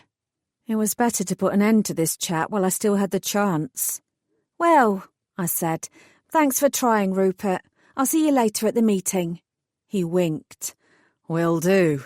And Saffron? Yes? I know you called me sexy. Don't worry, I won't tell anyone. He smiled. I think you're sexy too. Plus, I quite like that you're having surgery done. It's important for women to take care of their appearance." He gestured towards my chest. "When they're done, will they still feel natural? Because I can check for you if you're not sure." Bye, Rupert. Bye, Rupert. Bye, Rupert. Bye, Rupert. Chapter 14. If I was fast and efficient, I knew I'd managed to get what I needed for Rose and return in time for my Troll Task Force meeting. I might even manage a bit of a nosy round Rose's home. It was not beyond the realms of possibility that she'd left some clues lying around that would help both of us. All I had to do was adjust the magic in the Metaphora room so that I was transported back to Rose's cottage instead of to Rose herself. I'd let myself in, find the pills and medicine that would help her heart and prevent any more near-death episodes, and get them to Vincent, along with some ginkgo biloba. Then it would be job done. If altering the memory magic for Rose worked out well, I'd use the evidence to petition the director to let us alter it more often on a case-by-case basis. If it didn't work out, no one needed to know. I decided that it would be better to seek forgiveness for my actions rather than ask for permission. No one ever changed the world without being a little bit daring. It was an overcast, grey day, but the absence of dappled golden sunshine didn't detract from the prettiness of Rose's little home. If anything, it made the colour of the climbing roses stand out more against the whitewashed exterior walls. It must have been a wrench for her to abandon this place. My mouth tightened, and I made a silent promise that I'd do everything I could to allow her to return and see out her final days in peace. I headed round to the garden, intending to use her back door to gain access as I had the last time. The sight that greeted me made me gasp. The beautiful garden had been all but destroyed. The plants had been ripped up by their roots in what could only be an act of petty hatred. Large boot marks were visible everywhere. There was more mud than greenery. I straightened my spine and glared, as if angry looks alone would return the garden to its former glory. When that didn't work, I drew out my wand. I wasn't having this. Such destruction served no one. Half closing my eyes, I visualized the garden as it was before. My stomach tightened, and I felt the power surge through my veins, amplified by the wand. Plumes of magic burst forth, serving not only to repair the damage to Rose's garden, but also to invigorate me. After all, I was giving back life. No wonder it was forbidden to alter the lifespans of humans. It wasn't just that you'd be fucking with nature. The heady adrenaline rush of power would probably be too much for even the strongest of us fairies to handle. Goosebumps rose up across my skin, and my body rippled with delicious shivers. I'd never felt like this before. The exhilaration was indescribable. As I gave energy to the earth gave energy back to me. By the time I was done, I was panting and flushed. Someone should bottle this feeling, I thought dizzily. They'd make a fortune. The garden wasn't quite as breathtaking as it had been before, but it wasn't far off. I gazed around proudly, noting the odd flourishes caused by my magic. From the vibrant and unusual shade of the lupins in the corner to the bushes of heavily blooming roses. The earthy aroma rising from the leafy herbs was delicious. I grinned. Even an accomplished marsh fairy would be impressed by my efforts. Satisfied, I turned on my heel and examined the broken door. Although Rose hadn't locked it when we'd sprinted away from here, the man who'd come to kill her had still kicked it in. I could see his boot print. It was a good thing that Rose didn't have any close neighbours. I suspected that anyone who had interrupted the assassin's vicious attack would have found themselves in his firing line. Literally. It also meant that the police hadn't been involved yet, which made my situation considerably less complicated. There were fewer moving parts to consider. Avoiding the shards of broken glass, I squeezed in through a gap in the door and looked around the kitchen. The place had been ransacked. Broken and smashed crockery littered the tiled floor, and the contents of every cupboard appeared to have been displaced. It was like a tornado had ripped through the room. I put my hands on my hips and surveyed the damage. It didn't seem that the killer had been looking for something. It was too haphazard and brutal. To be honest, the state of the room looked more like the result of a giant-sized tantrum. Despite what I'd achieved with the garden, I wasn't Mary Poppins. To sort out this place, even with magic, would take more time and effort than I could afford. My fingers itched to put everything right, but I contented myself with flicking my wand to fix the door and return it to its original state. It would keep out any wannabe burglars or nosy wild animals.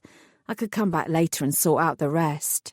I figured that Rose, like most people, probably kept her medication in her bathroom cabinet.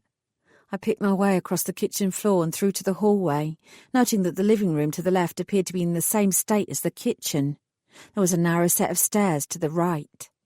Before I could place a foot on the bottom step, there was a loud creak from somewhere above my head. I froze. I'd made the dangerous assumption that I was alone in here. All of a sudden, I was no longer sure that was the case. There was another creak, then another. I swallowed. That wasn't the floorboards of an old house groaning to themselves. Someone was definitely up there. A moment later, when the gruff but distinct words floated down, I realised I was wrong. That was two someones. There's nothing here. We're wasting our time. Boss told us to check out every corner, so we're going to check out every corner. Unless you want to be the one to tell him you gave up halfway through. There was a sound of splintering wood, presumably as one of them broke another piece of furniture. She ain't stupid. There won't be any evidence. We have to be sure. I debated my options. Although my instincts were telling me to cut and run as fast as my little legs would carry me, I knew that this opportunity was golden. Clearly, whoever was upstairs had something to do with Rose's assassins. I might just get lucky and overhear the reasons why they were after her. My magic would only take me so far, and I didn't want to risk being discovered. I could easily whisk myself away using metaphor and magic. What was faster, though? A speeding bullet or a magical transport system? Unfortunately, I strongly suspected that it was the former. Hanging around here was very risky indeed. The sound of footsteps made up my mind. I wasn't about to zip away unless I really had to. What I learned here could help Rose, and that was priceless. I did the only thing I could and hastily dived toward the tiny door set underneath the staircase, using my wand to open it and mask its sound. I tucked myself inside behind an ancient vacuum cleaner and a stack of old cardboard boxes and held my breath. Whoever was out there didn't care about the noise they were making. They clumped down the stairs, causing dust to sift out from above my head. My nose began to tickle, and I clamped a hand over it. This wasn't the time to have a sneezing fit. She's nothing more than a little old lady. She'll be dead before too long without our help. I grimaced. The speaker was most definitely male. He spoke with a faint twang. American, perhaps. That's exactly why we need to find her and deal with her ourselves, his buddy replied. He sounded English. She's got nothing to lose anymore. Anyway, it's her own fault. She's the one who approached Ferguson. Little old lady or not, she brought this shit down on her own head. And don't underestimate her either. She might have spent the better part of the last decade playing with knitting needles and jigsaw puzzles, but in her heyday she was more lethal than the rest of us put together. There was a snort. You mean she could kill me with her thumbs? As if. 2 words for you. Swan Lake. I might not have understood the reference, but the other man certainly did. Her? You're kidding me. The response was flat. It's true. Ask the boss if you don't believe me. There was a pause. There he is now, back to pick us up. I tilted my head and listened harder, catching the sound of a car engine before it was turned off. No wonder there hadn't been any vehicles outside. The 2 men had been dropped off here, probably to avoid raising the suspicion of any locals who might drive by and wonder why there was a strange car parked outside old Rose Blairmont's cottage. The plot was definitely thickening. I heard another door opening, and a deeper voice without an accent. It sounded vaguely familiar, but for the life of me I couldn't work out why. Well, have you found anything? There's an old computer upstairs. It looks like it's been wiped clean, but we've taken the hard drive. Your boffins might be able to find something on it. Some jewellery, too, the other gruff voice added. I found a diamond necklace that looks genuine. Must be worth a fortune. There was a growl. I'm not interested in baubles. The first man leapt back in, clearly keen to impress his employer. We've got a whole bunch of pills. All sorts of things. She won't last very long without them. The boss sighed. Unless she manages to find a doctor. They do exist in other parts of the country, you know. Still, we might be able to do something with that, if we get lucky. He cursed. She couldn't have got away alone. What about the mysterious person who must have helped her escape, and who doesn't show up on any of the CCTV footage? Any clues about them? I tensed. That was me. He was talking about me. There would be nothing to find. Common sense would dictate that I existed, but memory magic would wipe away all other traces of me. No wonder Billy and Jasper were so keen that I didn't mess with it. If I did, my life might very well be in danger. It might still be. To my ears, my breathing sounded incredibly loud. I tightened my grip on my wand. I might need to bring the Metaphora magic to me at any moment, and I had to be ready.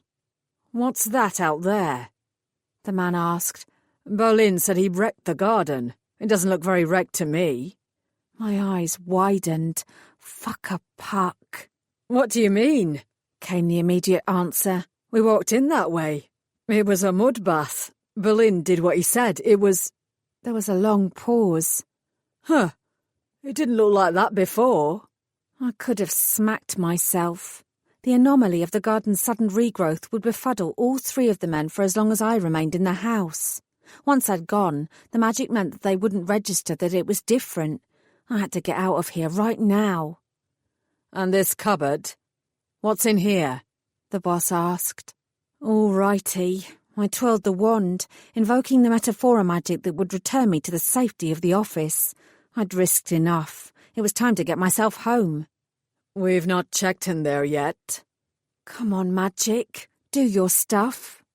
"I told you to check every fucking corner." I twirled the wand again. It wasn't working. Why wasn't it working? "Go on then. Open it up. We can't leave any stone unturned or any door unopened." Work! Fucking magic, work! I waved the wand more furiously, swishing it from side to side in case vigour could make it do what I needed it to do. The cupboard door opened, and I instinctively hunched, blinking against the rush of light. There was an explosion of noise and further cursing. Then, as my vision adjusted, I registered the black muzzle of the gun and the shocked, furious, scarred face staring at me. "Get the fuck out of there." I jiggled my wand. It still didn't do anything. "I said," the scarred man repeated, "get out of there before I blow your brains out." Continuing to hold the wand, although I might as well have shoved it up my left nostril for all the good it was doing me, I held up my hands. "Don't shoot me!" I squeaked. "Please don't shoot me!" He raised the gun an inch higher. I ceased my feeble protests and did as he ordered, knocking over the boxes and the vacuum cleaner in the process. When I emerged from the cupboard and stood up, I gazed at the three men who were staring at me. I was startled when I recognised the shorter one, his neatly combed grey hair and his immaculate suit marking him out as the politician I knew him to be. He'd been on my client's television screen only a few days ago. The flicker of his eyes told me he had noted my reaction, and I damned myself for being a transparent fool. "You know who I am?" "No." I whipped my head from side to side in denial. "I've never seen you before in my life." "Sure you have." He took a step towards me, reaching out his hand and tilting up my chin. "You can tell the truth. It's quite all right. No one here will hurt you." The gun in the other bloke's hand belied that. I stalled. I had to garner myself some more time. I had to find a way out of this. "You're Art Adwell," I said. "I've seen you on television. You're a politician, and I'm pretty sure that politicians always lie." My gamble paid off. Art Adwell threw back his head and laughed rather than immediately ordering his man to put a bullet through my eye. "Not this one." "Can I have your autograph?" I asked. Maybe if I played the part of a complete idiot, he'd think I wasn't a threat. Adwell stopped laughing and flashed me a practised smile. "Well, sure," he drawled. He didn't take his eyes off me as he spoke to the third man. "Get me a piece of paper and a pen." "Boss." Adwell didn't bother repeating himself. He just waited. His goon took the hint and walked off into the small living room. So, Adwell said to me, "What's your name?" Saffron, I whispered. "And what are you doing here, Saffron?" I'm Mrs. Blairmont's cleaner. I come every week. I tried to look frightened. It wasn't hard. I thought there'd been a break-in. I would have called the police, but I left my phone at home. Adwell continued to smile. He was the personification of charming, lethal grace. "But there's no other car outside. How did you get here, Saffron?" Fuck a puck. I walked. It's only a mile or two from my house. I pointed vaguely towards the back. My boyfriend is going to pick me up, though. He'll be here very soon. "Good for him," Adwell murmured. The man reappeared and held out a scrap of paper and a pen. "That's all I could find." Adwell took them from him, scrawled his name, and handed the paper to me. I swallowed and reached out with my free hand, but as soon as my fingers curled round it, Adwell snapped his own hand forward and encircled my wrist in a fleshy manacle. His smile grew altogether nastier. "Where is Rose?" he demanded. "I don't know." I pulled, trying to get free, but he only tightened his grip. "Come on, Saffron. If you tell me where she is, everything will be all right. I promised I wouldn't hurt you, but I might have to hurt your boyfriend when he shows up. If he shows up, that is." "You're hurting me," I protested. Adwell squeezed some more, and I gasped in pain. "It's little more than a caress," he said. "Don't be such a baby." He tutted. "Honestly, the youth of today." Tears sprang to my eyes. "Please let me go." "Just tell me where Rose is." "I don't know. I swear I don't know." Adwell stared at me. "You were wrong before," he said. "Not all politicians lie." He smiled. "But I'm not all politicians." He looked at his goons. "This one has nothing to tell us, but she can identify me. Shoot her." He released his grip on me and started to turn away. I jerked my wand in an involuntary response. As I did so, I felt the tug. It was working. The metaphora magic was back. I felt the whoosh at the same moment as the man in front of me began to pull the trigger. Well, I thought dully, that answered my question. When it came to a speeding bullet versus metaphora magic, the magic won. But only just. Only just. Only just. Only just. Only just. Chapter 15. At first, the familiar sparkly walls of the metaphora room were scant comfort. A sharp pain attacked my chest as if I had indeed been shot. I gasped for breath, my lungs heaving, and I doubled over as bile rose in my throat. I hadn't seen my life flash in front of my eyes, which was probably a good thing, but I'd been sure that my moments were numbered. I'd been a cat's whisker away from death. Actual pulse-swallowing, life-halting, end-of-Saffron's-world death. But I'd lived to tell the tale. When the nausea and pain passed, I straightened up slowly with a goofy grin on my face. My hands might still be shaking, but I suddenly felt that I could do anything. The metaphora door opened, and Figgy gazed in, her expression brightening when she caught sight of me. "Oh, good. It's working again, then. That's ahead of schedule. Those fairy boffins know what they're doing." "Excuse me?" If they knew what they were doing, I wouldn't have almost died. She blinked, her long curly lashes emphasizing her confused expression. "The maintenance stuff." She gestured around the small room. "You know, to make sure everything is in tip-top shape and the metaphora magic is in perfect working order." She let out a small giggle. "Can you imagine if one of us got into trouble and the magic stalled so we were trapped?" I stared at her. "Yes, I can actually imagine that." I paused. "This maintenance was scheduled?" "Oh, yes." Figgy bobbed her head, her shiny hair bouncing in the glow of the metaphora light. "It's been on the calendar for weeks, and the director reminded us all in morning briefing." Unbelievable. The one and only time I'd missed the morning meeting appeared to be the one and only time that important information was doled out. I rolled my eyes. It didn't matter. I'd cheated death, and I still felt super-duper awesome about that. I walked out so that Figgy could come in and make her own preparations to head out to her client. "Saffron," she called, "you dropped this." I turned round and saw that she was holding the scrap of paper with Adwell's autograph on it. I took it. This was proof that the politician was involved in some very shady dealings. Proof of sorts, anyway. I smoothed it out and mulled over what I'd learned.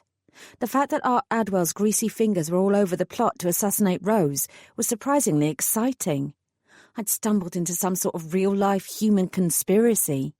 Given the troubles we'd had with the trolls, it was heartening to know that the humans had their own issues too.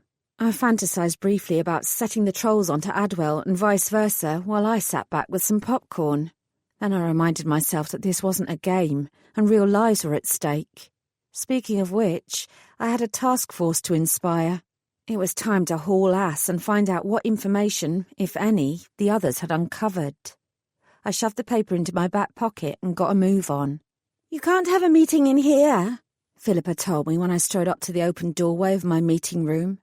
Her arms were folded and her foot was tapping. "I booked this room months ago." "You couldn't have. The slot was free. I double-checked." "Then there was some kind of mistake. Anyway, I get priority because I've been here for longer." I gritted my teeth. "No, I get priority because this is for the Troll Task Force." Philippa rolled her eyes. "Who cares about the trolls? Their leader is dead. We already beat them. They won't come back." They bloody would. I stepped towards her. We don't know how many trolls there are or what they are planning next. And it wasn't their leader who died. Regardless, they're not going to forget about what we did to them all those years ago. "We're fairy godmothers." Philippa tossed her head and the tip of her long, glossy ponytail slapped me in the face. "They'll never beat us." I had serious doubts about that. From what I'd learned, the trolls were cannier and stronger than we'd given them credit for. They'd managed to hide their existence for decades. Even now that we knew they were out there and gunning for us, we still couldn't find any trace of them. Trying to persuade the likes of Philippa that we fairy godmothers were neither infallible nor unbeatable was a pointless task. Right now, I couldn't even persuade her that I needed this damned room more than she did. Fortunately, I had Alicia on my side for once, temporarily anyway. She breezed past the pair of us and settled down on the chair at the head of the table. Philippa looked from her to me and back again. "Fine," she muttered. "If you want the room that badly, you can have it." She stalked off. "I'm sorry, Saffron," Alicia tittered. "I didn't mean to sit in your spot." "You can sit wherever you want, Alicia. I don't need a seating plan to know that I'm in charge of this task force." Alicia's smile vanished. I reminded myself that I needed to keep her on side and that snarky side comments wouldn't help. "What I mean is," I said, "that I think this task force is beyond such petty issues. We have far more important things to worry about." "I'll say," Billy grumped. "What's this about you having a nose job?" I glanced at Delilah, who was looking pointedly in the other direction. "Never mind that," I said, trying not to grin. Given that Billy had been out of the office all morning, Delilah had done really well in getting the information around. "Let's get this meeting started." "I don't want to take up a lot of your time. I know you all still have clients to deal with as well as the trolls." Alicia snorted. "I've got a bloke who is adamant that he wants nothing more than for his penis to be extended by 5 inches. It's the 5th client this year who's wished for the same thing." She tutted. "I'm perfectly happy with my dick," Rupert declared. "It's more than big enough to get the job done." I sent up a silent prayer that he wasn't about to whip it out to show us, or offer a demonstration of how he got the job done. "Right," I interrupted hastily. "What have we got? Let's start with you, Delilah. What have you heard on the streets? There must be some whispers out there about where the trolls are hiding." She frowned, clearly unhappy. "Not that I've heard. I'll keep trying, of course. But if anyone knows where they are, they're not saying." I scratched my head. "OK.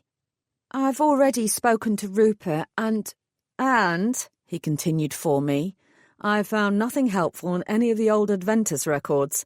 Even before most of the trolls were killed, they kept out of our way." Aha. I looked at Alicia. "Well," I said, "in the event that we do find the trolls, what have you discovered that will help us to fight them? Alicia pulled out a tube of lip gloss and delicately applied it to her mouth before answering. Their magic is stronger than ours. They don't have to use wands to create powerful spells.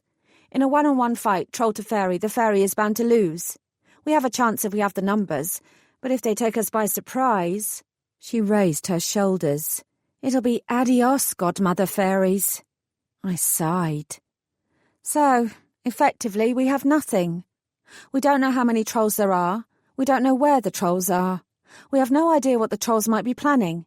We are completely clueless and completely fucked. I fiddled with a button on my cuff. I hadn't expected this to be easy, but I'd expected at least one of us to come up with something. I raised my eyebrows at Billy, but he made a face at me in return. We were all coming up empty-handed. This was shit. Actually, Angela said, I think I might have something. We all turned towards her. I wasn't the only fairy with hope flaring in my heart. Alicia leaned forward, clasping her hands under her chin. Delilah's eyes widened.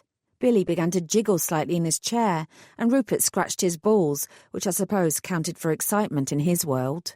Basking in the glow of our rapt attention, and all without the aid of a PowerPoint presentation, Angela smiled. The Human Resources office is at the front of the building. We have a direct view of the street outside. It occurred to me that there was a good chance the trolls were still keeping tabs on us. After all, they're bound to be worried about what we're up to and whether we're getting close to them. And they must have been watching us for a long time. The fairy godmothers who were kidnapped were lured out. The only way that would work is if the trolls had watchers on this building. That was a very good point. I congratulated myself on having had the foresight to bring Angela into the team, rather than focusing on the fact that I should have thought about troll spies hanging around outside myself. So, I asked, my fingers curling in anticipation, have you seen any trolls outside the window, watching us? Alicia shuddered.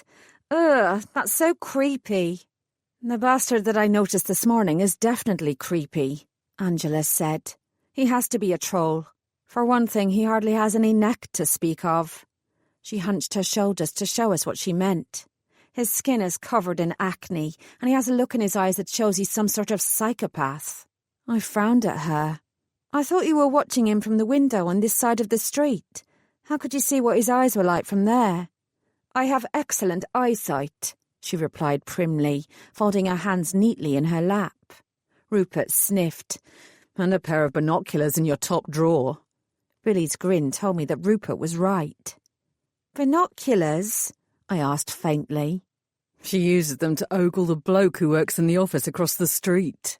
Rupert's lips flattened into a sneer. Delilah grinned brightly. The one you've been stalking? To my surprise, Angela's cheeks turned pink. We all need a little distraction from time to time. And it's not stalking if you never manage to bump into them in person or find out any details about them. I've looked up the address where he works. There's no company listed there that I can see. See? Delilah murmured. Stalking. Rupert snorted. This man is supposed to be good-looking. I don't see it myself. Angela blushed harder. It was fascinating. He is very good-looking, she said, as if that should make a difference. Unbelievably good-looking. He might even give the devil's advocate a run for his money. Alicia scoffed. You mean he's intimidating and stares at you like you've spent your morning drowning puppies? I looked at her in astonishment. Jasper's not like that. Yeah, she said sarcastically. He's just a big, fluffy cuddle monster under all those hard edges. Well, he's arrogant and high-handed, but he's also... I began, before noticing Billy smirking at me in amusement. Never mind. I coughed. Let's focus on the man Angela has spotted. Is there anything other than his appearance that suggests he's a troll? He looks like a troll, she said. In your report you said that they had a strange quality about them. That when you were up close something about them didn't sit right. Well, that's definitely true of this guy, and his behaviour is highly suspicious. In what way? She pursed her lips. It's easier if I show you. She pushed back her chair and got to her feet. Come with me. We all exchanged glances, then did as she said.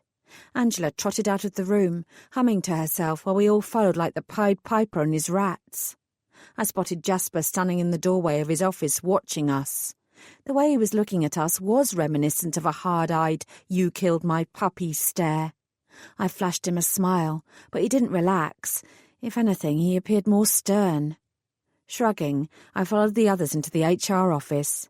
Angela paused at her desk, taking out what was indeed a set of binoculars from her top drawer, and walked to the window.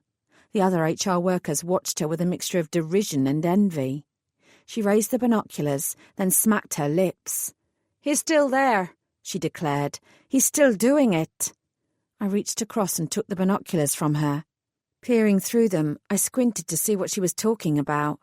I swung slowly to the left, pulling back with an involuntary gasp when the man she described turned his head and looked directly at me from an open window.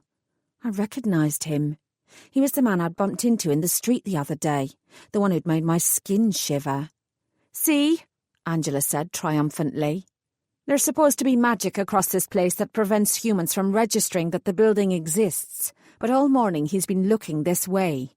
For all we know, he could have been watching us like that for weeks, months even." Billy straightened his shoulders. "Then let's go there, right now. Let's confront him and find out what his deal is." I smoothed my hands down my skirt and tried not to get too excited that we were onto something. "No." I shook my head. Talking to the man in person was a very bad idea. I'd already had one dodgy experience today from blithely wandering into a building while woefully underprepared. That wasn't going to happen again. "We need to tread very carefully. If he is spying on us, we don't want him to know that we're onto him. Remember, our remit is to find the trolls and discover what they're planning next, not to make any moves that might blow up in our faces." "Or," Alicia muttered, "blow us up. Don't forget what Bernard did when he set off those bombs." The others suddenly paled. "So what do we do?" Delilah asked. "We act normally," I said. "Angela, you can keep an eye on him from your desk. Let us know if he leaves or if you see anyone else coming and going. Billy, you're sensitive to magic. Go out for lunch and walk casually past that building. See what you can pick up. I'll speak to the Devil's Advocate and find some way to gain entrance to it. When it's dark, I'll sneak in alone and see what I can find. There might be some incriminating notes or equipment lying around. We need to know what we're dealing with before we make a move against this man." "If you're sneaking in there," Delilah said, "then I'm coming with you." "Me too," Billy said. Alicia nodded. "And me." Rupert shrugged. "I guess that means me too." "No, we need to be sneaky and quiet. The fewer people, the less chance there is that we get caught." "But—" I glared at Billy. I wasn't going to brook any argument. "I'm going in alone," I said. "And that's the end of it. The end of it. The end of it. The end of it." Chapter 16. "You can't go alone. I'll come with you." I folded my arms and frowned at Jasper. "No, you won't." "Yes, I will." "No, you bloody won't. We don't know for sure who that guy is, and I'm perfectly capable of managing a tiny incursion like this on my own. He's probably a normal bloke who has no idea that fairies or trolls even exist." "You saw him watching this building?" I did, and I felt something akin to magic emanating off his body, but I wasn't completely sure he was anything other than human, not yet. "That doesn't make him a troll. Even with the magic that makes humans avoid this place, we shouldn't jump to conclusions." Jasper regarded me implacably. "No," he agreed. "But if he is a troll, you're putting yourself in grave danger. He might not be the only one in there. In fact, that building might be teeming with trolls. You won't know until you get in there."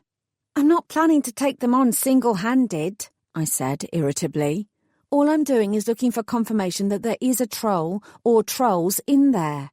This is a covert fact-finding operation, not a suicide mission." He didn't even twitch. "It doesn't matter. You're not going in there without me." "Don't you have an audit to deal with?" "It's coming along swimmingly. I can easily afford to take a few hours out." Jasper paused and dropped his voice. "Or are you afraid to be alone with me?" He started to toy with the mug in front of him, his long fingers lightly caressing its rim. We're supposed to be friends, but maybe you think that, given what's already happened between us, you won't be able to control yourself around me. What? I stared at him. Of course that's not it. And I'd like to remind you that nothing has happened between us. He continued to play with the edge of the mug. I shouldn't bring it up again, but there was that kiss in the park. We both know that was a mistake, I said stiffly. And anyway, it was a fate kiss. I registered the fleeting amusement in his expression, and my eyes narrowed. Honestly, what was he up to? He was the one who put a stop to our supposed relationship. Why did he insist on referring to the frisson between us? A cloud of suspicion formed in my mind, but he changed the subject before my thoughts could coalesce. Regardless, he said, we'll go in together. My magic is stronger than yours. If this is indeed a troll, you'll require proper backup. I sniffed. I think you'll remember that last time it was you who needed the backup, not me. Jasper's jaw tightened. That's because the trolls are strong. They've been hiding away for decades, generations, and concentrating on only one thing. Revenge on the fairy godmothers for what they did. We can't underestimate them. Ever. His tone was sombre enough for me to drop my protests. If they are in that building, I said, and if we do find them, then what next? I could argue that their plans for revenge are justified. Most of their race was wiped out because of what the fairy godmothers did. Jasper held my gaze. There are 5 fairy godmothers who might argue that the remaining trolls deserve the severest punishment. You've been speaking to Lydia Deschamps, I replied. A lot. She's one of those 5 fairies. Is that what she wants? To see every single troll in this country hung, drawn and quartered? Even the most bloodthirsty fairy wouldn't want that. We're not living in the Middle Ages. He was deflecting, and we both knew it. It was a figure of speech, I said, as you are fully aware. Jasper sighed and ran a hand through his ink-dark hair. From what little I learned during my brief time as their prisoner, the trolls won't stop until the office of fairy godmothers is destroyed. I get the feeling that they're incredibly single-minded. They've waited a long time for their revenge, and nothing is going to get in their way. Surely we could come to some sort of arrangement that would suit everyone, I said quietly. Appropriate punishment for those involved in the kidnappings, and reparations from us for what happened to their kind all those years ago. Something subtle shifted in Jasper's body language, and he seemed to relax. That would be the rational response, he agreed, almost smiling. But I think we both know that it's difficult to think logically where emotions are involved. I examined his face and thought about his words. That's why you were spending time with Lydia, I said, suddenly understanding. If the troll's victims can request a form of leniency, then the rest of us will find it much harder to argue for a more severe punishment. I stared at him. There wasn't anything going on between Jasper and Lydia at all. I'd got it completely wrong. Why the hell didn't you tell me that beforehand? He licked his lips. I couldn't be sure how you'd feel about it. If there's one thing I've learned about you, it's that you can be incredibly focused when you want something to happen. You might have wanted the trolls to die for what they did, rather than understand that the inadvertent pain and suffering caused by this office should also be taken into account. If you couldn't be sure how I felt, why did you recommend that I lead up the task force? A shiver of cold hurt rippled through me. It wasn't just because of my determination and will to succeed, I said stiffly, as I slowly worked it out. It's because you thought that you'd be in a position to control me, that you could stop me from going all gun-ho and destroying the trolls in my own act of vengeance if I thought that was required. For a long moment, Jasper didn't speak. When he did, both his tone and his expression were apologetic. I'm sorry. That thought did cross my mind. I'm convinced that our focus has to be on preventing further atrocities, not creating an opportunity for worse things to happen. I didn't know if you'd feel that way too. Communication, at least as far as you're concerned, has not been my strong suit so far. I should have discussed this with you far sooner. And, I added, You should have realised that I'm capable of empathy with the trolls. I don't agree with what they've done, but that doesn't mean I can't see things from their point of view. I hesitated. I should have granted you the same courtesy. We're both to blame here. I laughed without humour. We definitely wouldn't make a very good couple. We can't even talk to each other properly. The tiniest frown marred Jasper's forehead. Feeling suddenly awkward, I shifted my weight. Anyway, I said, focusing on the main topic at hand. If you're going to insist on joining me, and we're both sneaking into this building on a troll hunt, we should wait until it's dark. If we said around 10 o'clock? Does that suit you? That's fine. Jasper raised his eyebrows. What about the other matter? Your client who's dying. Have you managed to resolve that situation? Uh-oh. Very nearly, I said with a false note of cheeriness. If my client could remember anything about me, she'd be thrilled with my progress so far. I'm sure in next to no time I'll grant her wish and move on to my other clients. Jasper rubbed his chin. If you say so. I got to my feet. I do say so. In fact, speaking of that client, I should get back to her while I have the chance. I hope it goes well. I nodded, making for the door. Me too, I chirped. If she hurts you again, Jasper murmured, you can always pass her along to another fairy godmother. I started. What do you mean? Your wrist. You've been holding it strangely ever since you walked in here. It's obviously been hurt. Oh, I fumbled awkwardly with my response. My client didn't do that. Jasper eyed me coolly. Then who did? It was just an accident. I looked away. Nothing to worry about. If you insist, he said. Then he added more quietly, unfortunately, communication isn't your strong suit either. I sent a quick missive to the others informing them that Jasper and I would infiltrate the building opposite as soon as night fell. Then I used a flicker of magic to heal the worst of the damage to my wrist. The ugliest of the bruises remained, but at least it no longer hurt quite so much. Out of the corner of my eye, I spotted Adeline watching me.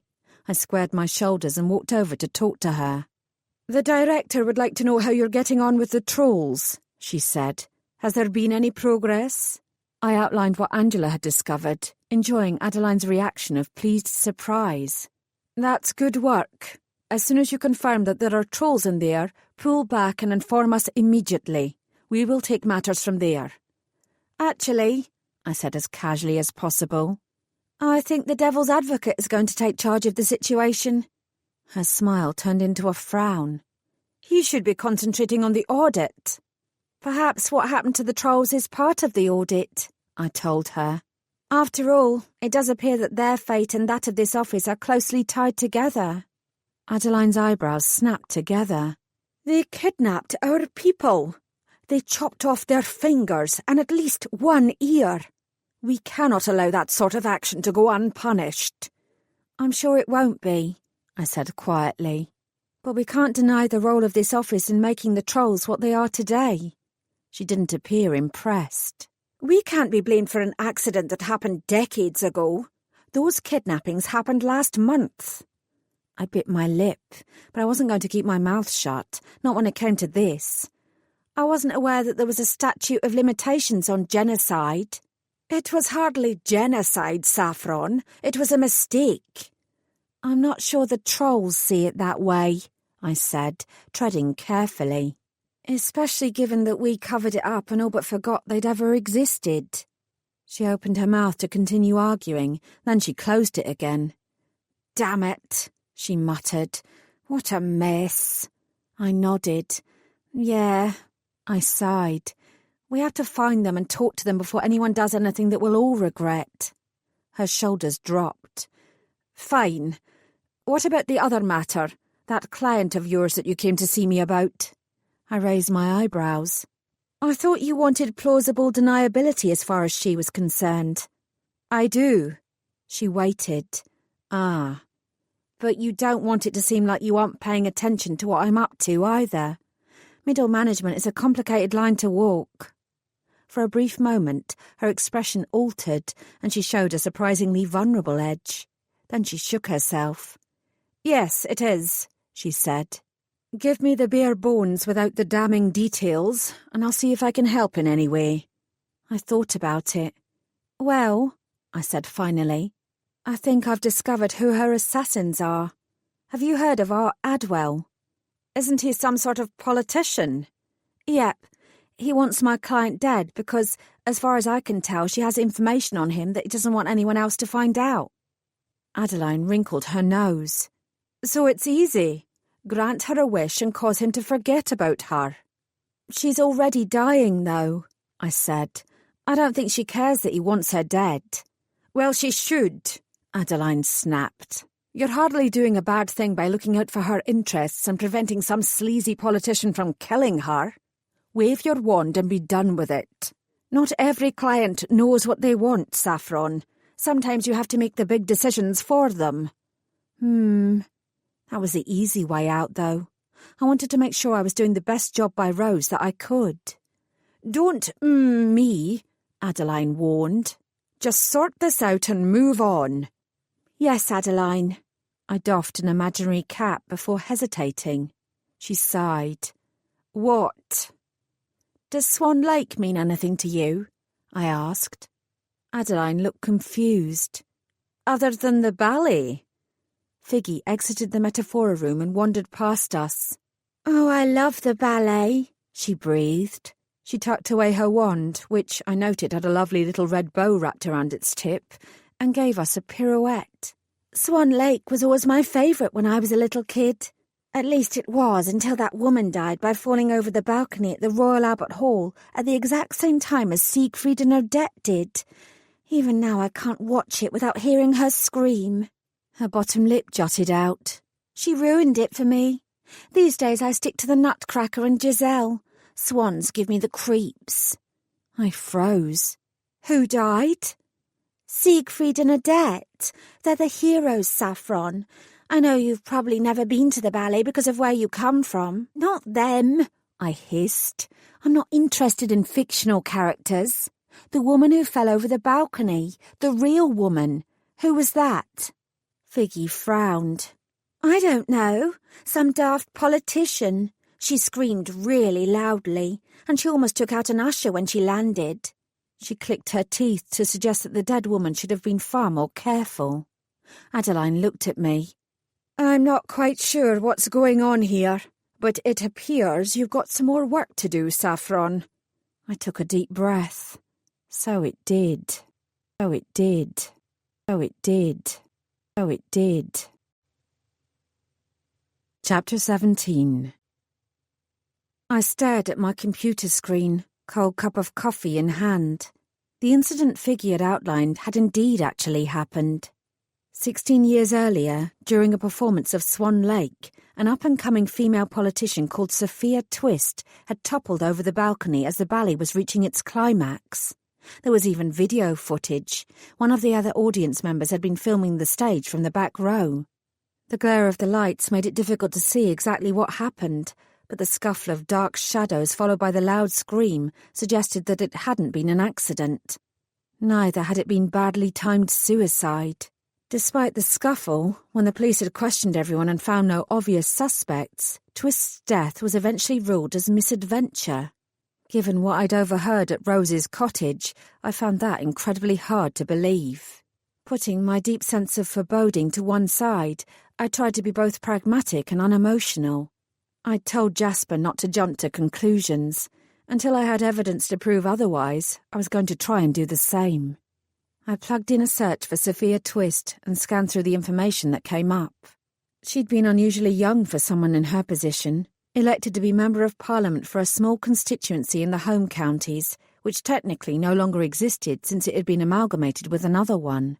Twist's majority had been small, but the work she'd done after she was voted in had received acclaim, even from her detractors. She'd kept the local hospital open despite severe cutbacks, and she'd fought to have a man repatriated from Southeast Asia after he'd landed in jail there on dubious charges. She'd also been on some mind-numbingly boring parliamentary select committee looking into ways to improve the railways. As far as I could tell, she was remarkably uncontroversial. I gazed at the photos of her. She'd been a striking woman. Her chestnut hair was always tied neatly into a tight bun, and she usually wore tailored beige suits. Beige wasn't a colour that I'd normally associate with brilliance, but it had suited Twist's dark complexion and caused her to stand out in photographs. Even photographs where she was competing for attention with larger personalities, such as Art Adwell. There were several pictures of them together, often with his arm round her shoulders. In more than one of the obituaries, she was described as his protégée rather than as a powerful woman in her own right. I chewed on my bottom lip, then printed out all the photos before lining them up in date order on my desk. The first picture was from the day after her election. The last was from the week before her death. Delilah poked her head round the cubicle wall, her curiosity getting the better of her. "What are you up to? Is this to do with the trolls?" "No." I wrinkled my nose. "I think it's to do with one of my clients. It's complicated." I glanced from photo to photo. Art Adwell's expression was virtually identical in every single one. He had the practised smile of a shark. Sophia Twist was smiling in each photograph too, but there were subtle differences. I grabbed the first one and the last one and held them up to Delilah. "The woman," I said, "in the beige suit, does she look different to you?" Delilah frowned and looked at both. "She's relaxed in that one," she said, pointing at the first picture, "and clearly fucking that guy." "How can you tell?" She grinned. "I can always tell." "Delilah, she's leaning into him with a familiarity that only comes post-coitus." I stared at her, and her smile grew. "It's how I know that you and the Devil's Advocate haven't done it, despite the rumours to the contrary." She buffed her fingernails on her blouse. "I'm something of an expert on body language. I persuaded Adeline to let me go on a training course last year. Do you know that when someone pulls their earlobe, it generally indicates indecisiveness?" "You learn something every day." I looked down and wondered how much of myself I was giving away. "Is understanding body language helpful?" I asked.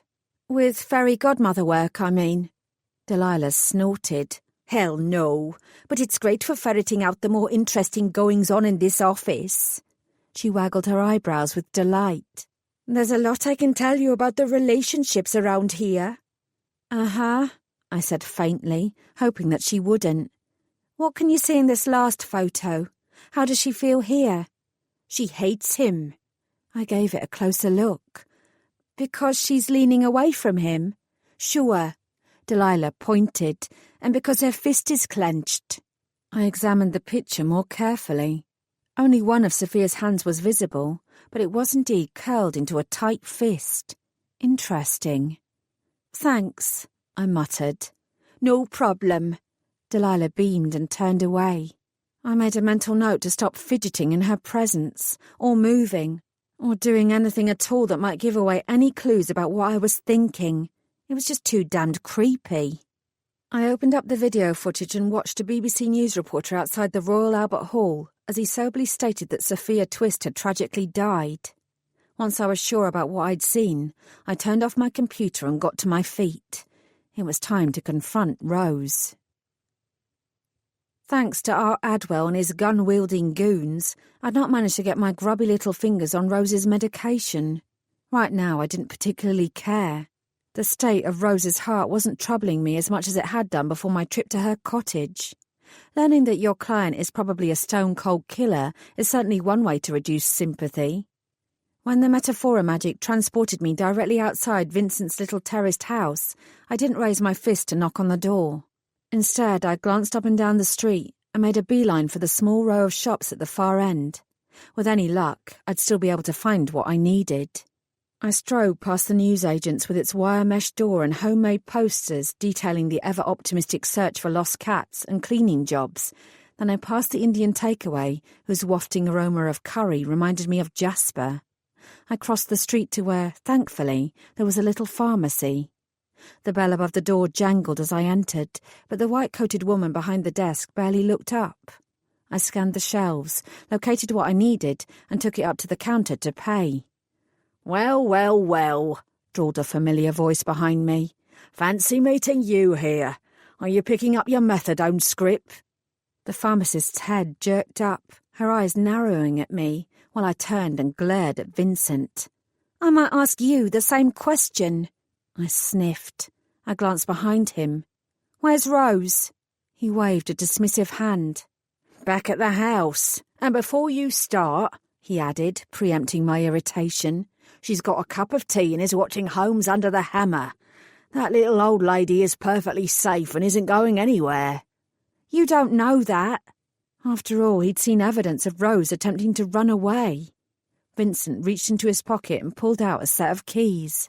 "I locked her in," he said simply. I turned back to the pharmacist, whose expression was now considerably grimmer. "My mother," I said unnecessarily.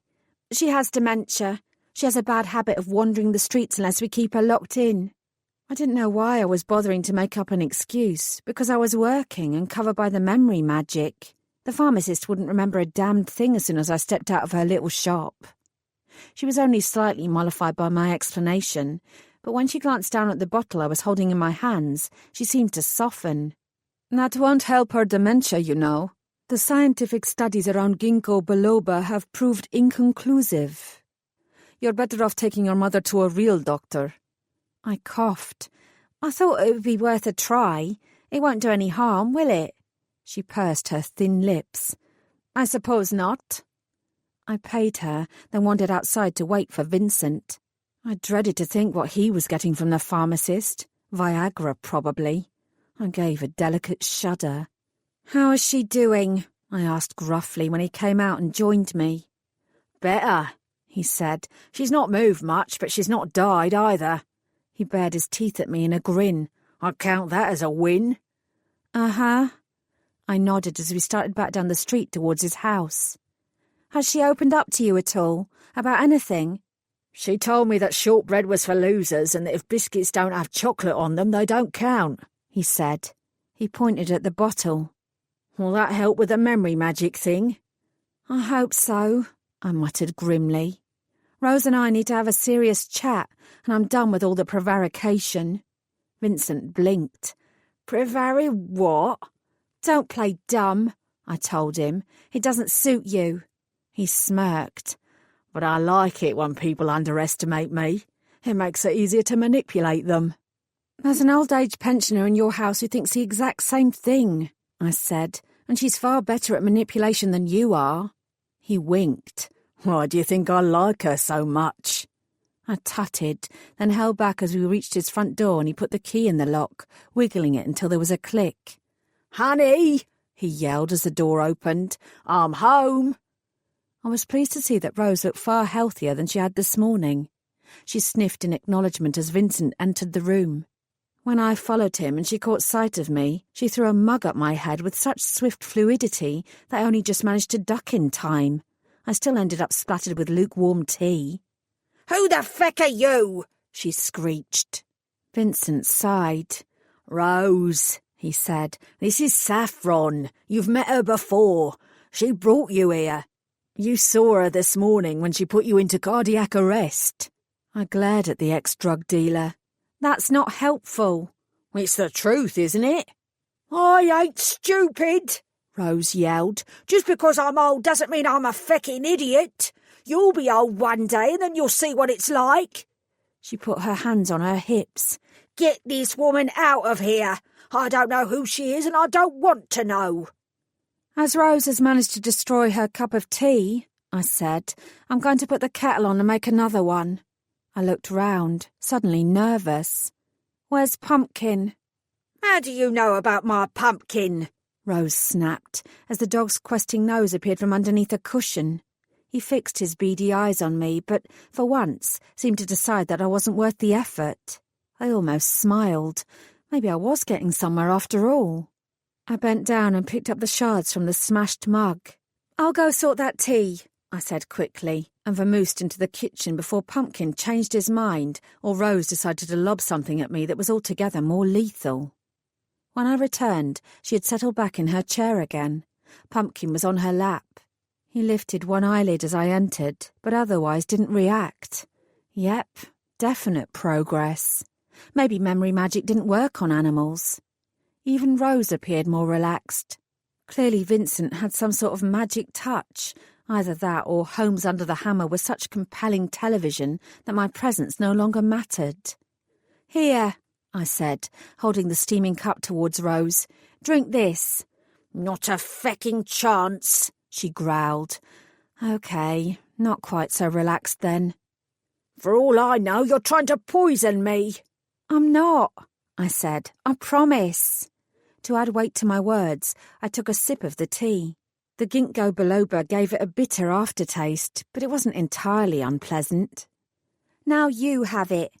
"You've just drunk from my cup," Rose said. "That's unhygienic. There's no knowing what I'll catch. I ain't going to fucking drink from it now, am I?" I'd ram the stuff down her throat if I had to. "Drink," I said. I forced a smile. "It will make you feel better." "Go on, Rose," Vincent urged. "It'll do you some good." Grumbling, Rose took the cup, clutching it with both hands. To avoid appearing too eager, and once again discouraging her from drinking the damn tea, I sat down in the chair opposite and gazed at the television screen. There was a young couple engaged in the strenuous activity of taking down a wall with a sledgehammer. It looked like excellent therapy. I watched for a few moments, listening to the sound of Rose slurping. "Tastes funny," she muttered. I glanced over. She glared at me. "Are you sure this ain't poisoned?" "It must be because of your pills, Rose," Vincent said soothingly. "They're bound to make it taste odd." "Stupid fecking things," she muttered. "They'll be the death of me. And I don't want to die doped up to my eyeballs. I want to be clear-headed and fighting, not doddery and weak." My head turned slowly towards Vincent. "Her pills?" I asked. My voice sounded squeaky and high-pitched. He looked at me in surprise. "Yeah, she left them behind in her old place, so I got a new prescription. I put the order in this morning. They had half of them in stock, but I had to pick up the remainder after they'd been ordered in. Why else do you think I was at the pharmacist?" Oh no. Dread tingled at my spine. I stared at Rose and the tiny smile playing around her thin lips. "You idiot," I breathed. Vincent looked hurt. "Me?" "All of us." I leapt to my feet. "We need to get out of here, now." "Why?" Because I'd heard our Adwell say he might be able to use Rose's medication to track her down. He was a highly placed politician. He could probably get his filthy mitts into just about any damn database he wanted to. Judging by the expression on Rose's face, she knew it too. "You might be desperate to confront him," I snapped at her, my fury rising. "But that doesn't mean you have the right to put the rest of us at risk." "I don't know what the feck you're talking about," she said, indicating with her hands and a complete lack of subtlety that I was off my rocker. "Was it her name on the prescription?" I demanded of Vincent. "Yes, but—" "Then," I said, "we are leaving. Come on."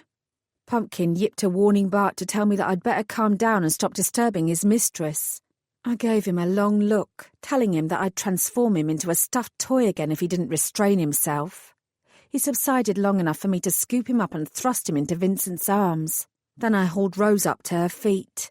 "What are you doing, you feckwit? Get your hands off me." "Shut up," I snapped. I glanced down at her cup. She'd drunk more than half of the contents. That would have to do. "Let's go." "Vincent, darling," Rose quavered. "What's happening? Why is this strange woman acting like this? I've not done anything wrong." "Drop the act," I said, pulling her to the front door and opening it so I could peer out.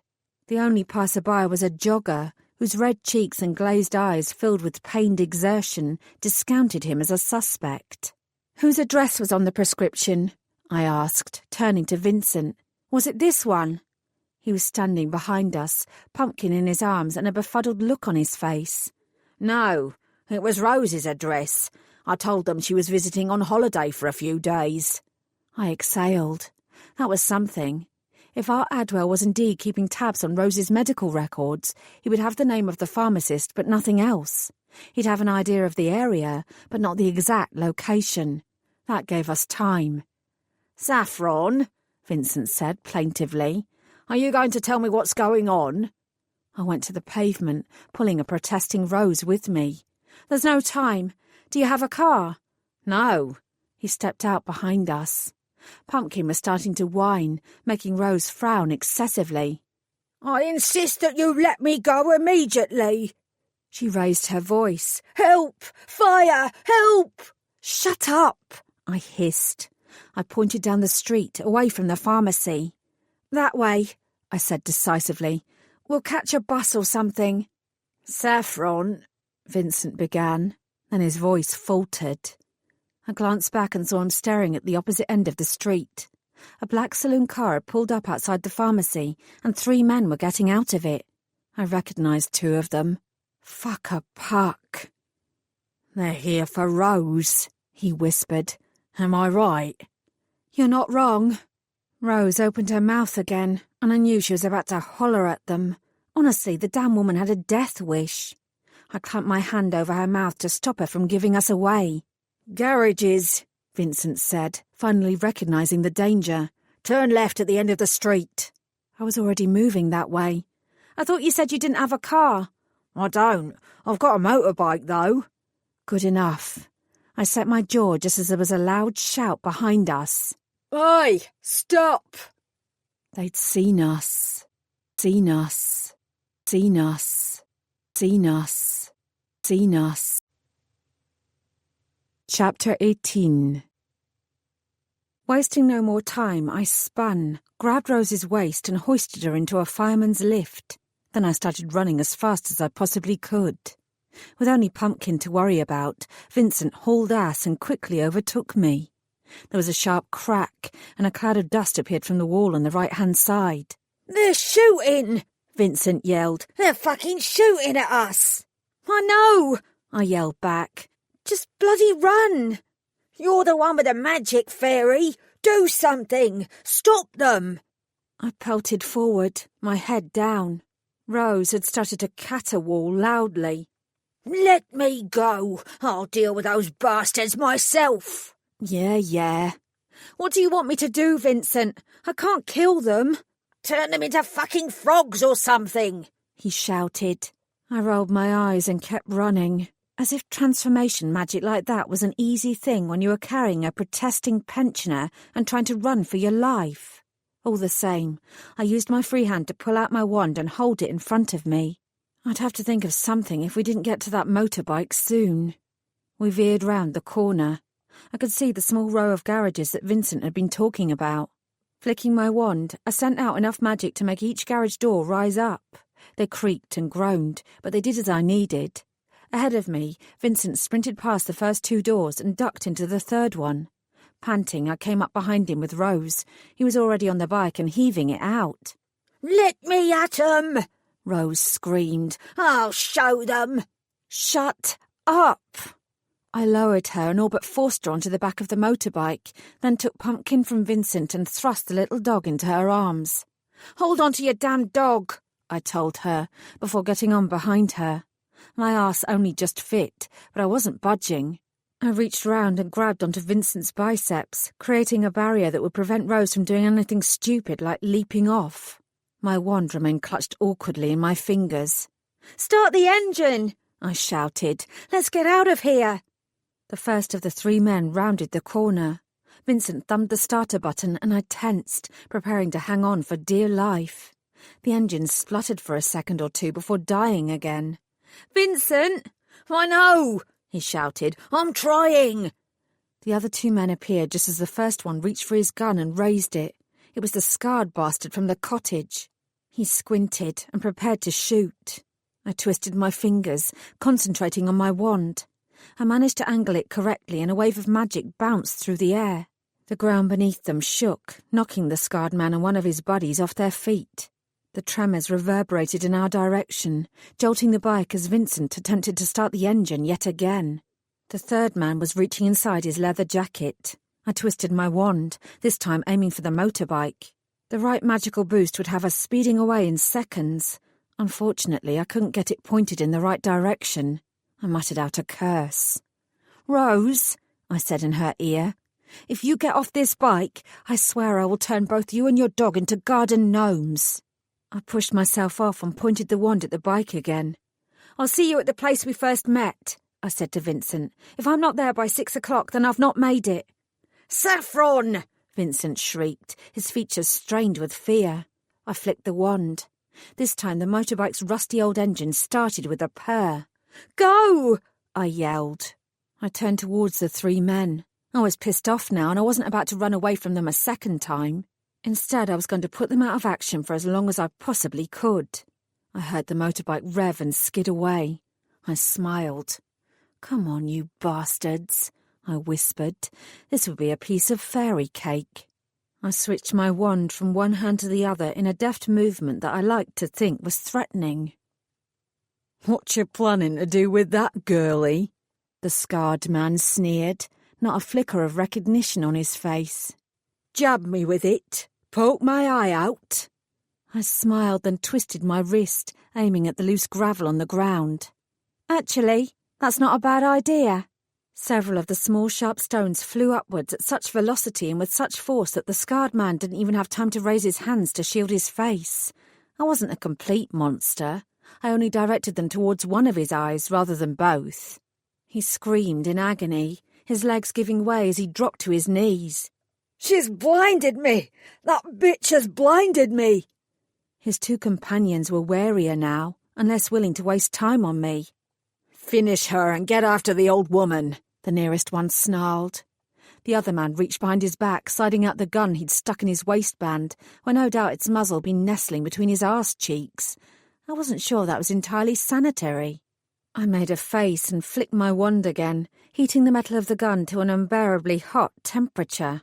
"Fuck!" He dropped the gun and stared in horror at his hand.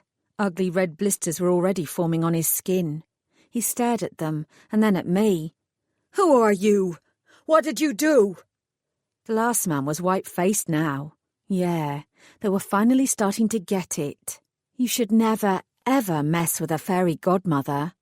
He held up his hands, palms facing outwards. "All right," he said. "You can go. We won't stop you." He had that right. It had been easier than I'd thought it would be, and rather fun.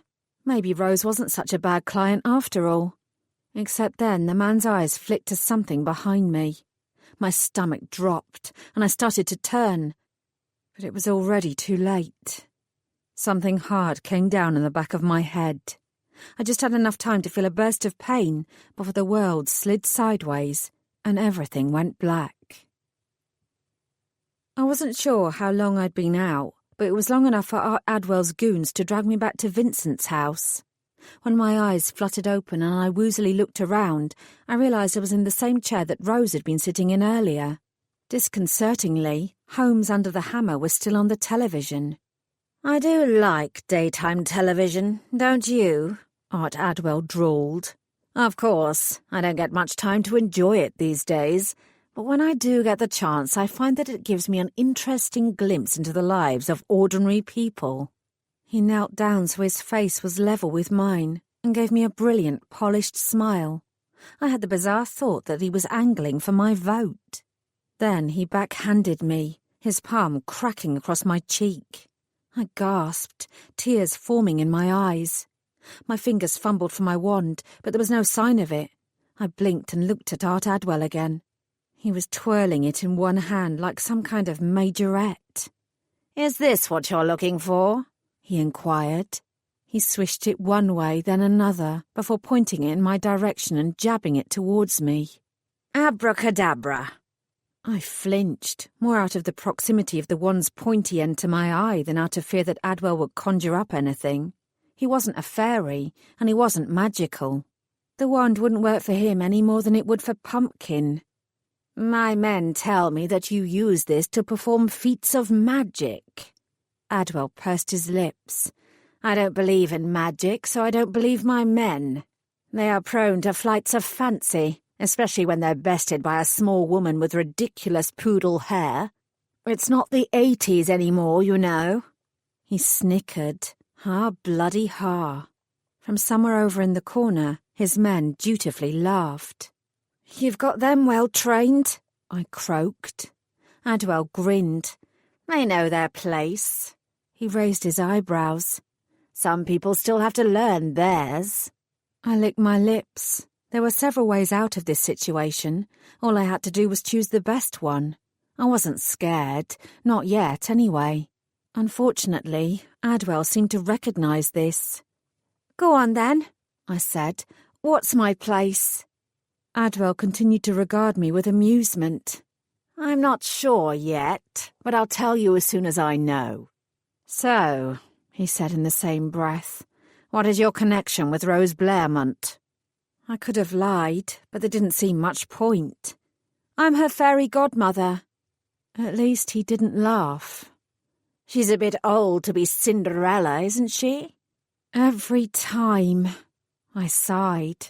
Every time I mention to a human that I'm their fairy godmother, they bring up Cinderella, as if she's the be-all and end-all of wish recipients. I shook my head. You really have no idea. Go on then, enlighten me. I shifted in my chair, aware that my limbs still felt sluggish and heavy. I didn't want to practice any wandless magic until I absolutely had to. Unlike Jasper, it was incredibly difficult for me and for most other fairies to wield any sort of magic without the aid of a wand. I could do it, but there were often severe physical consequences. Given that I was already weakened, I had to be careful and choose my moment. There's no point, I said, answering him for now. You won't remember this conversation. There was a snort of derision from the corner. Adwell ignored it. And why is that? He asked, acting like he was nothing more than mildly curious. There's magic bound up in my being that means you'll forget all about me before too long. You won't even remember that I exist. Bullshit. It was my turn to smile. It's true. I'm officially working right now. And when I'm officially working, I'm covered by memory magic. Call it a kind of insurance against discovery. My smile grew. We've already met once today up north in Rose's cottage. I sent him an inquiring glance. How did you get here so quickly? Helicopter, Adwell returned without missing a beat. It actually seemed that he believed all that I was telling him. That was unusual. After we torched the cottage and watched it burn to the ground. You? Magic, I replied, wincing at the thought of Rose's home being destroyed. The politician watched me for a moment. Boss, one of his goons said, she's obviously nuts. Can't we just kill her and be done with it? You already tried that, Adwell said absently. It didn't work. I wondered if he thought I was immortal as well as magical, impervious to bullets and pain. Then I remembered that he'd managed to knock me out, so he was well aware that I wasn't invincible. The throbbing ache in the back of my head reminded me of that very fact too. I stared at Adwell as he stared at me. What did he want? I had the uneasy feeling that he was looking for more from me than information about Rose's whereabouts. He straightened up and started to wander around the room. It's not the most salubrious of surroundings, is it? Do you live here? He asked me. With Vincent Hamilton, one of the other men supplied helpfully. Adwell nodded. Ah, yes, Hamilton. You know, we've not had much chance to investigate him yet, but you should be aware that he has several convictions for possession. He was banged up for dealing drugs as well. I'm not sure he's the sort of company you should be keeping. He paused. What is your name, anyway? It made no difference to me if he knew it or not. Saffron, I said. Saffron Sawyer. He scratched his chin. Are your parents hippies? Nope. I smiled helpfully. Fairies. And I don't know Vincent all that well. But I've learned over the years that you shouldn't judge someone by how they make a living. After all, I continued, you're supposed to be an upstanding member of Parliament, and look at you. One of his men hissed, but Adwell just laughed. He was enjoying himself far too much, I decided. Perhaps he was some kind of psychopath. It wouldn't surprise me. Indeed, he said. Indeed. He picked up an old book, its pages curling at the corners, and flipped through it before tossing it down again. And you say you make your living as a fairy godmother? I do. I lifted up my chin. I'm very good at it. In fact, I'm probably the best there is. Don't tell anyone else, though. My work colleagues do tend to be a bit jealous. Work colleagues who don't recognise another's brilliance can be irritating, can't they? I know what that's like. He met my eyes. I think we're kindred spirits, you and I. I doubted that very much. Well, I said, making an effort to get to my feet. It's time I should be going. I have various appointments to keep and I do hate being late. I've already been lined up for time management training as it is. Adwell blinked. You have training? I've got to keep on top of my game, Art, I said cheerily. Nice meeting you again. I looked at him hopefully. Could I perhaps have my wand back? One of the men from the corner moved, placing a heavy hand on my shoulder and forcing me back down into the chair.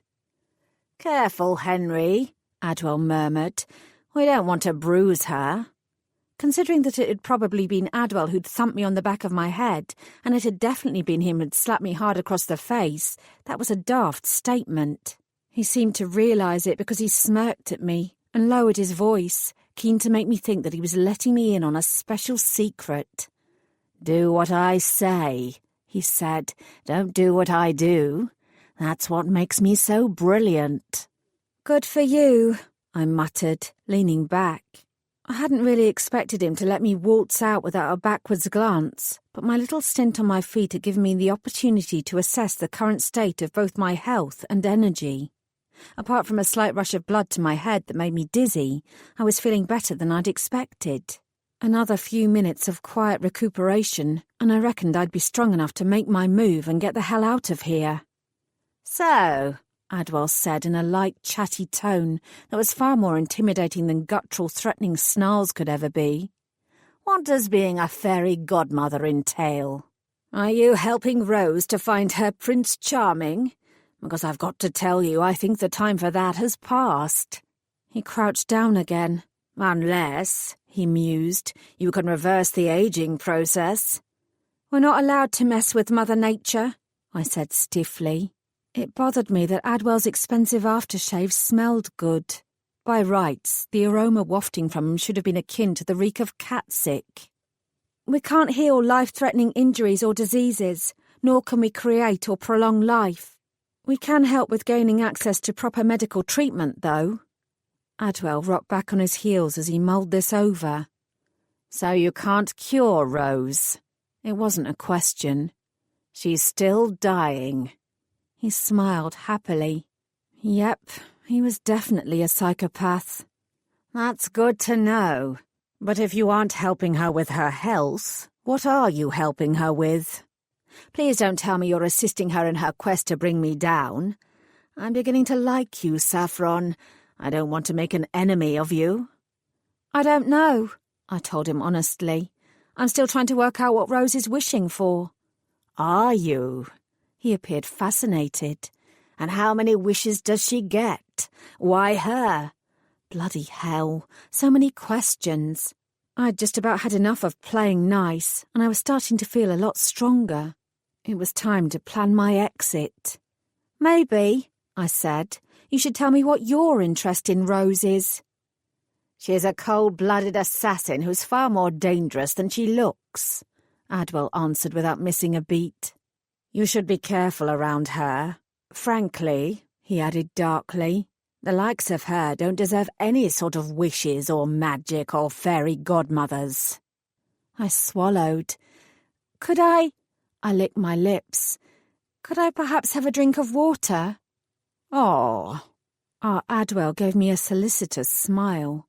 He reached behind him to the small coffee table and picked up the mug of ginkgo biloba-infused tea that Rose had abandoned earlier. Here you go, he said. Drink this. I'd prefer water. Adwell shrugged and gave the cup a sniff. This is just tea. It'll do you good.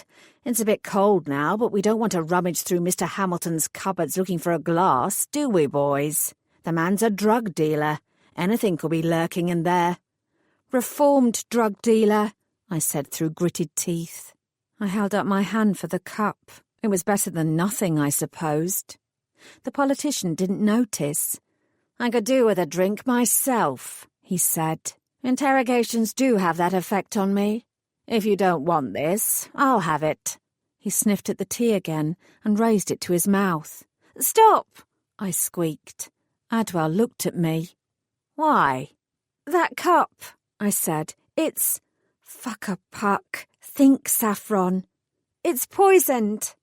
Really? How very curious. Such a shame I don't believe you. He tilted his head back, drained it, then smacked his lips. He said. It does have a strange aftertaste. The scarred man, whose right eye was still looking watery and red, stepped into my line of vision. "Boss," he said urgently, "are you feeling all right?" Adwell took a moment to consider before answering. Perfectly fine. His eyes returned to me, boring into my soul. What was really in that cup? Panic started to claw at my throat. Maybe it wouldn't work. I didn't have any evidence that ginkgo biloba prevented memory magic from doing its stuff. Besides, Adwell hadn't drunk that much of it. I stared at him, frantically scanning his face. I knew there wouldn't be anything to see, not yet, but that didn't stop me looking. Saffron, Adwell said, his voice hardening. What was in that cup? I didn't know what to say. My mouth worked, but no words came out. I shook my head violently from side to side. What if it did affect him? What if he remembered who I was after this? Art Adwell wasn't Vincent, and he wasn't Rose. He was a dangerous man who could use the information that fairy godmothers existed for some very nefarious ends. I thought quickly. I was lying, I said hastily. I'm sorry. It's a terrible habit of mine. Whenever I'm put under pressure, lies pour out of my mouth. I can't help it. I'm not a fairy godmother. I forced a laugh. That's ridiculous. Fairy godmothers don't exist. What I did earlier in the street, that was just sleight of hand. I'm really an assassin, like you said Rose was. I wanted to kill her myself, but your men got in the way. I was beginning to babble and I knew it, but I couldn't help myself.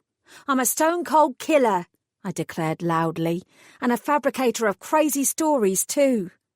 Adwell reached into his pocket and took out a stick of chewing gum. Very deliberately, he unwrapped it and popped it in his mouth. An assassin, you say? Oh, yes. I nodded and held up my hands. These fingers are stained with the blood of 100 men. The scarred man frowned and squinted. "I don't see any blood." Metaphorical blood, you plank, I muttered. I tried to dissemble. What had just happened could be very, very bad, life-alteringly bad. I had to use my wits. Against this lot, that shouldn't be that hard, I hoped. For the briefest heartbeat, I let my eyes flicker towards the empty cup. I didn't smile exactly, but I let my expression alter for a moment. When I glanced back at Adwell, I knew he'd caught it, and so had his men. One of them cleared his throat. "Boss," he said carefully, "don't women often use poison?" You can't say that I didn't warn you, I whispered. The room burst into action. All three men rushed to Adwell's side as he spat out the gum, then thrust a finger down his throat in a bid to make himself sick. The scarred man thumped him on his back. That wouldn't help, but I suppose it made him feel useful. I watched the four of them. Come on, damn you. Vomit. Vomit it all up. Adwell retched again, but it wasn't working. His finger wasn't doing the trick. He had to ram it down further, and he couldn't manage that on his own. I steeled myself, drawing on all my reserves. I'd wanted to use my inherent magic to save myself. By making Art Adwell throw up, I'd still be doing that. Concentrating hard, I sent out a jolt of magic towards his stomach. His body lurched, his eyes widened, then he doubled over and started to regurgitate the contents of his stomach. As his men watched him, I wasted no more time and made for the living room door. It was the only chance I had to get out of there, and I had to make the most of it. I wrenched the door open as the scarred man noticed and lunged for me. I slammed back my elbow, and it connected with his upper midsection. He groaned, and I ran. I pelted down the short corridor, then yanked open the front door. A fist flew at my head, knocking me sideways. I coiled up another burst of desperate magic that sent my assailant flying backwards. Then I was out in the fresh air and doing my best to sprint. They'd catch up with me in seconds, so I did the only thing I could and threw myself into the path of the one and only car driving down Vincent's street. The driver slammed on the brakes and leapt out, a horrified expression on her face. "You idiot!" she shrieked. "You ran out in front of me. I've got a dash cam, you know. I've filmed all of this." I smiled. Sometimes you can't beat technology. It wouldn't work, but Adwell didn't know that. "I'm sorry," I gasped. "I wasn't paying attention. It's my fault, not yours." I groaned in effective pain and she sprang to my side. "Oh!" I clutched my stomach. "Hospital!" I waved at her weakly. "Please get me to hospital." She helped me up, her body trembling with adrenaline, and with her assistance I stumbled towards her car. When I glanced round, only one man remained on the pavement watching us. The others had sensibly stayed inside after the poor driver mentioned her camera. Adwell's henchman folded his arms and glared at me. I blinked weakly and managed to clip on my seatbelt. A moment later, we drove away, drove away, drove away, drove away, drove away, drove away. Chapter 19. Yet again it had been a close-run thing, far too close. I'd let my confidence get the better of me. I winced. If anyone heard that I'd almost let a sleazy bastard like Art Adwell remember that he'd met a fairy godmother, I'd be sacked in a second. It was a wonder that I'd got away with it when the same thing had happened with Vincent, even though that had been under completely different circumstances. I grimaced.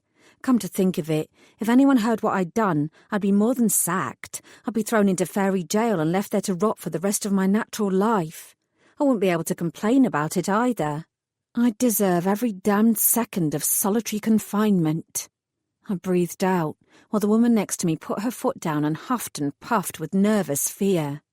"I mean," she said, swerving round a corner, "what were you thinking? Didn't you ever learn the Green Cross Code?" I mumbled a vague, pathetic answer. Adwell had thrown up. I'd seen his vomit with my own eyes. The memory magic would still be active, and he'd have already forgotten me. I'd made it out by the skin of my teeth. And no one ever need know how close I'd come to total disaster. Recognising the crossroads up ahead, I turned to the woman. "To be honest," I said, "I think I'm feeling all right now. I don't think I need to go to the hospital. You can let me out here." She choked. "You could have died back there. You still look like you might." She shook her head. "No, I'm taking you to the hospital and you're going to get yourself properly checked out. I won't have anyone say that I hit them with my car and then just abandoned them." I bit my lip. "You're a really nice lady," I said quietly. "And if I still had my wand with me, I wouldn't do things this way. I'm very sorry for your trouble." Then I leant across and wrenched the steering wheel. The woman screamed and slammed on the brakes. We were both jolted forward. I wasted no time in unclipping my seatbelt and letting myself out. I shut the car door and jogged to the pavement, swallowing hard as I watched. The small car was at an angle, its wheels against the curb and its engine stalled. The woman's brow was furrowed, and she looked very confused. Pulling back my shoulders, I walked to the driver's side and knocked on the window. She rolled it down and gazed at me. "Are you okay?" I asked. She put her hand to her throat and nodded weakly. "I think so. I don't know what happened there. I must have blanked out for a second." She rubbed her forehead. "Or maybe I passed out. I don't know." She glanced at the camera on her dashboard. "At least I have that thing," she said. "It'll tell me what I did wrong." "You did nothing wrong," I assured her. "Nothing at all." Although, unfortunately for her, the dashcam wouldn't be able to provide any evidence to prove that. The magic which covered human memory worked on technology also. There would be nothing to suggest I'd ever been in her car. I was genuinely sorry that I'd ruined her day. "What's your name?" I asked. Maybe I could see if she'd ever put in a wish and if her name was floating around in the Adventus room. Maybe I could make things up to her by getting her a fairy godmother. We weren't supposed to work the system in our favour like that, but I was fully aware that it happened. After all, it was the office of fairy godmothers, where corruption still lurked in several corners. May Smith, she mumbled. My name is May Smith. She looked up at me. Do I know you? No, I was walking along the pavement and saw what happened. I patted her shoulder. Is there someone I can call for you? May stared at me, her expression blank. My husband, she said finally. You can call my husband. She fumbled for her phone and handed it to me. You're so kind to stop and help me. Guilt pushed at me. I know that you'd do the exact same thing if our positions were reversed. I tried to smile, then made the call.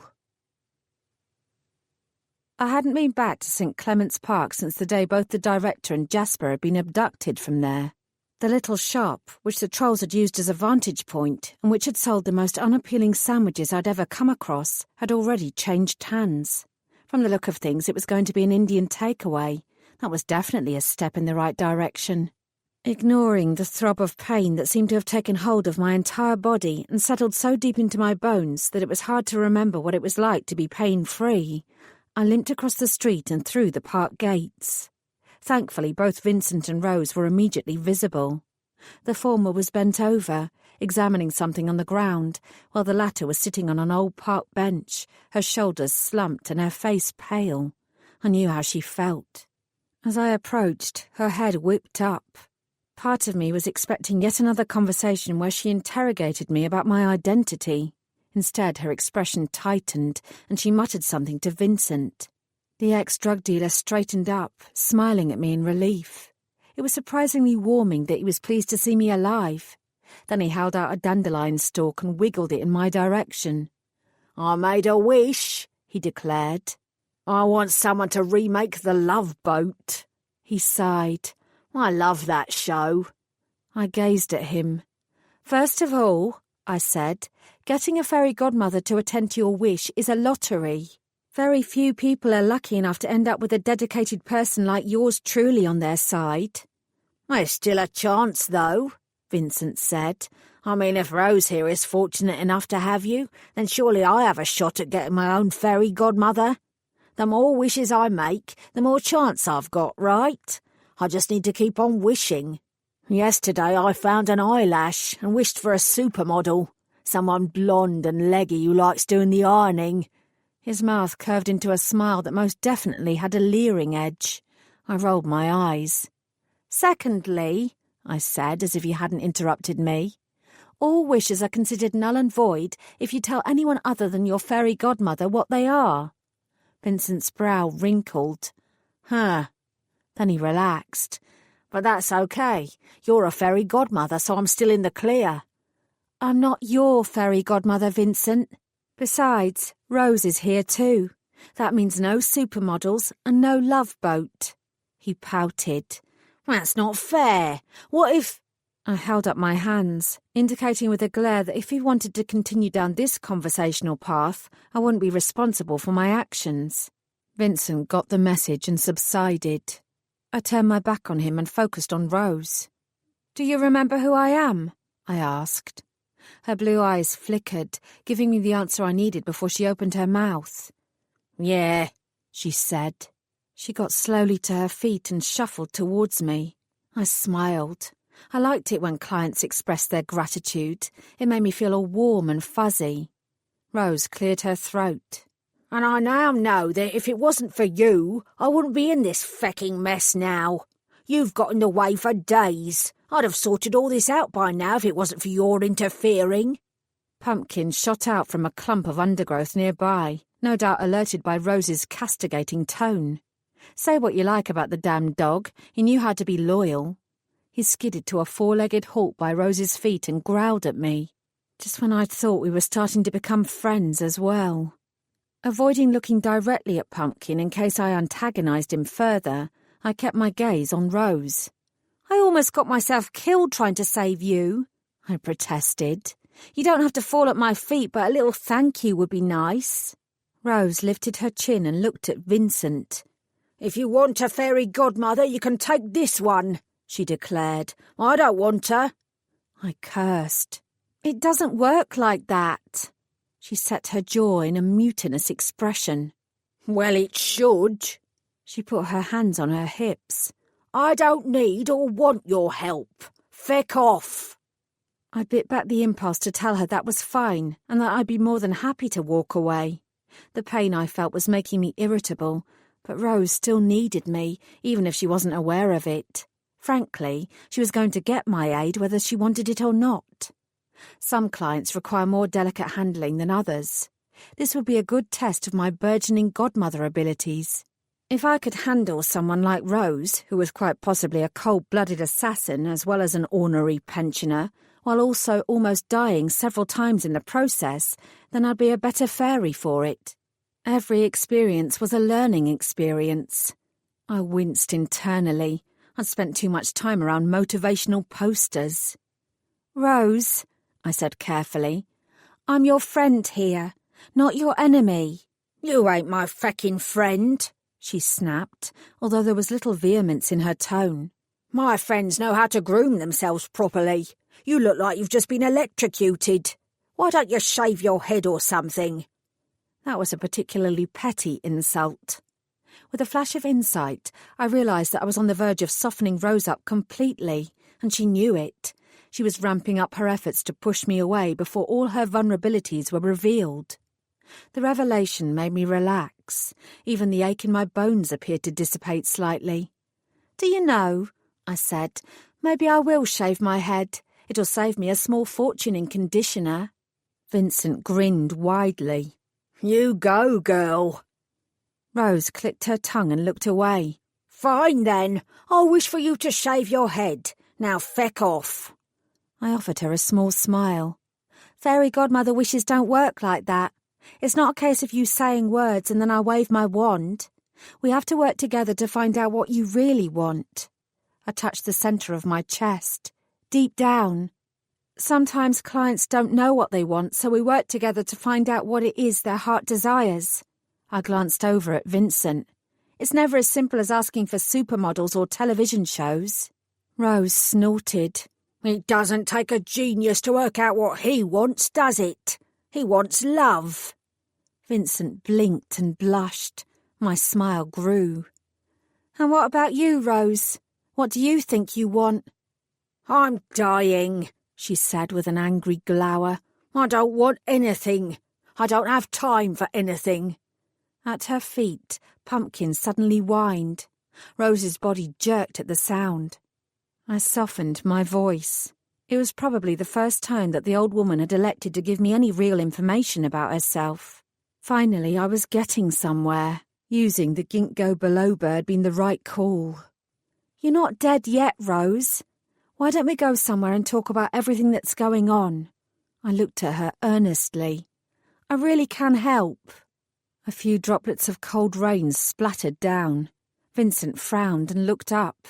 Where can we go? We can't go back to my house. I tapped my mouth and considered. I could take the pair of them to my flat, but I had a rendezvous with Jasper, and hopefully several trolls, very soon. I couldn't miss that. There was a simpler and far closer solution. Under the circumstances, I reckoned I could get away with it. I grinned at them both. Follow me. Follow me. Follow me. Follow me. Chapter 20.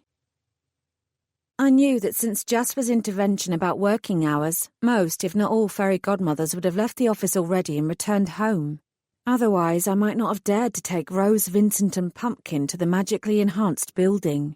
A couple of admonishing looks from Adeline and Mrs. Jardine alone would have been enough to terrify me out of my wits, especially since I'd already taken Vincent there on a previous occasion.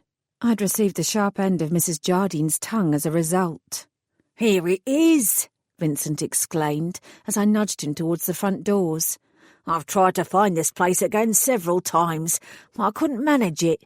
I've normally got a great sense of direction, but for some reason this building eluded me.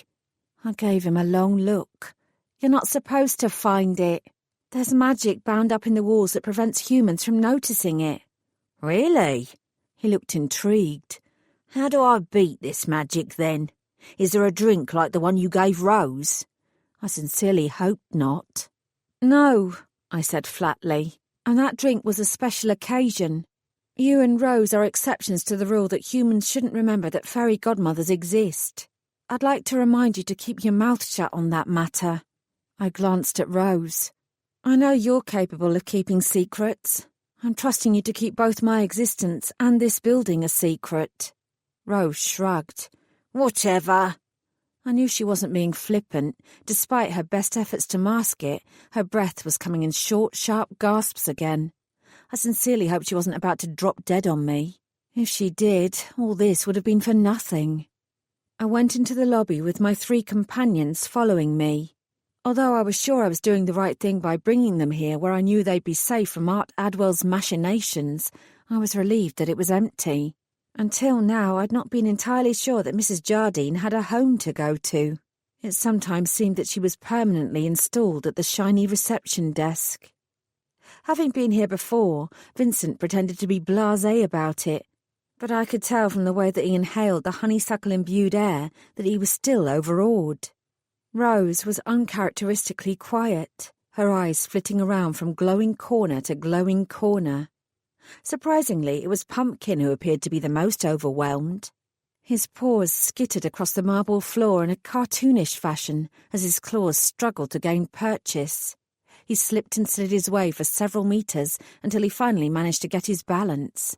When he did, and worked out how to walk without ending up on his arse, he wasted no time in trotting over to Mrs. Jardine's empty desk and cocking his leg. I let out a cry of alarm. Unfortunately, it was too late. The damage had been done. "You could have done that when we were outside," I muttered at the dog. He swung his head towards me and panted. He had an unmistakable expression of doggy delight. I sighed and made a mental note to search for some cleaning products and scrub the desk before anyone noticed the yellow stain the following morning.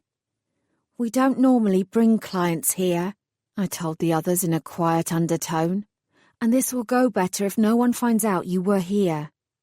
I'll take you up to one of the meeting rooms. We can talk in there and work out the best way forward." "Yoddle-oddle-ay-hee-hoo," Vincent called. His voice bounced loudly off the marble floor and walls, and I cringed. I whipped my head towards him. "What the fuck do you think you're doing?" "Come on, Saffron. The acoustics in here are amazing. You can't tell me you've never tried that." I glared at him. "This is a serious place where serious work is done," I said sternly. "Magic isn't something to be taken lightly." "It is when you've got hair which looks like yours," Rose said. I took a deep breath and counted to 10. Then I pulled back my shoulders. "This way." We took the lift and emerged onto the main office floor. Although some lights were on, and there was a glow from underneath the closed door of Jasper's office, most of the desks were in shadow. I nodded, satisfied that I wouldn't have to answer any questions about my human companions, and led them to the same meeting room the Troll Task Force had met in earlier. Rose glanced round. "It's just a crappy fecking office, ain't it?"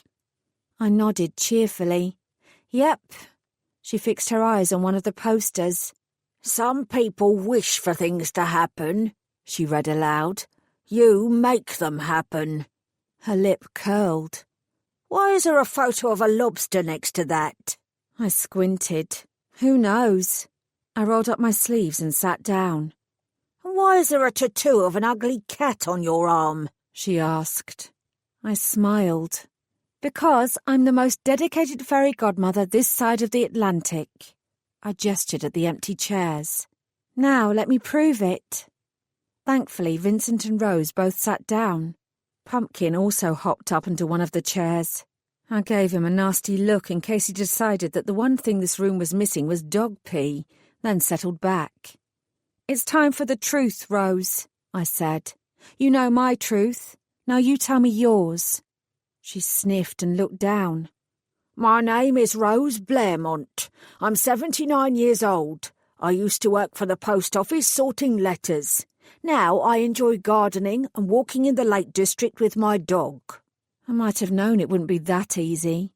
I rested my chin in my hands and gazed at her. "And?" I prompted. "And what?" You were also an assassin, weren't you? Vincent, who until this point had been humming away happily to himself, suddenly fell silent and sat up straighter. Pardon? Rose didn't look at him. No. She folded her arms. I am an assassin. Vincent started to edge his chair away. Rose tutted at him. If I wanted you dead, she told him, you'd already be dead. I raised an eyebrow. Tell that to Art Adwell. She grimaced. He's a different case altogether. Anyway, what I was trying to say is that once an assassin, always an assassin. It never leaves you. It's like riding a bike. But with more blood? I asked before I could help myself. She frowned. Only sometimes. I gazed at Rose. Did assassins qualify for fairy godmother aid? Somehow that didn't seem fair. But despite my horror at her blithe admission, I was still morbidly fascinated. Tell me more. She was silent and still for so long that I almost reached across to shake her. When she finally spoke again, she was hedging. Despite her bravado, Rose wasn't particularly proud of her past achievements. I was very young when they recruited me, she said, her voice quavering. At the time, it all seemed very glamorous. You have to remember that it was the 1960s. My other options were working in a shop or being some idiot's secretary. I would never have had the patience for that. I leaned forward. Who recruited you? I asked, expecting some shady organised crime outfit. Rose blinked. The government, of course. MI5. I swallowed. There are no records of that. We have access to all sorts of files, even top-secret ones, and I've spent a lot of time searching for you, Rose. She harumphed. You don't really think they keep proper records of the likes of me, do you? What I did was strictly off the books. I'm sure there is evidence somewhere, but it certainly won't be digitised. They'd never take the risk. The government authorised you to kill? Vincent asked, with a mixture of disbelief and horror. If it was fecking good enough for James Bond, she answered, why wouldn't it be fecking good enough for me? She gave him a long look. I wasn't always trapped in this decrepit body, you know. He held up his hands as if fearful that Rose was about to kill him. Forget I asked. Rose sighed heavily. The trouble with governments, she said, is that they come and go. Attitudes alter. So do intentions. I did some good things. Russia was quite a problem back in those days, and so was the IRA. Germany was a mess, and what the Americans were up to is barely worth thinking about. She shuddered delicately. The war was still fresh in many memories, and enemies remained on all sides. Later, the enemies changed, but they still threatened us. They threatened our country. So whenever it was deemed appropriate, I took care of some of them. Me and others like me. Her eyes hardened, briefly revealing her inner core. In that moment, I had no trouble at all believing that she was a killer. Some of those people made, or could have made, things very unpleasant for this green and pleasant land. I genuinely believe what happened to most of them was justified. She arched an eyebrow. Life isn't all fairy dust and magic and sparkly wishes, you know. I did know. I licked my lips, fearful of what revelations Rose had to offer. So what changed? Something did, or you wouldn't be in the position you're in now. I was desperate to ask about Sophia Twist, but I didn't want to force the issue or put words in Rose's mouth. Her gaze fixed on a point in the distance. It wasn't my place to know the reasons behind the orders I was given. I was ordered to take care of someone, and I did as I was told. Often it wasn't hard to work out why certain targets had been brought to the government's attention. The sort of company they kept could be a giveaway, or their actions, and, depending on the circumstances, their dying declarations also told a great deal. But I was never supposed to know, not really. Usually, she mused, I didn't care. I trusted my government. Her mouth turned down. Most of my time was spent working for the post office. It was a good cover story. My other jobs became fewer and more far between. It seemed to me that the work had dried up. She raised her bony shoulders. But I wasn't getting any younger, and I was much less effective than I used to be. On the verge of retirement. I'd all but outlived my usefulness. She paused. Then I was given the order that changed everything. You could have heard a pin drop. Even Pumpkin had stopped panting and was watching Rose. I shifted in my chair, inadvertently making it creak. Vincent glared at me and I stopped fidgeting, holding myself as still as I could. Rose continued. I was given a name, she said, and a place. A very public place. That was unusual, but not unique. It wasn't until later, when all the shit hit the fan, that I worked out that I wasn't supposed to escape afterwards. I was supposed to be caught red-handed and sent down. It was a miracle that I got away. Her voice drifted, and her eyes were unfocused as she remembered. From the way she held herself, she was clearly still furious about it. I didn't blame her. Go on, I said gently. Rose sighed. At the Royal Albert Hall, during a performance of Swan Lake, I threw a young up-and-coming politician off the balcony. Her name was Sophia Twist, and she'd done nothing wrong other than poke her nose into the affairs of one of her less than salubrious colleagues. She'd been having an affair with him and learned more about him than he wanted anyone to know. So, she added matter-of-factly, he used me to end her life. Her fingers twisted together. The only reason I managed to get away was because I didn't want anyone else to get hurt. I waited until she stood up and walked towards the exit to go to the loo before I acted. That meant I was close to the way out. As soon as she went over the balcony and I saw the men move towards me, I knew what had happened and what would happen if I stayed there. I got out of there as quickly as possible. If they didn't have me in custody, they couldn't blame me publicly. It felt like I'd wandered into the pages of a spy novel. The whole thing was barely credible, and yet I could believe it. I did believe it. You were caught on camera. Rose gave me an interested look. Really? I saw the footage. It wasn't clear that anyone had thrown Sophia off the balcony.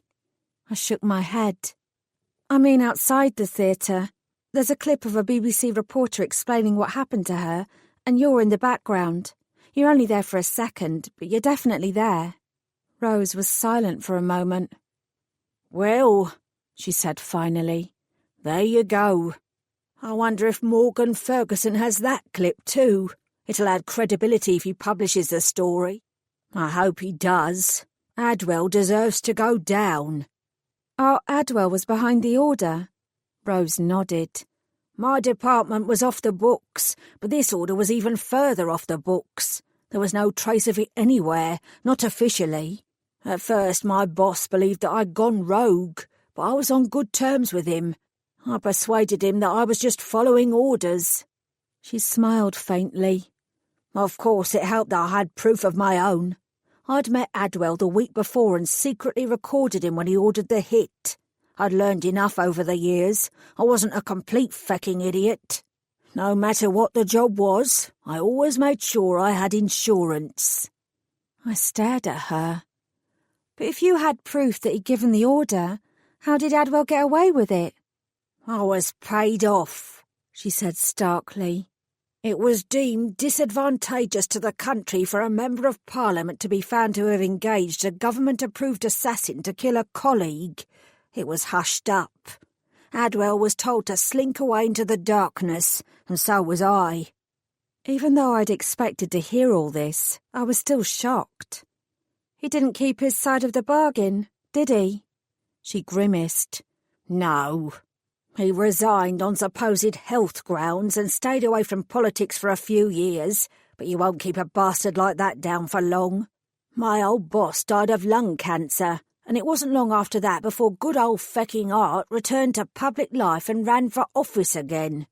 If there was anyone else around who knew what he'd done, he either paid them off or persuaded them that it was all lies. Her nose wrinkled in disgust. He got away with it, with all of it. He ruined my good name and almost had me locked away as some sort of terrorist. Her bitterness was palpable. I've been planning my revenge for a long time. The only difference to Art Adwell now and Art Adwell then is that now he uses private contractors for his dirty work instead of government ones. I shook my head. Why didn't you tell anyone before, Rose?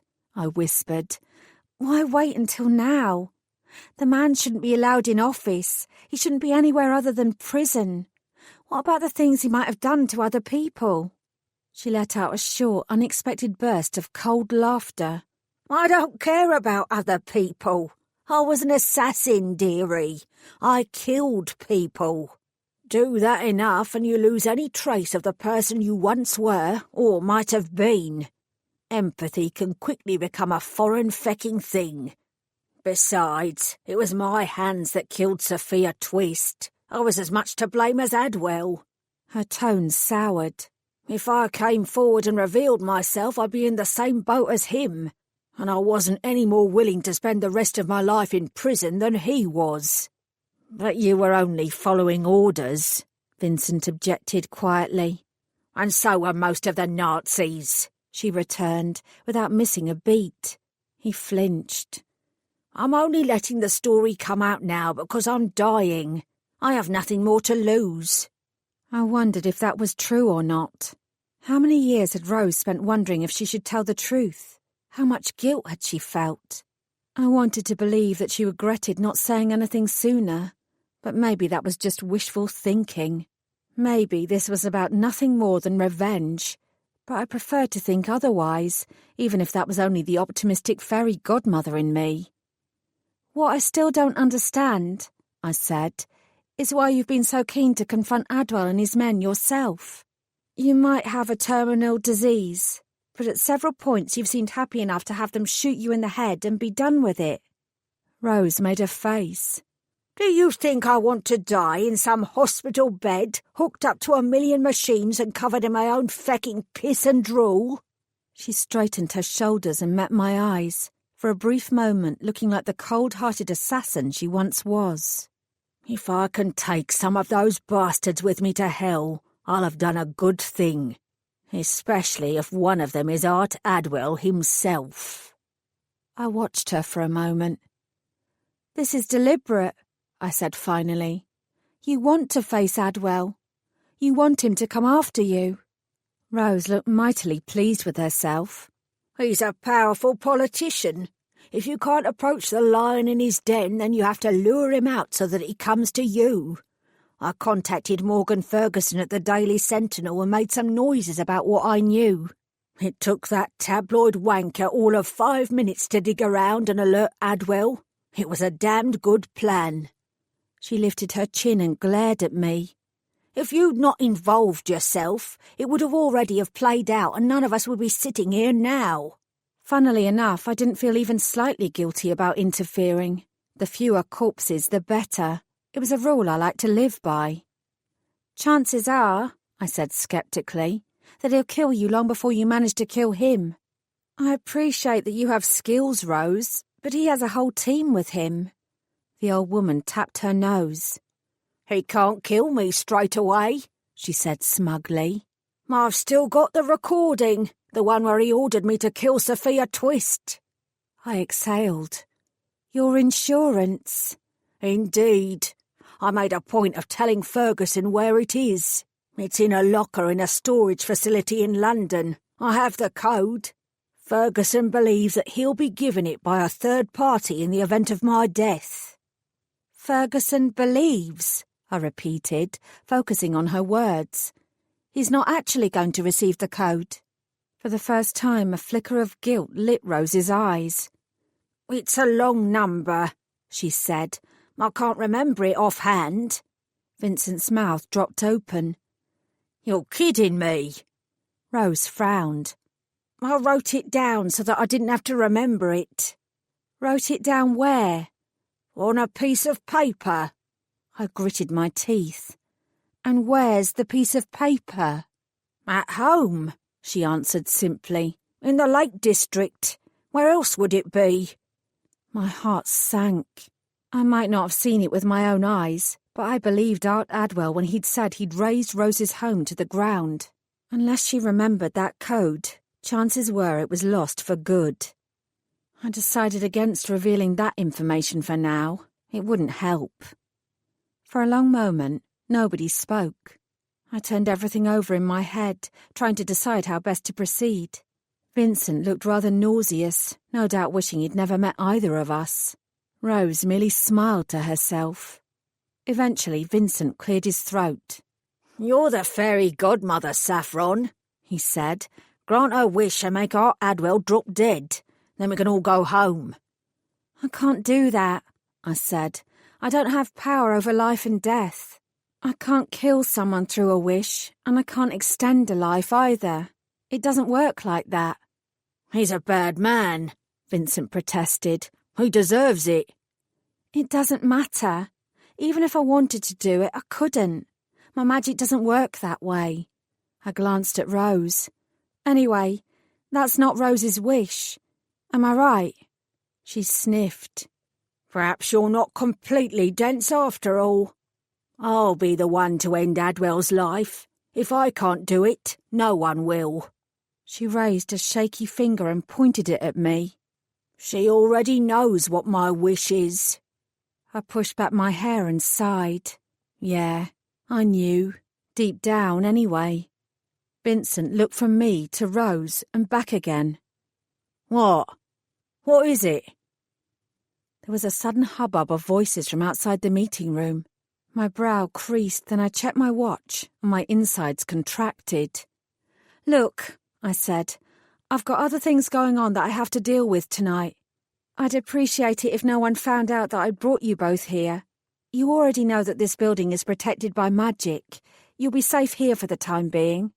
I massaged my neck. I can't condone the killing of another living being, I said to Rose, no matter what they've done to deserve it.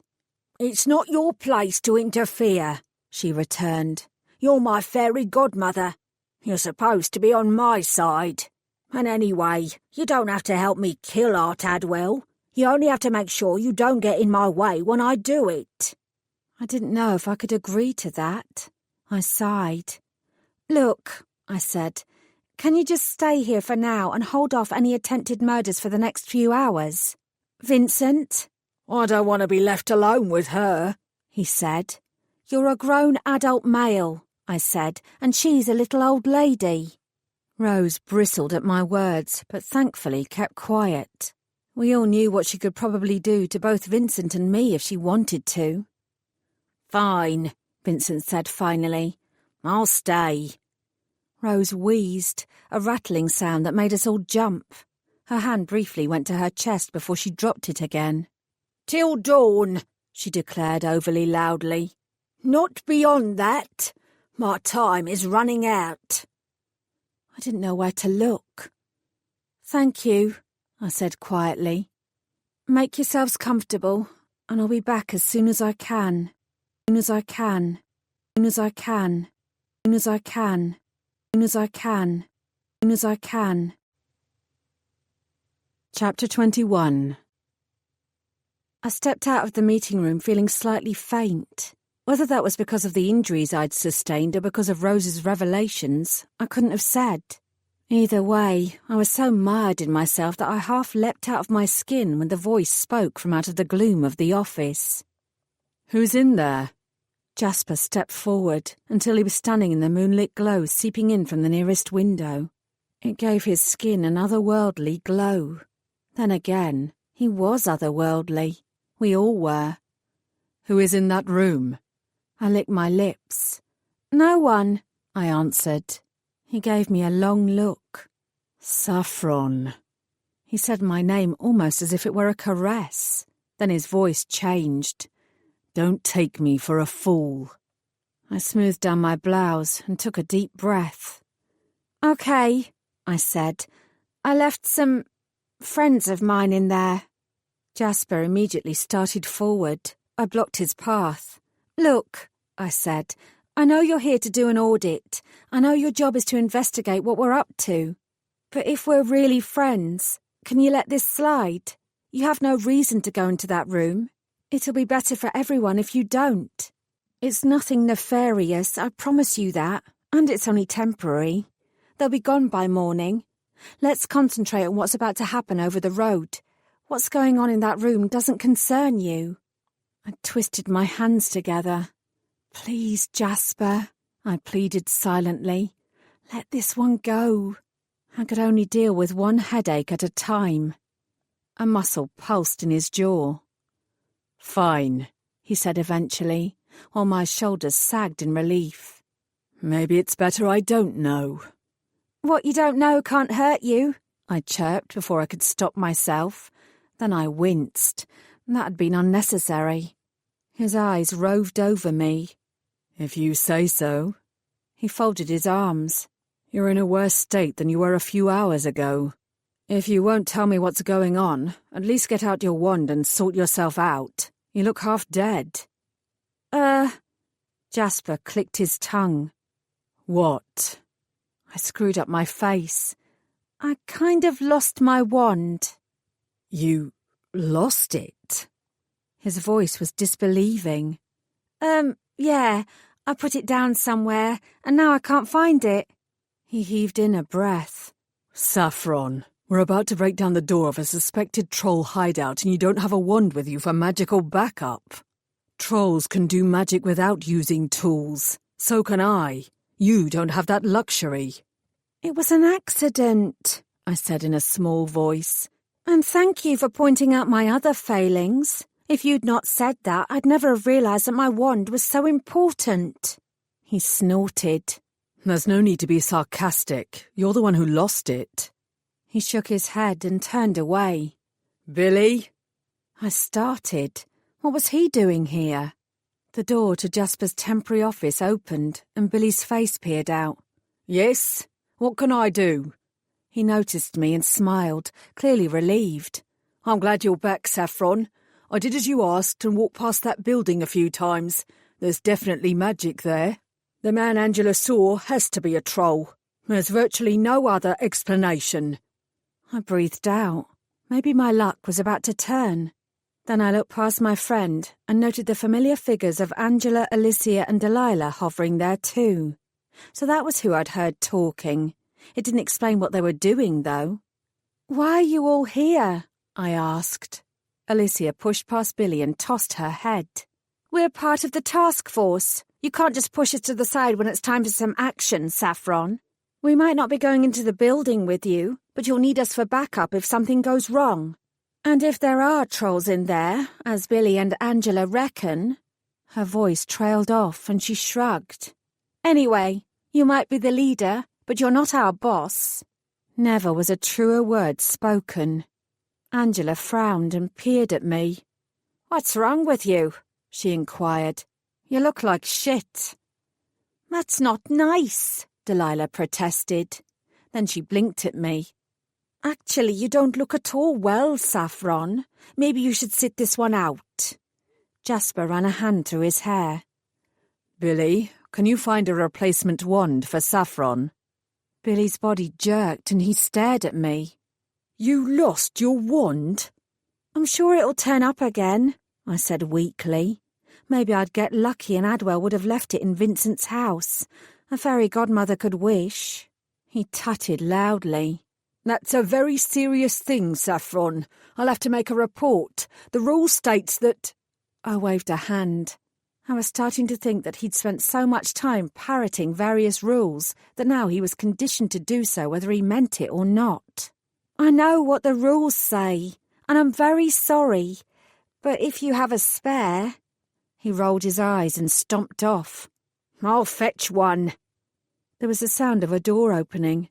I turned, and with a sinking stomach, saw Vincent poke his head out.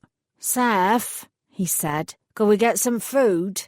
If we order pizza, will the delivery driver be able to find us?" He glanced round at the others, spotting Jasper. "Hey," he beamed, "good to see you're alive and kicking, mate." Jasper stared at him, then rolled his eyes at me. Alicia, Angela and Delilah gaped. "I'll sort you something out shortly," I said. Vincent grinned. Fab, thanks. He raised his eyebrows. Are you all fairy godmothers? Vincent, I warned, before he started to bother them with wish requests. He gestured at me. I'm going. Sorry. His head disappeared, and the door closed once again. Everyone looked at me. I dropped my gaze. It's a long story. There won't be a problem, I promise. Oh, Saffron, Delilah breathed, her eyes wide. You are going to be in so much... The door opened again. Vincent, I snapped. You... It was Rose. I need a fecking piss, she said. Where's the toilet? I passed a hand over my forehead. Down there, I said, pointing. Rose grunted and shuffled off. Saffron, Jasper began. Don't, I said. Just don't. I'm dealing with it. Billy returned, holding a new wand. He handed it to me and then looked around. What's with everyone? He asked. Has something happened? Rupert appeared. Sorry I'm late, he said. He was shaking his head. Would you believe I just passed a little old lady in the corridor?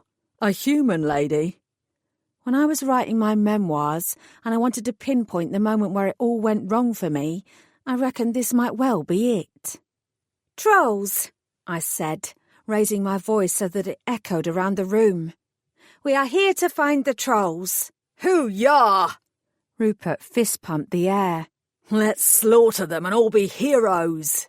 I should have been thankful that it didn't take much to distract him. This is a fact-finding mission, I said sternly. There will be no slaughtering. Not now. Not ever. Jasper and I will find out for certain whether there are trolls in the building across from us and how many of them there are. We won't do anything other than investigate. We're not going to be heroes. We're just looking. You lot are here in case anything goes wrong. You're not to enter the building unless I say otherwise. Are those humans here as backup too? Alicia inquired innocently. Fuck a puck. I should have known she'd find a way to turn the conversation back to them. I opened my mouth to say something snide in return, then I thought better of it. I was still Saffron Sawyer, and I still had it in me to be smarter than the average godmother. They are here, I declared, as advisors. They each have a very special skill set which will help us out. And, I added, they're obviously both covered by memory magic, so their presence here won't be a problem. Jasper shot me a sharp look. He knew, of course, that memory magic didn't apply to Vincent. He could also work out that Rose was the client I'd asked him about vis-à-vis removing the memory magic's hold on her. I didn't look at him. What special skills? Billy asked suspiciously.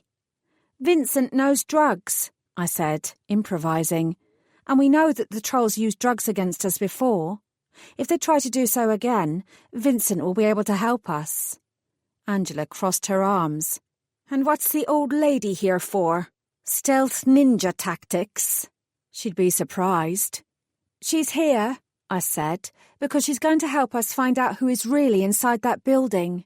I remembered what Rose had said. The key to success here isn't about walking into the lion's den and offering ourselves up on a platter. The key is luring the lion out to us. There was a snort. Rose, on her way back, had come to a stop and was watching me with mild amusement. When everyone turned towards her, she kept her eyes on me. Then she inclined her head in an almost imperceptible movement, and I relaxed slightly. She'd understood, and she'd play along. Exactly, she said aloud. You have to control the situation and not let the situation control you. Yeah, Delilah said. But how do we do that? Alicia nodded. How do we get them to come out, and how do we tell whether they're definitely trolls or not? Rose smirked. I can't answer the second question, but the first is easy. She looked at me. And it will kill 2 birds with 1 stone. We took up our positions. I had no idea whether it would actually work, but Rose had provided us with a proper plan. It was far better than anything I'd come up with, or indeed anyone else. Rupert's suggestion that we arm ourselves with rocket launchers and wipe the building out of existence was a non-starter. Naturally. I hunkered down in the shadows, staying behind the parked car just in case the peeping Tom potential troll was staring out of the window. I crossed my fingers tightly. If this worked, I'd be recognised as a genius. So, Jasper said in a low voice beside me, are you going to tell me what's really going on? We're hunting trolls, of course, I informed him. I had no choice but to be obstructively dense and misunderstand his question. This way is much better than storming the building. It's far safer. There was a long pause before he spoke again. I was wrong not to trust you before with my worries about what will happen to the trolls when we find them. I freely admit that. No matter what else you may think of me, Saffron, you should know that you can trust me in return. My silence about the human's presence in the building has nothing to do with trust, I said honestly. I got into a bit of a mess, and I'm working on getting out of it. It's better if you don't know what's going on. I bit my lip. You're conducting an audit, Jasper. You're not my adversary, and you're not out to get me or to ruin the office of fairy godmothers. Maybe we really are friends, but I know how seriously you take your job, and if I told you the whole story, it might affect your audit. Not, I added hastily, because I'm doing anything wrong. I don't believe that I am. It's a complicated situation which will be kept simpler if I don't involve anyone else. Even if Adeline hadn't warned me off talking to Jasper about Rose, I knew I was right in this. I was doing my very best for Rose as my client, but in my heart of hearts, I knew that I'd handled things clumsily. Are you in danger? Nope, not anymore. I was almost wholly convinced of that. What about Hamilton and the old lady? I shook my head. Vincent will be fine. The old lady... I hesitated. Yeah, she's in danger. She wants it, though. She's asked for it. I felt Jasper gazing at me through the shadows. Honestly, this time next week she'll be nothing more than another satisfied client. Jasper reached for me, his hands brushing my bare skin. A ripple of electricity ran through me. You're still in pain, he observed gruffly. I shrugged awkwardly. I'd waved my replacement wand around me a few times and healed the worst of the damage, but I didn't have the time or the energy to deal with all my aches and pains. I'm okay. No, you're not. He muttered something under his breath, then he flicked his wrists. Warmth began to spread through me, and I gasped. Jasper didn't stop. He moved his hands down, grazing my hips and my thighs.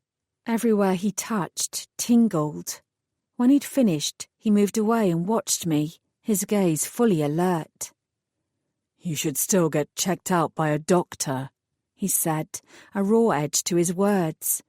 There might be internal damage. Whatever you've been doing, it's clearly been incredibly dangerous. You have to take better care of yourself. What can I say? I raised my shoulders. It comes with the job. Jasper's mouth tightened. As your friend, he murmured, it's my place to make sure you're looking after yourself. If you get seriously hurt, Saffron, I'm not sure how I'd react. I know the fact that I'm auditing your office makes things strange between us, but I care about you. He paused before deepening his voice to a husk. A lot. I stared at him. I care about you too, Jasper, I whispered. There was an intense light in his eyes that was making it impossible to look away. He wasn't involved with Lydia. I knew that now. But I'd thought he only wanted to be friends. Was I wrong about that too? I desperately wanted to ask him, but I didn't want to ruin the moment, and I didn't want to be rejected again. I wasn't sure my heart could take it. Instead, we just looked at each other, and looked, and looked. From a street or two away there was the sound of a small engine. Jasper pulled back. I twisted my body and shuffled to the edge of the car to peer round. From the glow of the lampposts up ahead, I could make out an approaching scooter. It's him, I said, or her. It was difficult to tell from here. Got it. As the scooter drew nearer, I steeled myself. Ready? Yes. On a count of 1, 2, I exhaled. 3. Jasper jolted Magic out towards the scooter's front wheels. The engine stalled and it began to tip. The driver was thrown forward, spiralling up into the air with a terrified yelp. I squinted. Male, then. I ran out from behind the car, wand in hand. I twisted it just in time so that when he landed, he hit the ground safely and with little more than a soft bounce. Angela sprang forward from the other side of the road. I grabbed the scooter and wheeled it a few metres away while she knelt by the driver's side. "Oh, my goodness! Are you all right?" She touched his cheek through his open visor, and he groaned. "Don't try to move. You might have hurt your back. I'll call for an ambulance. Let me take your helmet off." Shh, Angela murmured. She twisted and pulled gently, then passed the branded helmet into my waiting hands. "Don't speak. Everything will be fine. You must have hit a pothole or something." While she tended to him, I jogged back and hooked one leg over the scooter. Jasper's head bobbed up and I nodded. I felt rather than saw the magic that made the scooter's engine spring to life again. A moment later, albeit somewhat wobbly, I took off, heading for what we hoped was the Troll's hideout directly opposite the office of fairy godmothers. Where better to hide than in plain sight, and where you can spy on your mortal enemy at the same time. I was just getting the hang of the scooter and almost enjoying myself when I reached the building. I stopped and climbed off, heading first to the rack on the back of the scooter and the box that was sitting there. I flipped it open. Damn. Vincent had demanded ham and pineapple, and it actually smelled pretty good. I inhaled the aroma before lifting out the pizza. The receipt, together with the address, was attached to the cardboard box. I smiled, satisfied. It would add another layer of authenticity to what I was about to do, and it was the reason why we'd not simply ordered the pizza to be delivered to our own door. I flicked the motorcycle visor down so my face was obscured. Time to rock and roll. Rock and roll. Rock and roll. Rock and roll. Rock and roll. Chapter 22. The door to what was hopefully the Troll's lair, or at least their stakeout spot, didn't have a doorbell or knocker. I couldn't see any signs of a camera either, but if they possessed as much magical skill as we supposed, they might not need one. Whatever, it certainly appeared that they weren't welcoming unannounced visitors. It wasn't proof of Troll residence, but it certainly fit with our suspicions. They'd hardly want to be bothered by random cold callers all day long. It wouldn't be very nice for some poor charity worker to have their head lopped off by an irritated troll just because they were trying to drum up financial support for hedgehogs and had knocked on the wrong door. Resisting the temptation to glance behind me and check the others were ready, I took a deep breath, raised my fist, and thumped it against the door's exterior. My efforts made the wood rattle in its frame. I rocked back on my heels and waited. 1 beat, 2 beats. Then there was the rattle of a chain, and the door opened a slit. It was difficult to tell through the shadows, but I thought the face peering out belonged to the same acne-scarred bloke I'd seen through Angela's binoculars.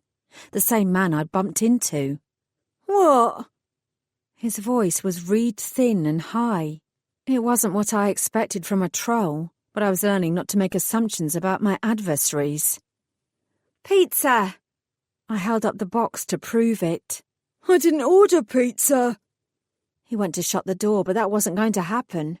I wedged my foot in the gap and stopped it from closing. "This is 12 Pope's Lane, right?" He gave a terse nod. "Well then, this is the address I've got."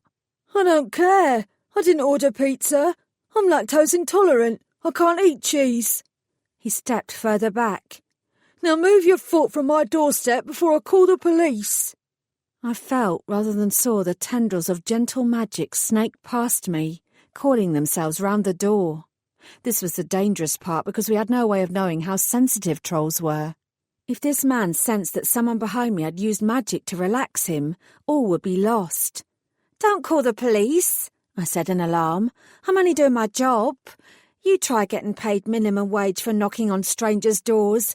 It's not all it's cracked up to be, you know." There was a heavy sigh.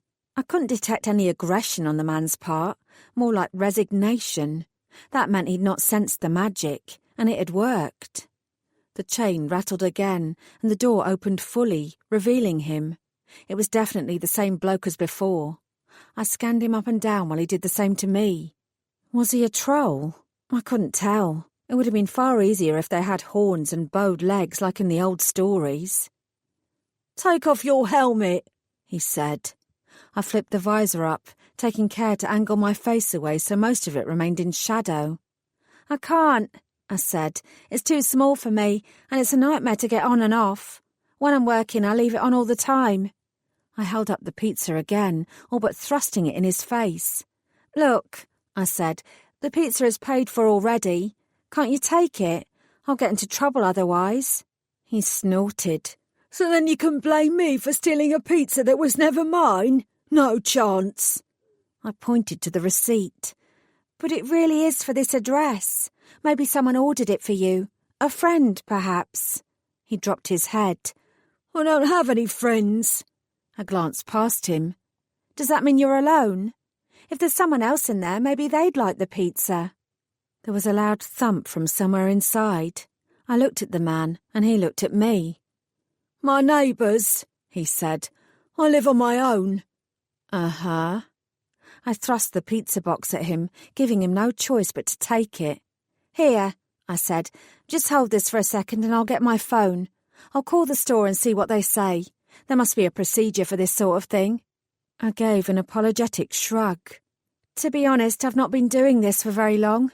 It's kind of a shitty job, but I need the money." He held the pizza awkwardly while I dug into my pocket, took out my phone and jabbed in the numbers. It rang a few times, and then I spoke. "Hi," I said into the receiver, using the code we'd sketchily worked out beforehand. "I'm at Pope Street, and the man here says he's not ordered any pizza." "Pope Lane," he muttered. "This is Pope Lane." "Sorry, Pope Lane."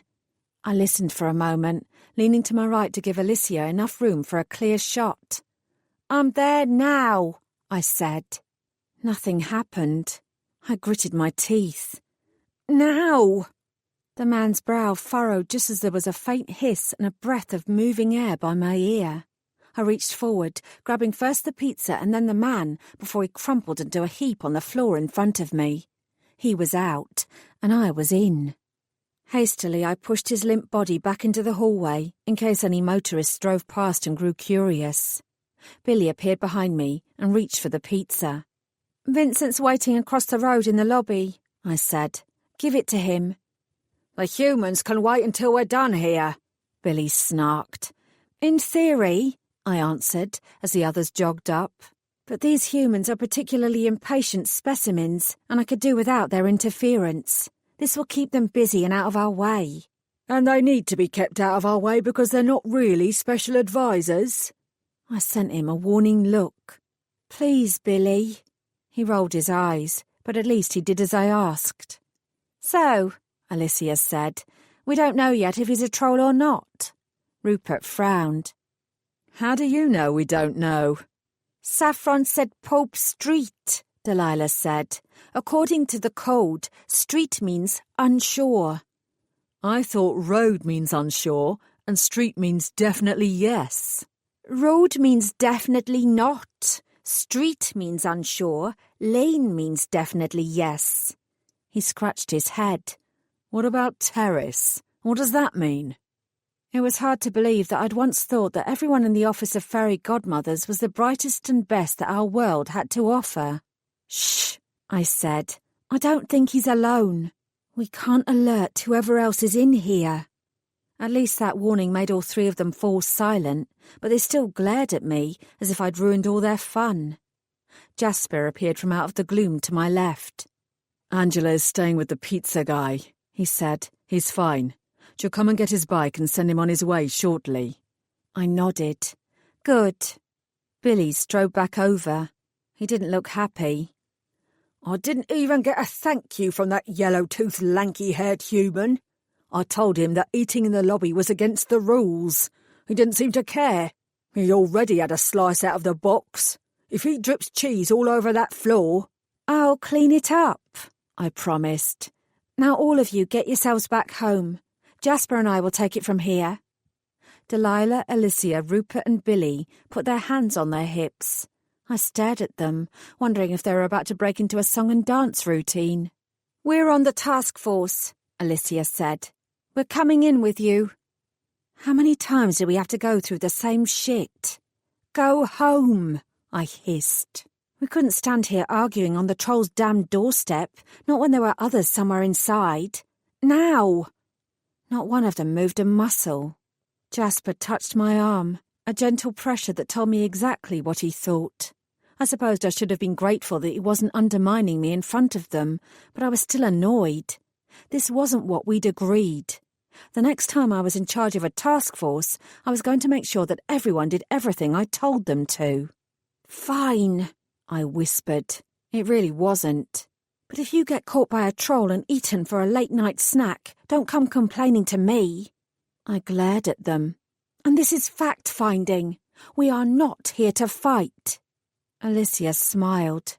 She nudged Jasper and said to him, "You'll put this in your report, right? That I risked my life to help stop the trolls? Went above and beyond?"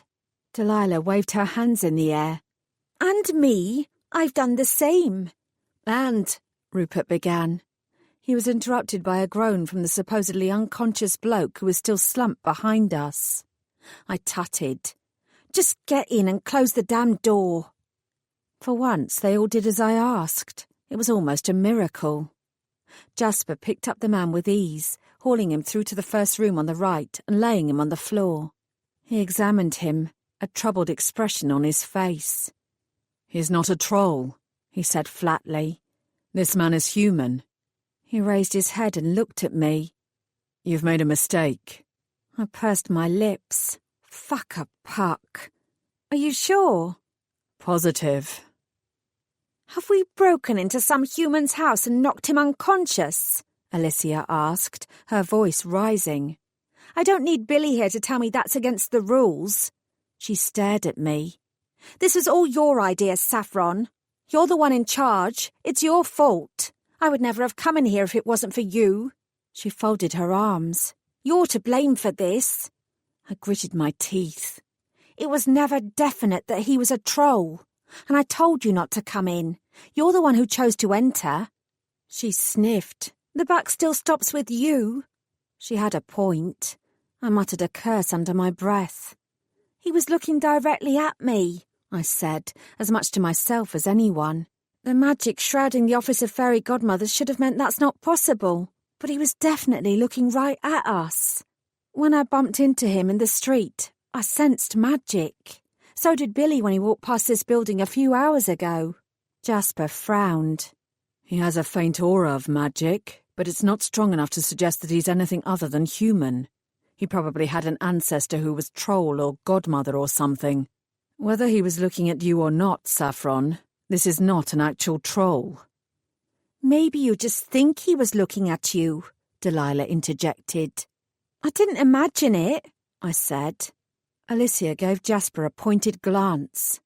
"Someone here is trying too hard. You know I'm not a troll, right, Saffron?" "It was Angela who first—" I sighed and gave up. There was no reason to continue arguing. "Let's mop up this mess and get out of here." There was another muffled thump. We all froze. Jasper nodded at Rupert and Alicia. "Find out what that was," he instructed. "If there are other humans in here, make sure they stay upstairs." I was surprised neither of them snapped their heels together and saluted. They spun round to head out and follow his orders. It was nice to be the devil's advocate and not a fuck-up like me. Billy, who up to now had been surprisingly quiet, started moving round the room like a caged animal. He was shaking his head. "Something's not right here," he murmured. He rubbed the back of his neck. "It feels off." Delilah picked up an open envelope from a table. "Aaron Jones," she read aloud. She slid out the piece of paper from inside it. "He's behind on his electricity bill."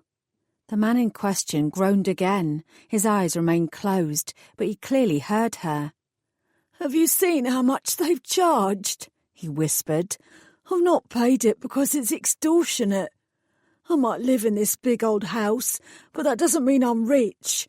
It's my aunt who owns the damn place, and she's in hospital. If you want to steal anything, go ahead, but I don't think you'll find much." Poor guy. "We're not here to steal anything," I told him. "We thought you were someone else." I looked at Delilah. "Can you fix him up? We should get out of here as quickly as possible and let the memory magic do its thing. We've bothered Aaron enough." "Sure." Delilah put down the envelope and moved over to him. "Hey, Aaron," she cooed. "Can you open your eyes for me? I'm not going to hurt you. I just want to check you over." Jasper walked across and joined Billy, who'd stopped moving and was staring blankly at the wall opposite. I watched them both, waiting for some indication of what Billy's sixth sense was telling him. "I know you," I heard Aaron mumble. "You work across the street." I slowly turned back towards him. He was gazing at Delilah with wide, fearful eyes. "What is it that you lot do over there?" he asked. "Are you some sort of crime organisation? Is that what this is all about?" Jasper turned his head and fixed his hard, green-eyed gaze on Aaron. "Even if you do have a slight magical taint from an ancestor, you couldn't bypass the spell surrounding that building to see who was in there." He strode over and hauled him to his feet. "What have you been doing? Who are you really?" Aaron began to babble. "No one! I'm no one!" "Delilah," I said, a trickle of wary suspicion running down my spine. "How much was that electricity bill for?" "Over $1,000, she said. "Either he's got a marijuana factory hidden in his attic, or he's definitely been overcharged." I glanced at Billy. He wasn't paying any of us any attention. Instead, he'd placed both his palms flat against the wall and was continuing to frown. "There was something there," he said. "Now it's gone." He shook his head. "I don't get it." "What's next door, Aaron?" I questioned. Everyone looked at me. "Some sort of office," he said. "I don't know what they do, but they make a lot of noise, and they never seem to go home. I went round last week to ask them to try and be a bit more quiet." I sucked in a breath. "And?" Aaron dropped his head. "They weren't very nice. They didn't break into my house and threaten me, though," he added sourly. "Saffron?" Jasper asked quietly. "What is it?" "I've been so stupid," I whispered. "What?" he pressed. He released Aaron and walked over to me. "What is it?" "The reason we suspected Aaron," I said heavily, "was because Angela noticed him when she'd been spying on a good-looking bloke who worked next door. An uncommonly good-looking bloke. She tried to find out what he did for a living, but couldn't find the company when she did a search. Clearly, whoever they are, they're trying to stay under the radar." I nodded at Aaron's unpaid bill. "Maybe even to the point where they're piggybacking off the electricity from this building to avoid detection."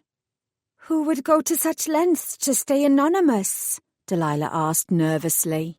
None of us spoke. We already knew the answer. "Billy?" I asked. His face was grim. "There's definitely magic seeping in through the walls. It would explain why that human has traces of it and why he could see the office of fairy godmothers despite the guard spells." Alicia and Rupert reappeared in the doorway. "There haven't been any more strange noises," Rupert said cheerfully. "And there are no signs of trolls anywhere," Alicia added. "There's no sign of anything, in fact. This place is clear." I pointed at the wall. "That's because they're not holed up here. They're next door." Aaron laughed. I failed to see what was funny about the situation. He noted my expression and explained. "If you're talking about my neighbours, they're not there anymore. Those noises you heard were them leaving." I stared at him, and he shrugged. "I told you, they're noisy bastards. It's not hard to work out what they're doing. I could tell they were packing up and getting ready to go." Billy nodded. "That fits in with what I can feel." "Maybe," Delilah said.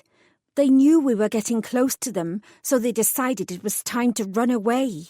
She bared her teeth. "Like the sneaky bastards they really are." Rupert smiled. They're scared of us, as they should be. Why else have they been hiding from us for so long? My eyes met Jasper's. They've not been hiding because they're scared. They've been hiding because they're biding their time and planning their next move. They got our building evacuated as a test. They wanted it empty for a reason. Until the other day, everyone was working long hours because of the audit, and our offices were hardly never empty. If the trolls were watching, they'd have known that. Jasper picked up my thread. But after I told everyone to stop working 24/7, there was no need to set off the fire alarm to empty the building. All the fairy godmothers have been leaving at a normal time. The trolls will have worked that out. The only reason they choose to hide right across the street from us before suddenly leaving en masse would be... I swallowed. And then both Jasper and I sprinted for the door. For the door. For the door. For the door. For the door. Chapter 23. The front door to the office of fairy godmothers was closed, but that didn't mean anything. When Jasper and I burst through it, my worst suspicions were confirmed. Instead of the usual scent of honeysuckle, there was something far more bitter lingering in the air. I knew it wasn't just from Pumpkin's little urination episode either. Trolls were in the building, and whatever they were up to no good. We have to take the stairs, Jasper warned. If we use the lift, they'll know we're coming. I grimaced. We'd lose valuable time that way, and Vincent and Rose were upstairs without anyone to protect them. We'll have to run, I said. Jasper nodded, already on the move again. Stay behind me. As if. Jasper went for the stairs, and I went for the lift anyway. I didn't care if the damned trolls knew I was coming. I wouldn't leave Rose and Vincent to their mercy for a moment longer than I had to. They were my responsibility. Jasper and the others would have the element of surprise on their side. I'd provide the distraction before they got there. Before I could think too much about it, I barreled into the lift and pressed the button to close the doors. I heard Jasper shout, but he was too late. The lift was already making its smooth journey upwards. Initially, I pushed myself back against the left-hand wall, flattening my body in a vain bid to become invisible. But even if casting invisibility spells on myself had been one of my talents, it wouldn't fool the trolls. Hiding might, though. Unfortunately, there was nowhere to hide in a lift, and pretending that I could camouflage myself against the shiny walls was a fool's errand. I gave up trying and drew out my wand, adopting a wide-legged attack stance. I would be ready for whatever, and whoever, was waiting. The lift jolted as we arrived at the main office floor. I held my breath and tensed as the doors slid open. It was surprisingly anticlimactic. No troll hordes attacked. There was no war cries or bolts of magic. The office was as silent as anyone would expect it to be at this time of night. I quickly scanned the room and straightened my shoulders. Priorities. I had to get Vincent and Rose out of there. Keeping my body low, I tiptoed to the meeting room. The door was firmly closed, which I took to be a good sign. Perhaps my human mates were dozing away in a corner and had no idea that the building had been infiltrated by troll terrorists. I swallowed hard and prayed that was the case. Then I pushed at the handle and stepped inside. I saw something flashing towards me out of my peripheral vision. Although I tried to step out of the way, as well as create a magical shield to protect myself, I simply didn't have time before the legs of one of the utilitarian metal chairs smacked into the side of my head. I collapsed like a sack of potatoes, tiny lights dancing in front of my eyes. "Shit, Saffron!" Vincent was by my side in an instant. "I thought you were one of them. Do you know there are people in this office? Do you know why they're here? Because we saw them, and I can promise you that they're sly wankers who have nothing to do with fairy godmothers. One of them smashed up several of those computers out there. They broke open some drawers and... Calm down, I muttered. You're not dead, thank goodness." I rubbed the side of my head. Fuck a puck, but that hurt. "If you thought I was dead," I whispered, "why did you keep talking?" He shrugged. "A nervous twitch. I can't help myself." He reached down and gave me a hand to help me to my feet. "I'm very sorry. I didn't know it was you." I winced before pointing my wand towards myself and whisking it briskly a few times. My head still throbbed slightly, but it wasn't too bad. Every few hours I was having to magic away some injury or other. At this rate, I'd soon be a healing expert. I shook myself and looked round, my stomach dropping when I saw that Vincent was alone. "Where's Rose?" Vincent's face fell. "I couldn't stop her," he whispered. Dread tingled through my veins. Oh no. Rather than wait to hear what foolhardy move Rose had decided to make, I whirled round. I tossed a quick order to Vincent to get the hell out of the building while he had the chance. If I were a troll hell-bent on destroying the fairy godmothers once and for all, where would I go? HR? No. They didn't require any help on the destruction front. The director's office? Perhaps, but despite her job title, she was just one person. Chilled, I turned round and gazed at the staircase leading up to the Adventus room. It was the source of all incoming wishes and the depository for all past wishes. It was no contest, really. Moving quickly but staying light on my feet and with my heartbeat roaring in my ears, I ascended the stairs. The door to the Adventus room was normally closed, and you had to be keyed into its specific magic to open it. The trolls hadn't cared about that. As far as I could tell, they'd developed their own metaphorical magical battering ram and essentially blown a massive hole in the wall to gain entry. It was still smoking. I swallowed hard and tiptoed forward until I was hovering at its edge. There were several of them, although they were surprisingly quiet as they went about their business. They were about halfway down the room, yanking open drawers and rummaging through old wish cards. Every few seconds there was a clatter as a drawer was discarded and flung to the side. It didn't take a genius to work out that the trolls were searching for something specific. I pulled back and considered. They must be looking for evidence of what the fairy godmothers had done to them in the past. Details of the wish gone wrong, the wish that had almost caused the total annihilation of the troll race. Given that the numbers were most definitely not in my favour, I was tempted to leave them to it. There was no sign of Rose. Maybe she hadn't gone to confront them, but had done the smart thing and run for the hills. Until Jasper and the other fairies arrived via the stairs as backup, I wasn't sure what I could do. I started to retreat. I'd wait over by the emergency exit so I could tell Jasper what I'd already learned. He'd be pissed off that I had ignored his command to stay behind him and that I'd used the lift, but at least I had some information to share with him as a result. That would have been the sensible course of action. Unfortunately, as I stepped backwards, I collided with something warm and hard. Long fingers wrapped around my throat, squeezing just tightly enough to be painful. "Hello, fairy," cooed a deep male voice in my ear. Fuck a puck.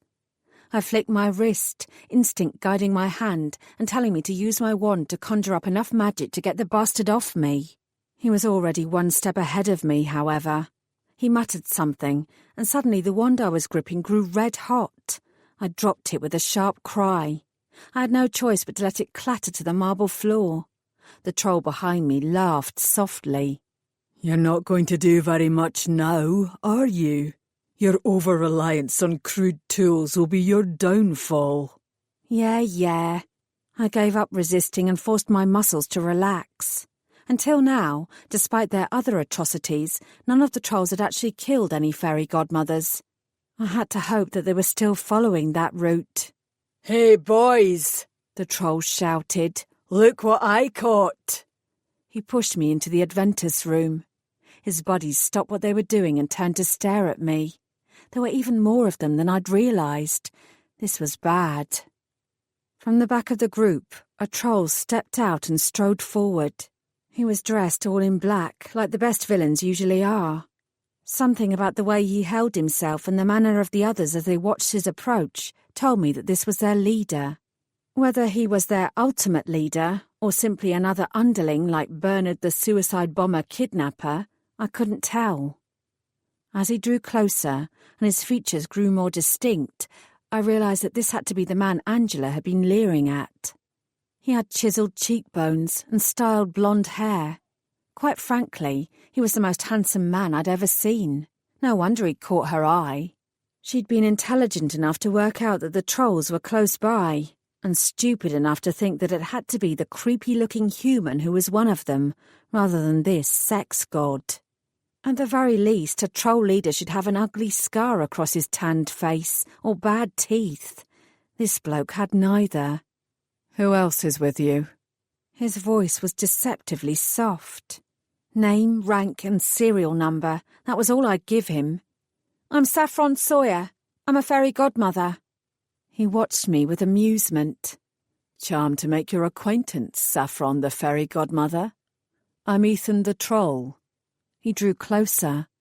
Who else is with you? The troll behind me squeezed my throat. I choked. No one, I croaked. I'm alone. You came back to the office in the middle of the night to get in some overtime? I'm very dedicated, I managed. One of the other trolls cleared his throat. I know her, he said. She was the one who attacked Bernard.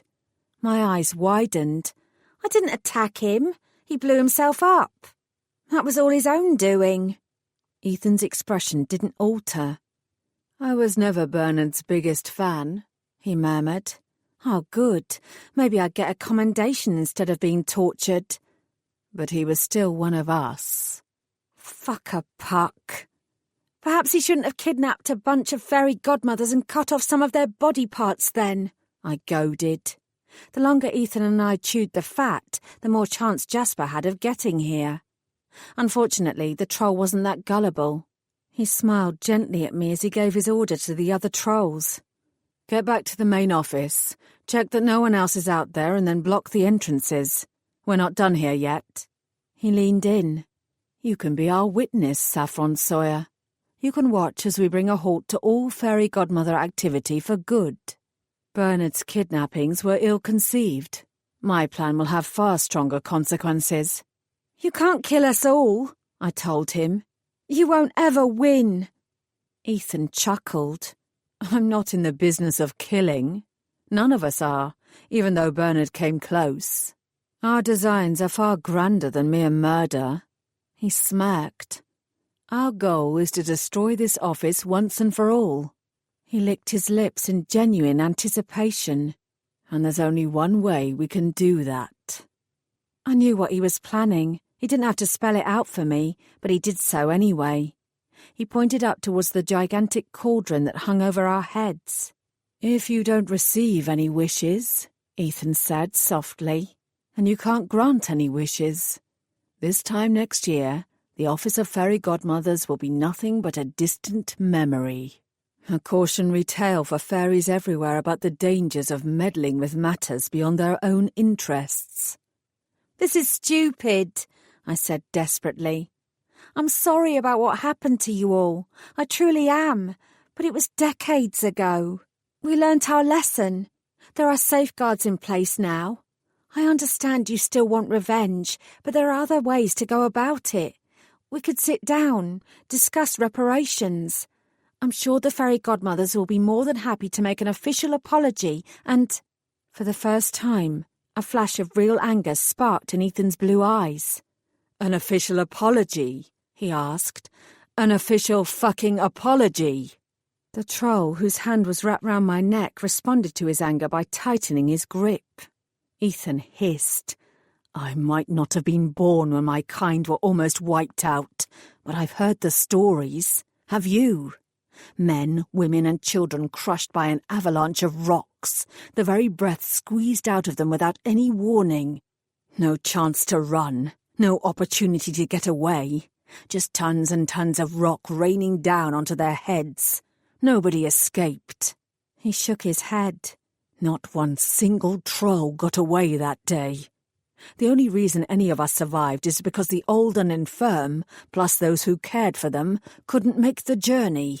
Otherwise we'd have been wiped out of existence. And all because the fairy godmothers decided to grant the wish of an obscure Welsh landowner who wanted a reason to stop his land being mined. Your lot. He spat the word. Your supposed miracle workers didn't even check to see who was there beforehand. You waved your stupid wands and created a massacre. He breathed in, obviously trying to control himself. And then, To add insult to injury, you covered it up. You pretended it didn't happen. You," his voice shook, "acted as if we trolls had never even existed in the first place. But then, we weren't important enough to care about, were we? We weren't fucking fairies." Ethan's anguish was still raw. I closed my eyes briefly, trying to put myself in his shoes. I'd never be able to appreciate fully what it meant to be a troll, or to feel what Ethan felt, but that didn't mean I didn't agree with him that we fairies deserved our comeuppance. "I'm sorry," I said. "I am genuinely, truly sorry." He stared into my eyes. The flare of fury in his eyes died away. "I believe you are," he said. His jaw tightened. "But that won't change anything." He tilted his head and focused on the cauldron. He was set on this course. Desperate now, I clawed at anything that might help. "Destroying the cauldron and ending the fairy godmothers isn't going to make you feel any better. It won't reincarnate your ancestors or turn back time. It'll make things worse. You'll be inciting all-out war." Ethan affected an expression of insouciance. "So be it." "We change humans' lives for the better," I persisted. "I don't care." I gritted my teeth. "Well, I do. I can't let you do this." Ethan laughed. "You don't have a choice." A triumphant female voice rang out. "I've got it!" I looked over and saw that she was waving a wish card. "I've got it right here. This is the wish that will prove what those bastards did to us." Ethan turned away from me. I was no longer important to him. The troll trotted over and handed him the card. He glanced down at it, satisfaction written all over his handsome face. "Well done, Tess. Now we really can win." He smiled at the small assembly of trolls. "Destroy it," he commanded. "Destroy it all." I shrieked, drawing on all the weak magical energy left inside me and coalescing it in one fell swoop. Magic burst forth, exploding in a wave of purple light with a sort of power and scope that I hadn't believed myself capable of. The troll holding my neck was blown backwards, and so were most of the other trolls. Ethan staggered. He managed to stay on his feet, but only just. I yelled my own battle cry as loudly as I could, then I threw myself at him like a crazed bull. It was sheer adrenaline that was moving me now. If I'd stopped to think about what I was doing, I'd never have managed it. I slammed into Ethan's torso. His hands lunged towards me, grabbing a hank of my hair. I screeched, banshee-like, and kicked wildly. When that didn't seem to work, I started to pummel him with my fists, raining punches on whichever part of his body I could land them. Ethan jerked his head back and then whipped it forward in a stunning headbutt. I went flying, skidding across the floor, the breath knocked out of me. Whatever sudden burst I'd managed to conjure up was gone in the blink of an eye, and I no longer had the energy to move. I lay on my back like a broken thing. Gasping for air was all that I was capable of. Ethan walked over, his face looming over me. "I told you that we are not in the business of killing," he said, "but I'm wholly prepared to make an exception in your case." He bowed his head. "My condolences to your family." He reached out his palm, holding it to one side. I blinked, my vision blurry, as one of the other trolls placed what looked oddly like a gun onto it. Ethan held it up, pointing the muzzle towards me. "It's just as well," he said. "Now we came prepared." From out of nowhere, there was a high-pitched cry and what sounded like barking. "Leave her alone!" Ethan turned and pulled the trigger. It seemed to me that Rose kept going for a few seconds, as if she didn't believe that she'd been shot. The blossom of blood on her chest was unmistakable, but she still reached Ethan, grabbing his shirt and glaring at him in the way that only Rose could. Then the light in her eyes began to fade, and she collapsed. No. Tears pricked at my eyes, but I forced them back. I mustered everything that was left in me and rolled over to her side. I fumbled for the wound, pressing down hard on it in an attempt to staunch the blood, but it continued to pump out of her and leak over my fingers. "Rose!" Her eyelids fluttered open and she looked at me. "I did it," she whispered to me. "I didn't die in a hospital bed. I died fighting." "You're not dead yet." She smiled slightly. "Grant my wish, Saffron. Rose, grant it." My head dropped. "I will." Rose relaxed and her eyes closed. I gasped, assailed by heartache and pain. "Do something," I begged Ethan. "Save her. Use your magic." "I can't." His voice sounded strange, disembodied. "She's not a fucking fairy godmother. She's human." "I can't do anything. She's already gone." I shook my head. "She's not. She's still here. She's—" Pumpkin whined and nudged Rose. Then he turned and licked my bloody hand. I moaned. Rose's chest rose one last time before she let out a final delicate shudder, and her body sank into itself. For a long moment, no one spoke. I stopped trying to hold back my tears and let them fall freely, as if this were some sort of fairy tale and I could heal her through my own salty pain. "Destroy the cauldron," Ethan said, turning away. "And let's get out of here." Pumpkin growled. He bared his teeth and launched himself at the troll, all white fur and fangs. I cried out in a weak attempt to stop him. I couldn't let Pumpkin die too. Then, from somewhere outside, there was the sound of an explosion, and all hell broke loose. Screams and shouts filled the air. Movement blurred around me. I heard a cacophony of familiar voices, Alicia, Angela, Rupert and more. Something hot and unfamiliar grabbed me, and I felt myself being hauled upwards. I blinked, trying to work out what was happening. I saw Pumpkin half a foot away, gripped under one of Ethan's arms. I was gripped by the other. Jasper's dark, furious features swam into view. "Let her go." "The fairy?" Ethan inquired. "Or the dog?" "Both," Jasper growled. He seemed to grow in stature with every word. "You know who I am. You know what I'm capable of. I've not been poisoned this time. Harm one hair on her head, and I will end you."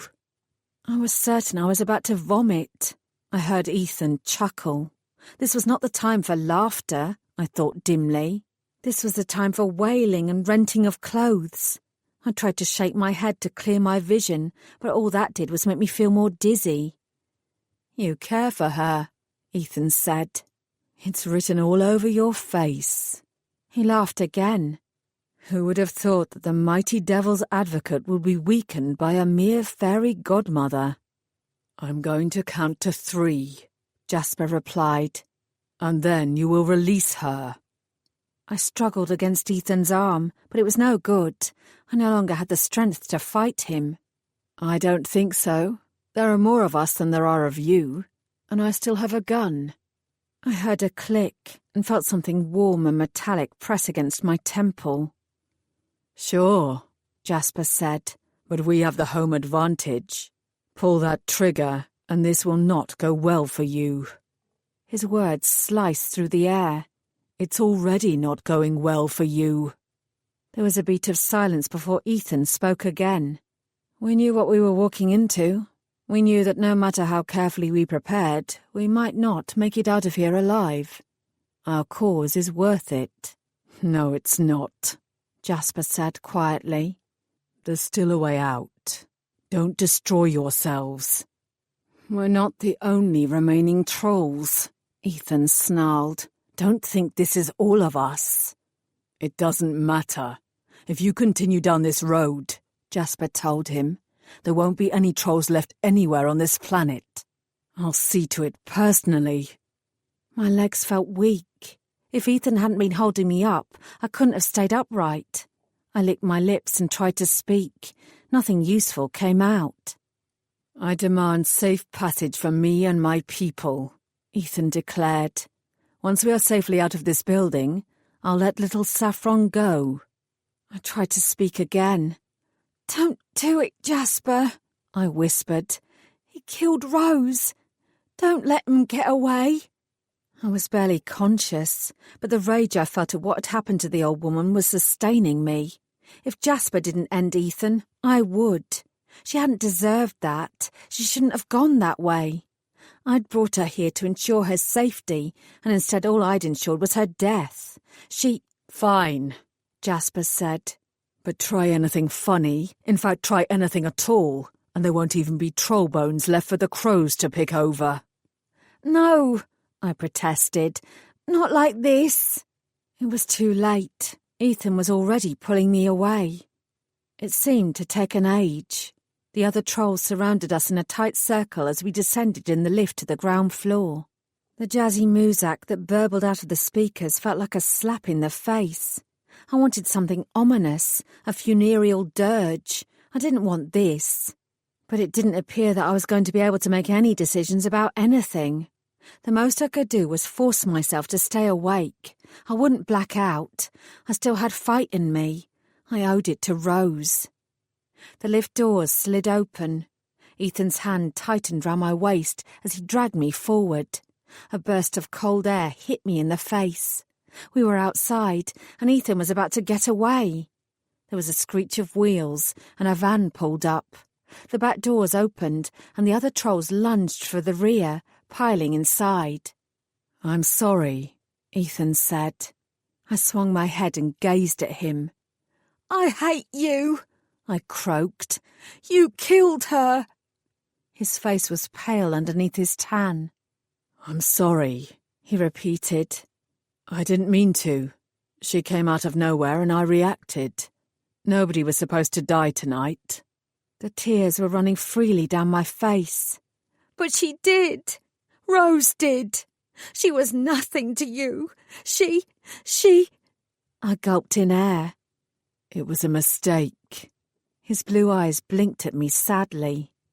"Now," he added more quietly, but not without callousness, "you know a little of what it feels like." He released me, and I fell to my knees on the cold, hard pavement. Ethan turned away and climbed into the passenger seat of the van. Something small and white fluttered out of his pocket onto the road, and my eyes fixed on it. A moment later, the van's engine revved. When I looked up again, it was disappearing into the darkness at the end of the street. I started to sob, pain racking my chest. Something cold and wet nudged at my hand, and I glanced down at Pumpkin. He opened his mouth, and the white card that Ethan had dropped fell into my lap. I stared at it, unseeing, before I shook myself and shoved it into my back pocket. Then Jasper was by my side, gathering me into his arms. "How could you be so stupid, Saffron?" he murmured, holding me tight as if he were afraid that I'd slip away. "How could you go up there and try to take them on by yourself?" His voice cracked. "I thought I'd lost you." I looked into the warmth of his green eyes. Finally, I loosened my hold on my own consciousness and let the darkness take over. Take over. Take over. Take over. Take over. Take over. Take. Chapter 24. When I walked back into the office 2 days later, I wasn't sure what I'd find. The lobby was empty apart from Mrs. Jardine, who was sitting primly at her desk, fountain pen in hand. "Good morning, Saffron," she said. "It's good to see that you're here on time for morning briefing." I grunted at her. Now I knew how this was going to go. I'd head upstairs and be told in no uncertain terms to clear out my desk. The office of fairy godmothers had almost been destroyed because of me. Worse, my client had lost her life because of me. I deserved to get the sack. I couldn't raise more than a grumbled reply to the fairy receptionist. "Morning, Mrs. Jardine." I plodded up to the register and pressed down my thumbprint. "Miranda." I looked up, confused. "Huh?" She leaned across and patted my arm. "Call me Miranda." She glanced down at my feet and frowned darkly. I spotted the spray bottle of disinfectant at the side of her desk. Ah, yes. I'd forgotten about Pumpkin's little accident and had never had the chance to clean it up. I stared at her, waiting for her admonishment, but she merely sniffed, turned away, and busied herself opening and closing her drawers. I decided that she was killing me with kindness. She knew she'd never see me again after today, so she had nothing to lose by being nice. I made for the lift. When I reached it, a vision of the last time I was in it flashed through my head. I'd take the stairs instead. I was out of breath when I finally reached the office floor. I pushed open the door and stepped out to the familiar buzz of morning chatter. I wondered if anyone would miss me after I'd gone, and my shoulders drooped. I doubted it. Billy noticed me first. He got to his feet without so much as cracking a smile. "Saffron!" Others heard him. I saw Delilah stand up from the corner where we both worked. Alicia did the same. And then Figgy. Rupert, Philippa and all the others got up, abandoning their work to look at me. Now I knew what it felt like to be a caged animal in a zoo. So much for fairy subtlety. Adeline appeared in the doorway to her office. I looked at all of them before ducking my head. This was all too weird. When it started, I didn't know what it was. It was a soft sound at first, a mere smattering, but it wasn't long before it grew louder and louder. I frowned and looked up. They were clapping. Anger lit through me. They might be glad to see the back of me, but applause at my firing was completely over the top. Angela strode forward, emerging from the HR office. "You're not wearing red, Saffron." I stared at her. "What?" "It's Rainbow Friday. You're supposed to be wearing red." She shook her head. "Honestly, you keep saying you're part of this office and a team player, but I still don't see it." I looked round and realised that everyone was indeed wearing red. Given the blood that Rose had spilled here, it seemed incredibly inappropriate. Who cared about fucking Rainbow Friday?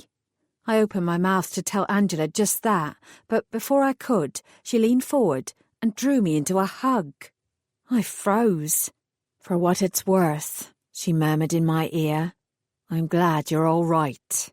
"Tell anyone I said that," she continued in the same breath, "and I'll send you on every mind-numbing health and safety training course that crosses my desk." She pulled back and nodded at me before walking away. Confused, I blinked several times and continued to my little cubicle. I dropped my bag, then felt something touch me lightly on my shoulder. I jumped and whirled, my heart hammering against my chest. Adeline was standing scant inches from me. "Don't do that," I snapped. She frowned. "Do what?" "Sneak up on people like that." Adeline didn't even twitch. She simply looked at me for a long moment. "Okay," she said finally. She jerked her chin. "The director wants to see you." My eyes dropped. I reached for the small photo frame on my desk and unzipped my bag before squashing it inside. I picked the bag up again and swung it over my shoulder. I might as well be prepared. Adeline followed my movements, but she didn't comment. I forced a smile onto my face. "Great," I said brightly. I straightened my shoulders and strode to the other side of the room, knocking on the director's door with all the confidence that I didn't actually feel. Clearly she'd been waiting for me. The door opened immediately. I marched in, noting that Jasper was standing in the corner, his arms folded. A detached part of my brain noted that he had a scarlet handkerchief neatly folded in the breast pocket of his dark suit. The pop of colour suited him. Even the director appeared to be participating in Rainbow Friday. She had a bright red scarf tied round her neck like some sort of stern flight attendant who was about to eject me from the aeroplane mid-flight. I told myself that it was nice that everyone was getting involved. "Take a seat, Saffron." The director motioned to the chair of doom in front of her large oak desk. "I'll stand, thank you." Her mouth tightened. "Take a seat." I took the seat. I sat primly with my back straight and my bag on my lap. In a few short minutes all this would be over, and then I could get on with the rest of my life. "We owe you a great debt of gratitude," the director intoned formally. I nodded. "I understand." Will it still be possible to get a reference based on my past work? Then I frowned. Wait a minute. I leaned forward. What did you say? The director tapped her fingers on her desk and looked at me like I was extremely dim. I said, she repeated, we owe you a great debt of gratitude. Everyone in this office is well aware that, without your efforts, the trolls would have destroyed the Adventus room. They would have stolen both our past and our future. I licked my lips and squinted. Uh-huh. I've reviewed the events, the director continued. While it is regrettable that your client was killed, it has been made clear that her death occurred as a result of her own actions, and that she was already marked for the grave. Marked for the grave? I blinked in disbelief. That was a cold-hearted way of putting it. My gaze slid to Jasper. His expression was hooded. I had no more idea of what was going on in his head than what was going on inside this office. I have put your name forward for a special commendation, the director said. I should imagine that you will be a shoo-in after your heroic actions. I scratched my head. I don't understand, I said. I fucked everything up. Fairy godmothers, the director said sternly, especially fairy godmothers of your stature, do not swear. I met her eyes. Yes, they fucking do. I exhaled, ignoring Jasper, who dropped his tough guy pose and was watching me with concern. I brought 2 humans into this office when I knew that was against the rules. One of those humans lost her life because of my actions. It was hardly your fault that you chose to attack the trolls, the director said. And it's obvious that you had no choice but to bring those humans here. Their lives were in danger. You made the logical choice. Besides, memory magic means that neither of them would have remembered anything about this place. I got to my feet again. I couldn't help myself. You can go now, Saffron, Jasper said, interjecting himself into the conversation. The director's eyes narrowed, but she inclined her head in agreement. I eyed them both. I wasn't going anywhere. Vincent Hamilton, the human male who was here, is the same human who isn't affected by memory magic. I told him I was a fairy godmother when I wasn't officially working. The director's eyebrows shot up. The drug dealer fellow? Yeah, I said. Well, she coughed. I'm sure we can speak to him and come to some arrangement that will benefit us all. He's obviously proved himself trustworthy until now and kept your secret. She forced a smile. You have a good instinct for people, Saffron. She pointed at the door. You may go now. I'm sure your colleagues are keen to talk to you and see how you are. I stayed exactly where I was. Rose Blairmont, I said, my client, was no longer covered by memory magic either. I avoided looking directly at Jasper. I gave her ginkgo biloba. I needed her to remember who I was so she'd trust me enough to open up. I genuinely believed I could never grant her an effective wish otherwise. A tiny vein throbbed in the director's forehead.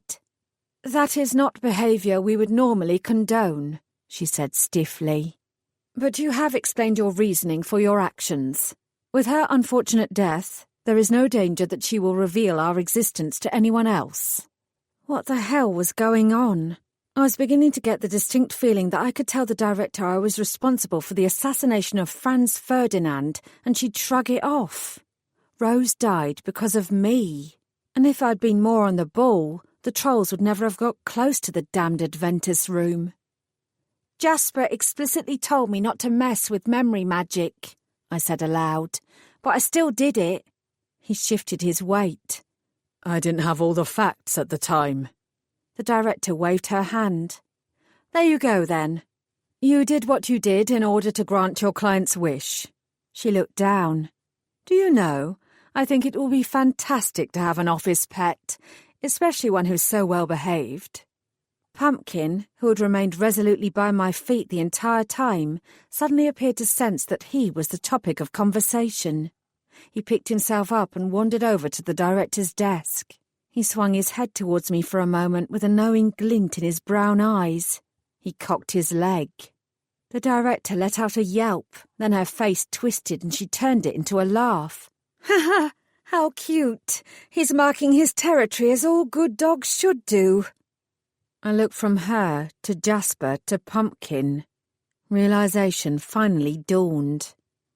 You don't want anyone to know, I breathed.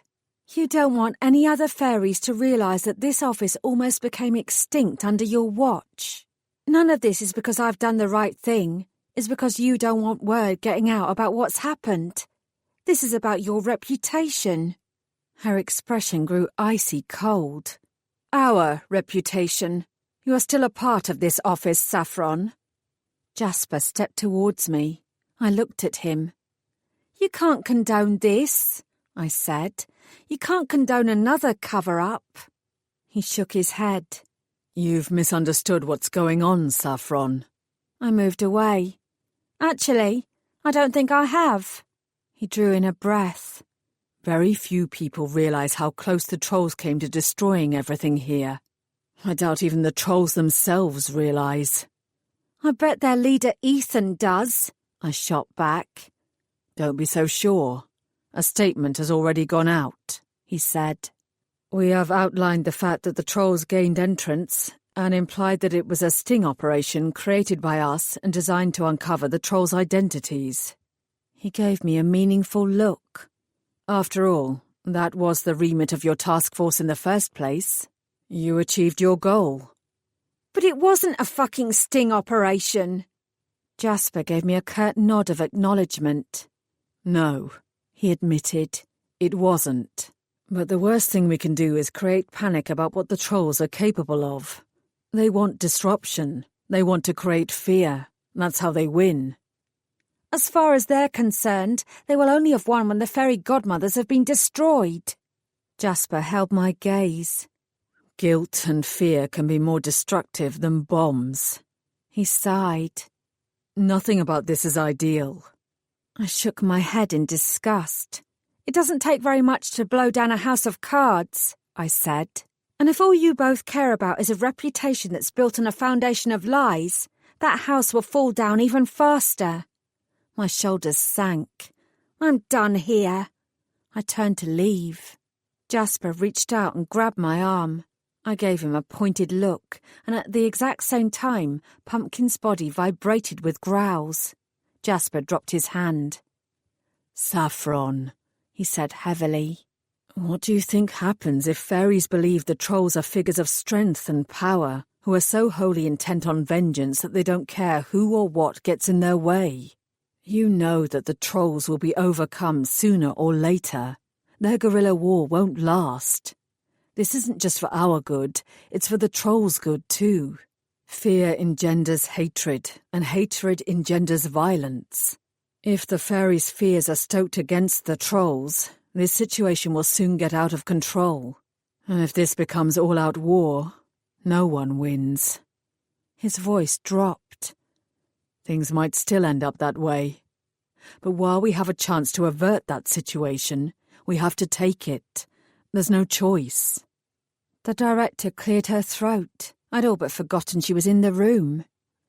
In the interests of full disclosure, she said aloud, my sole concern is the reputation of this office. I suspect that war with the trolls is inevitable, but as long as the fairy godmothers come out smelling of roses and live to fight another day, I don't care what happens to those bastards. Despise me all you like, but I'm responsible here. I will do whatever it takes to protect me and mine. She gazed at me. And I include you in that, Saffron. For a long moment, I didn't say anything. When I eventually spoke, my words were little more than a whisper. It was an accident. I swallowed. I might want my villains to be figures of pure evil, but life is more complicated than that. I sighed and explained further. When Ethan shot Rose, he didn't mean to do it. I knew from the look on his face that he was horrified by what he'd done. But that didn't stop me from feeling absolute fury. If I could have killed him, I would have. He ended the life of another living being, and I would have happily ended his in revenge. How do you feel about it now? Jasper asked quietly. I don't know. Sad, I supposed, and very, very guilty. I looked away. What I'm saying is that part of me understands why the trolls are so hell-bent on vengeance. To have that sort of pain and anger inside you? I shook my head. I'm not sure that they'll ever end this campaign. They've tasted blood and they're coming for us. Except, Jasper said, they could have attacked this building when it was full. They waited until night-time when they thought it was empty for a reason. I crouched down and scratched Pumpkin's ears. A dog, I decided, provided excellent cover for all manner of situations.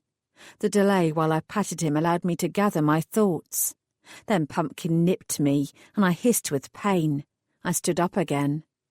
Unzipping my bag, I took out the stained and dirty card. Pumpkin retrieved this from the side of the road. Ethan will be kicking himself for losing it. The director drew in a breath. Is that... I nodded.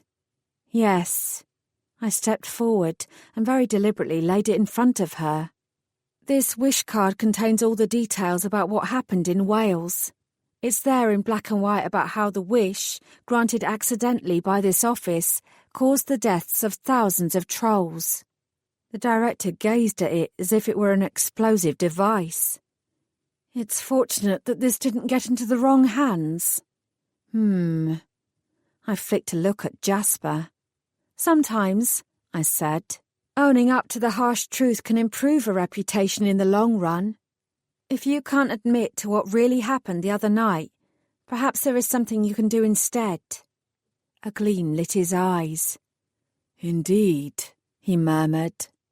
It will prove this office understands it has made mistakes and is taking responsibility. It suggests an inner strength that goes beyond the norm. Doing the right thing takes guts. It will send a strong message to the trolls that we're prepared to make amends. I smiled faintly. The director's expression had turned thoughtful, and I reckoned that, with Jasper's nudging, she would indeed do the right thing, even if it was several decades late. I gestured to Pumpkin, gathered up my bag, and we both walked out. After all, I'd already missed 2 days of work. I had other clients that would be missing me. Be missing me. Be missing me. Be missing me. Be missing me. Chapter 25. You know, Harry told me, it's all anyone is talking about. The fact that the Office of Fairy Godmothers has come out and officially stated that they are responsible for what happened to the trolls all those years ago. He shook his head and whistled. I didn't think your lot would ever admit to that kind of mistake. He raised his eyebrows. Do you think the formal apology will make a difference to the trolls? I sighed. I have no idea. Ethan scoffed at the suggestion, but that might be because he never believed it would happen. The trolls might still believe that it's nothing more than words. Does saying sorry really make up for what could be construed as accidental genocide? We might have taken the first step to make amends, but it's taken us a long time to do even that. Only time will tell whether it will make things any better. Let's not forget that they have their own amends to make as well. I pushed back my hair. I remain naively optimistic, and whatever Ethan and the rest of the trolls think, they're not telling us. They've gone to ground again. But we can't let the next move be theirs. The director has said that she'd like to meet with them to discuss proper reparations. The rest of us will have to wait and see. Harry clinked his glass against mine. You should stop beating yourself up about what happened. You did the best that you could. Things could have been far, far worse. I gave a humorless laugh. I'm not sure that's much of a mantra to live by. Saffron Sawyer. She fucked up, but not as badly as she could have. Saff. I touched his arm. It's all right. I'm dealing with it. And the dog? Harry asked. What you doing with him? I glanced down at Pumpkin, who was curled up by my feet and looking for all the world like he belonged there. Oh, I said, he's here to stay. He raised his eyebrows. Seriously? It was Rose's wish, I said simply. She could deal with everything else on her own. The one problem she couldn't solve was finding somewhere for Pumpkin to live after she died. I should have worked it out far sooner. This mutt was the only thing she cared about. My mouth flattened. A lifetime of violence saw to that. Well, good luck, Harry murmured to Pumpkin. You're going to need it. I smiled. I wished that Rose could have lived long enough to see her plan through. I don't believe that Ethan or the other trolls are wholly evil, but I do believe it of Art Adwell. That man is as nasty as it's possible to be. Rose wanted to deal with him herself. I bit my lip. If she hadn't died, she would have. Instead, he's going to get away with it all. Harry grimaced, then looked up. Someone's here to see you, he murmured. I turned round in my chair, spotting Jasper near the entrance to the Stagger Inn. He was watching me, but rather than approaching, he was waiting for me to go to him. I steeled myself, girding my stomach against butterflies. I'll be back soon, I said. Harry waved at me. I'll be right here. Take your time. Pushing back my chair, I stood up and walked over. Hey, I said awkwardly. Hey. Jasper put his hands into his pockets. How are you doing? Good. I paused. Anything from Ethan? He shook his head. Not yet. And the audit? Things are moving forward. I'll be out of your hair before too long. Uh-huh. I shifted my weight. I'll look forward to hearing your recommendations. Jasper continued to watch me. I hope we're all right, he said finally. He grimaced. When you were hurt, I was worried. I don't want anything to happen to you. My mouth went dry. I'm fortunate to have good friends like you. Friends? His head jerked. Yes. His eyes held mine, pinning me in place. Because there's nothing else between us, he said softly. We decided that already. Yep, we did. Of course, Jasper said quietly. We can change our minds. People change their minds all the time.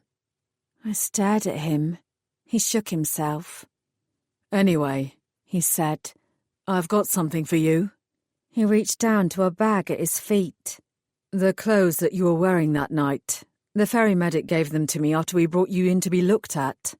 I'd have returned them to you earlier, but I washed them first. I figured that you wouldn't want to get them back when they were covered in blood. That was thoughtful, I said, and it really was. I supposed it didn't matter that I'd never be able to wear them again and that I'd tossed them in the nearest bin. There was a scrap of paper in one of the pockets, Jasper said. I didn't know if it was important or not, but I thought I'd better keep it in case. I peered into the bag, frowning. When I saw it, I knew instantly what it was. I drew it out and gazed at Art Adwell's autograph. I snorted. Thanks, I said, but I can assure you that I won't be keeping this. I turned it over, about to screw it up into a ball and set it alight, when something scribbled on the other side caught my eye. I stared at the numbers written there. Then I closed my eyes and laughed. Jasper frowned. What is it? Sometimes, I said, there are very real villains. And sometimes they even get their comeuppance. I grinned. I have to go. I waved the paper at him. I've got to deal with this. Is it dangerous? Not in the slightest, I assured him. All I have to do is pass on these numbers to a certain tabloid newspaper editor. He'll know what to do with them. I don't understand. Let's just say, I told him, that in this instance, justice actually will be served. Thank you for this. I reached up on my tiptoes to kiss Jasper's cheek. He turned his head at the last minute, and our lips met. Delicious electricity jolted through me. Go get 'em, he said, drawing back. I breathed out. Yeah. I made the call from one of the few remaining phone boxes in Colchester. With the code to Rose's locker in his hands, Morgan Ferguson of the Daily Sentinel would possess everything he needed to tell the human world about Art Adwell's murderous dealings, assuming he chose to do so. If I'd learned anything from Rose, it was that, fairy godmother or no fairy godmother, people needed to control their own lives and make their own decisions. Not that I had any real doubt about what Ferguson would do. This was the story of the decade, if not the century, at least as far as the humans were concerned. I was just hanging up the receiver and heading back to the Stagger Inn in the delirious hope that Jasper might still be there, when a voice floated to me through the darkness. "You recovered quickly enough?" Ethan said. I stiffened and stopped, fumbling for my wand. Pumpkin whipped round, his hackles rising. If I hadn't tightened my grip on his lead, he'd have attacked without hesitation. Despite the dog's reaction, I didn't turn around. I wasn't sure I trusted myself enough yet. It appeared that Ethan wasn't going to give me a choice, however. He stepped out and moved until we were standing inches from each other. Pumpkin continued to snarl until I shushed him. His body quivered, but he fell silent. Progress of sorts, then. "Fairy godmother prerogative," I said. "I'm sure trolls are equally able to accelerate their healing, right?" "I could tell you," he murmured, "but then I'd have to kill you." That wasn't even remotely funny. "Is that why you're here?" I asked loudly. "To kill me?" "No." His jaw tightened. "Contrary to recent events, I don't actually want to kill anyone, no matter who they are. What happened with the old lady?" His voice faltered briefly, and he sighed before continuing. "What happened with her was not intentional." "You murdered her. You shot her." "Yes," he said. "I did." He watched me through the darkness. "I won't make excuses for it either. I was at fault. If you can tell me who she was, I will approach her family and offer compensation." My tongue darted out and I wetted my lips. "Would compensation make a difference to you and the other trolls for what the fairy godmothers did to your kind?" It wasn't a jibe. I was asking a serious question. "Honestly," he asked, "I don't know. I suppose it would depend on the compensation offered and the integrity and authenticity behind it. The fact that nobody cared to offer us anything until we started fighting back is a strike against you." I met his eyes. "Most of us didn't know anything about what happened until very recently." Ethan hesitated before answering. "That's not exactly a point in your favour." I nodded. "I know." I fiddled with my wand. "She doesn't have a family," I said. "The woman you shot. She was alone." I raised my eyebrows. "But I was helping her. I was on her side. When we take on clients, we do everything that we possibly can for them. We help people. That's not a bad thing." "You help a small, select few," Ethan said. "How is that fair? And who really cares what humans do? They should take responsibility for their own lives." I knew that we could stand here for hours and argue about it. Neither of us would give way. "Why are you here, Ethan?" I asked instead. "I don't imagine you're planning to turn yourself in." He laughed slightly, his eyes crinkling.